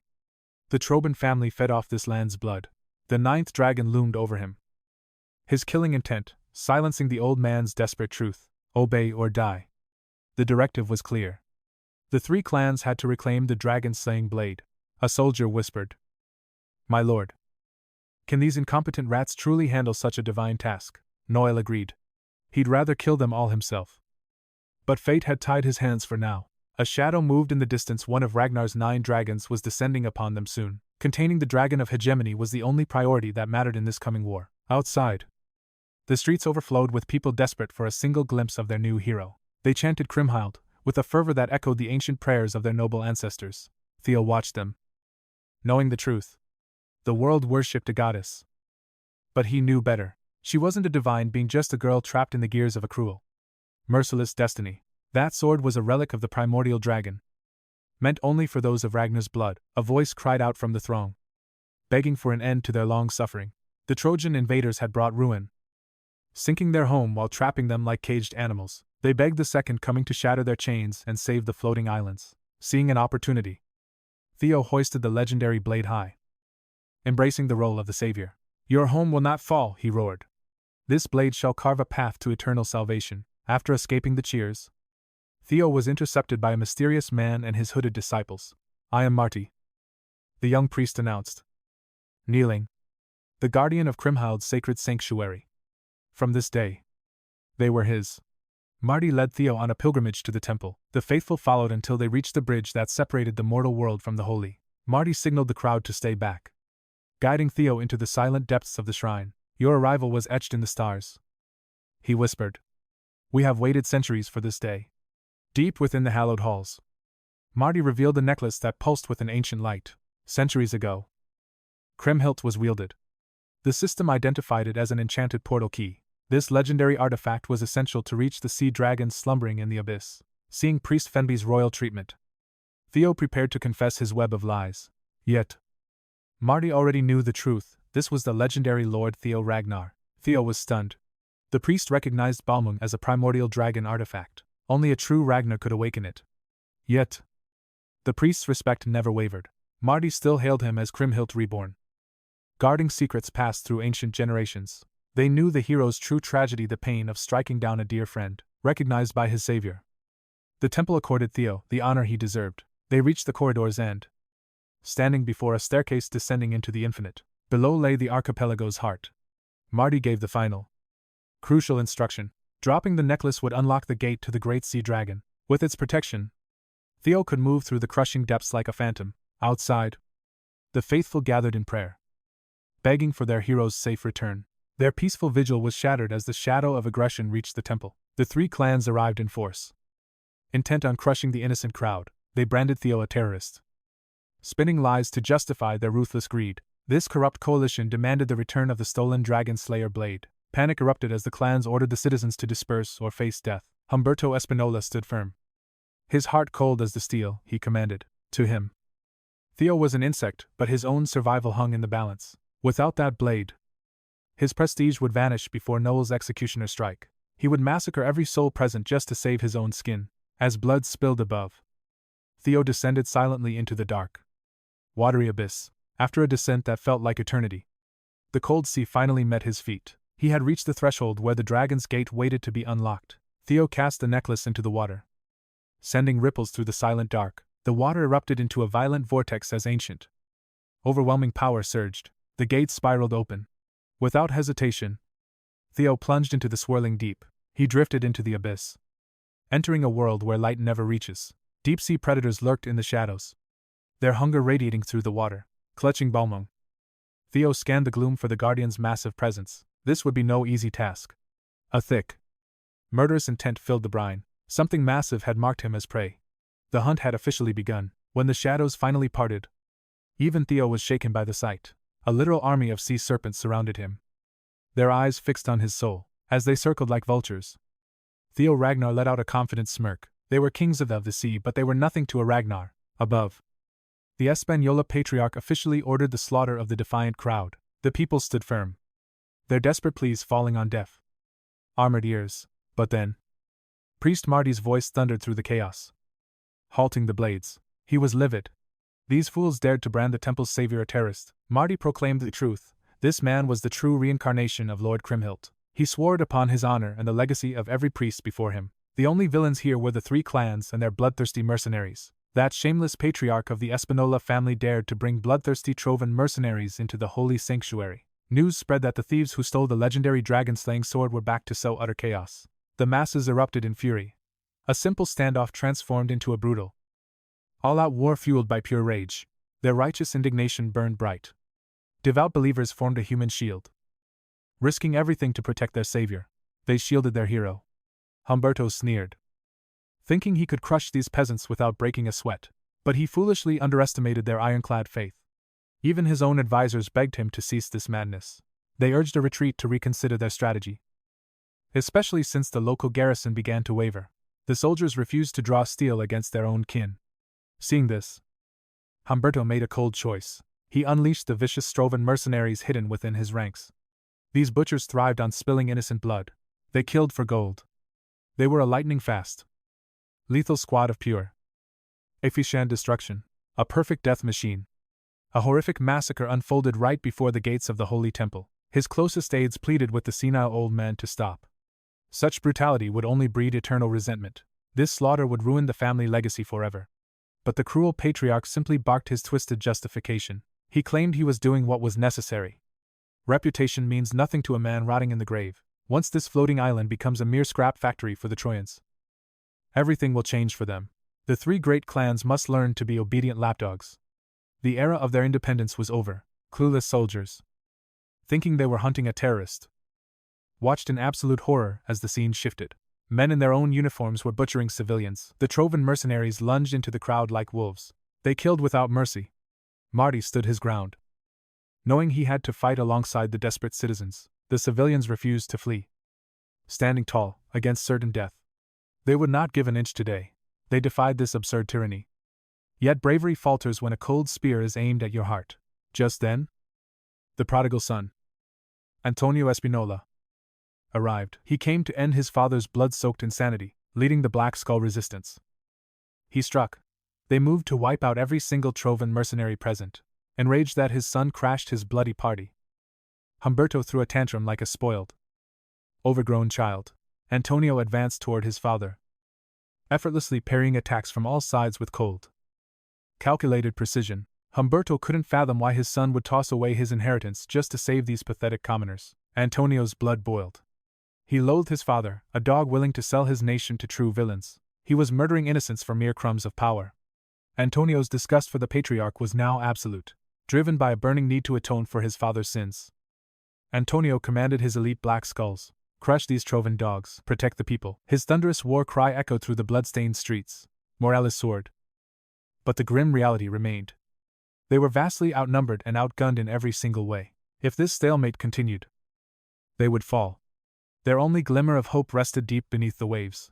Beneath the ocean, Theo Ragnar stood surrounded by a swarm of ravenous giant sea serpents. He felt a slight chill as the massive beasts sized him up with their glowing, predatory eyes. He gave them chances to strike. Yet they showed no hostility. It was as if they were waiting. They were observing him. The Leviathan's aura within his dragon slayer sword was keeping them at bay. Trusting his instincts, he reached out and gently stroked the snout of a towering sea serpent. A system notification flashed. The sea serpents had officially recognized Theo as their new supreme master. Who knew wyvern taming worked on ancient underwater dragons? This was an absolute game-changer for his power. This felt just like taming Umbra. New emotions surged through his dragon heart, forging an unbreakable bond.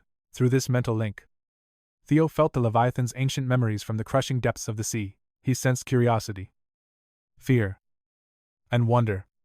The Leviathan's journey had been a complex, soul-stirring experience.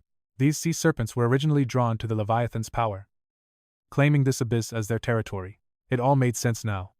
They emerged to gaze upon Theo, the one carrying that legendary aura. He was the heir to the Relic Guardian's power. With his new draconic army, the tides had turned. Marine telepathy unlocked finally. The secrets of this mysterious abyss were laid bare before him. Armed with the truth, Theo mounted a massive serpent, ready to restore order to this world. The serpent army surged forward, but as they descended, the crushing pressure of the currents intensified. Distorted mana twisted the waters into a deadly maze, making solo navigation an impossible task. To pierce through the suffocating gloom, he triggered hatchling sync, sharpening his senses to a razor's edge. Deep in the silent trenches, the raging currents died down, revealing a sight beyond imagination. There he was, the ultimate Relic Guardian. The legendary Leviathan loomed in the deep shadows. Even in its slumber, the beast's overwhelming mana felt like a mountain crushing the floor. But something was wrong. Unlike the pure guardians, Leviathan's energy felt twisted and foul. This was the sickness the serpents feared.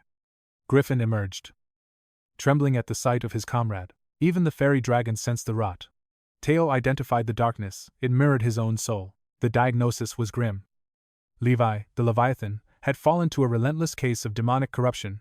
With the Guardian compromised, the deep currents churned, sending massive tidal waves toward the shore. Meanwhile, in a hidden temple, a dark conspiracy breathed. Noel, the ninth vassal, arrived. He came to confront a secret ally about the escalating war. Their meeting was incredibly tense. Baryon, the shoeless brute, met him with a smirk. To Noel, this man's attitude was insulting. Their pact was simple. Baryon takes the north while Troy Van crushes Ragnar. A bloody secret, but the plan was fraying. Noel's fury flared. He suspected Baryon was hiding the truth. How could a royal heir miss a rival's movements? Noel unleashed a wave of killing intent. Tired of the prince's games, the vassal made his choice. This unholy alliance was finally over. Back in the abyss, Theo stared at the dying titan. Leviathan was rotting from within. Sea demon poison had eroded the Guardian's mind. Those Troy Van bastards must be responsible. Usually, the dragon sword's release would awaken him. How did mortals poison a god-tier guardian? Time was up. Leviathan was about to lose control and devastate everything. Action was needed. The ninth vassal's temper had finally reached its breaking point. He suspected Baryon was playing dumb. That outsider, Theo Ragnar, had already infiltrated the archipelago. No royal heir like Baryon could possibly miss the movements of such a dangerous rival. With a chilling threat, Noel demanded the truth. He wasn't in the mood for games. To prove he was serious, the ninth vassal released a suffocating wave of pure killing intent. Since the mischievous heir wanted to play the fool, Noel decided to end their agreement. Underwater, Theo realized the full horror of Leviathan's state. The legend was dying. The indomitable guardian was drowning in sea demon poison. His very essence was fading fast. With his reason eroded by the toxin, the beast was a ticking time bomb of rage. Though he lacked proof, Theo knew the Troy Van clan was behind this cowardly poisoning. The dragon noted that drawing the sword usually wakes the guardian to protect the realm. She wondered how mere mortals managed to infect a high-tier guardian with such a vile toxin. Only some forbidden, grotesque technique could have achieved such a terrifying result in the abyss. Regardless, the Leviathan is now just moments away from a complete and total berserk rampage. With his logic devoured by demonic energy, the Guardian is about to unleash absolute devastation. Fortunately, Theo has remained undetected for now. He needed a plan to survive this. The safest choice was keeping his distance. But the Chosen One had a bolder strategy. With 𝗕𝗰𝗰 unsheathed, he charged. He had to strike while the beast was still blind. He activated hatchling sync to find the infection source. His eyes pierced through the dark, thanks to his heightened senses. He found the perfect target right atop the guardian's head. The concentration of the toxin had already seized control deep beneath the beast's thick hide. To seize control of its mind, shattering the root of the guardian's agony is their only hope. 𝗕𝗰𝗰's edge glistened, aimed straight at the crystallized heart of the demonic infection. Death was inches away. Suddenly, an invisible wall of pure force halted his killing blow. Theo was sent flying, cast aside like a leaf in a violent, merciless gale. The impact was brutal, grinding him into the seabed. He had underestimated the trap. A sinister ward protected the rot. Finally, the target was clear, but disaster struck. The Titan had awakened, and its gaze spelled certain doom, facing a Leviathan's unbridled fury that was absolute suicide for any mortal warrior. Its massive form churned the depths, summoning a localized oceanic hurricane that clouded all vision. Retreat was no longer an option. Theo steeled his resolve for one last desperate gamble. This was his final shot. The plan was simple, but the execution, pure madness. This beast was a literal cheat code. He desperately searched for a way out.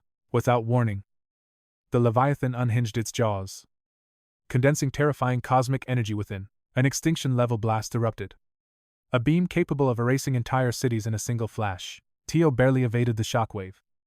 Feeling the suffocating pressure of a god's true power, a spark of genius struck. He leaped back, luring the beast into open waters. Just as the darkness closed in, a loyal ally emerged from the deep. His tamed sea serpent arrived, rushing to aid its master in this desperate duel. Though he could breathe, the crushing weight of the ocean made every movement sluggish.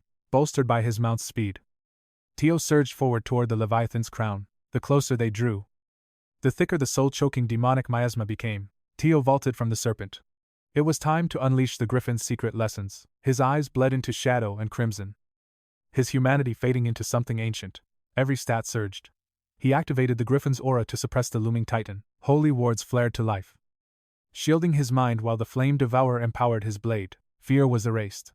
Only the power of a relic can truly bring down another. Pushing his body past its limits, Theo prepared the legendary 5 dragon claws. The strike shattered reality, bypassing the impenetrable barrier to bite into the crystal. He poured every ounce of his soul into one single, world-shaking horizontal slash. With the barrier shattered, the path to the demonic heart was finally wide open. Theo refused to yield. A thunderous explosion echoed through the crushing depths. He spent every drop of mana, mirroring the hero 𝗕𝗲𝗁𝗰𝗀's legendary final stand. As the corruption disintegrated, the Leviathan's true power began to purify the surrounding waters. Light returned to the Great One's eyes, clearing the fog of centuries-old madness.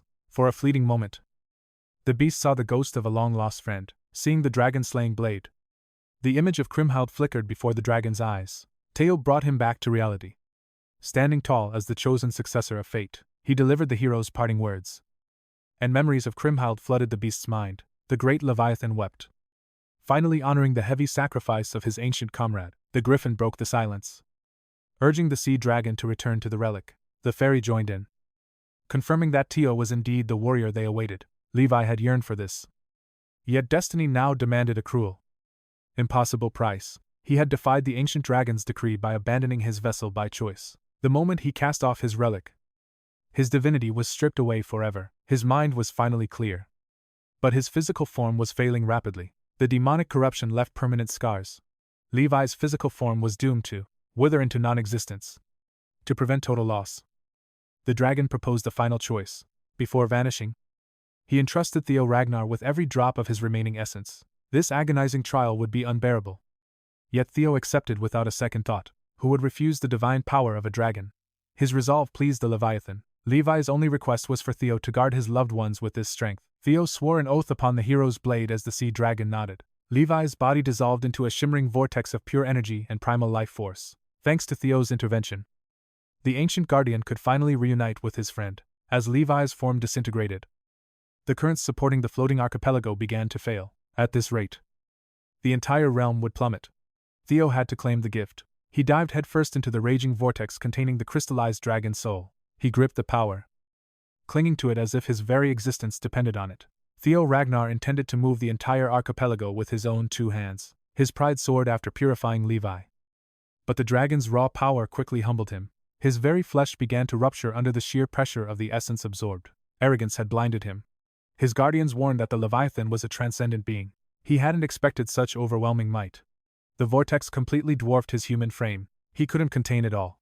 His mortal vessel would shatter before absorbing a fraction. Suddenly, Levi's thunderous voice echoed in his mind, commanding him to use the sword. He unsheathed 𝗕𝗲𝗰𝙀, using the blade as a conduit instead of raw absorption. The bond between dragon and relic acted as a shield for Theo's broken body. Now, the colossal storm of power became manageable. Theo held his ground firmly. Even the grumpy griffin praised his master's quick thinking as the fairy agreed. By channeling the force through the dragon slayer blade, the physical strain vanished. Even in his final moments, the Leviathan provided a guiding hand to him. After what felt like an eternity, Theo fully inherited the sea dragon's legacy. Godlike mana surged through his veins. The agony was a small price for power, but there was no time for rest. The archipelago was still in grave danger. He had to move the islands now, while his control over the power was absolute. Following the dragon's guidance, Theo commanded the ocean itself to obey his will. He tamed the wild currents, forcing them to lift the massive landmasses upward. He chose a destination. The archipelago must return to the northeastern region of Ragnar. With the dragon god's power, the sea became his most loyal, obedient servant, near the hero's temple. The brutal war against the Black Skull continued to rage. The bloodshed only stopped when colossal tidal waves began to crash around them. Caught in the crossfire, the citizens prayed to their hero. Fearing total oblivion, terror gripped everyone on the archipelago, regardless of which side they fought for. Finally, a soldier noticed something strange. The coastline wasn't sinking, it was moving, carried by the massive tides. The entire landmass drifted away from its ancient position. Mountains and cities were being ferried toward the safety of the northeastern realm. As the earth shifted, the ruined sanctuary holding Noel and Barian began to collapse. The ninth vassal felt the ground tremble and fell into a state of confusion. He realized the outsider had finally mastered the dragon slayer's true, terrifying power. Barian wore a mischievous smirk, apologizing for ending their meeting so abruptly. Fury flared as he refused to back down, enraged by Barian's cowardice. Even the heir couldn't have predicted Theo Ragnar's rise was unforeseen. Yet, the endgame was near. He twisted Theo's sword mastery into a convenient asset. With the 𝗲𝗰𝗰 blade finally unsealed, the path was clear: eliminate the boy and reclaim the legendary treasure.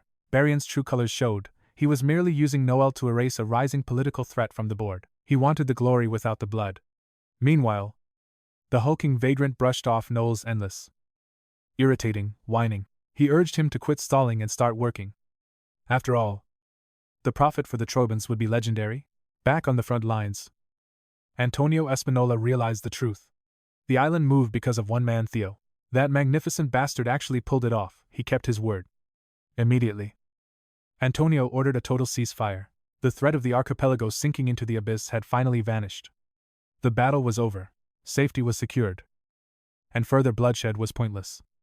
But in that moment of peace, a shadow struck. A hidden blade thirsted for the Black Skull leader's life.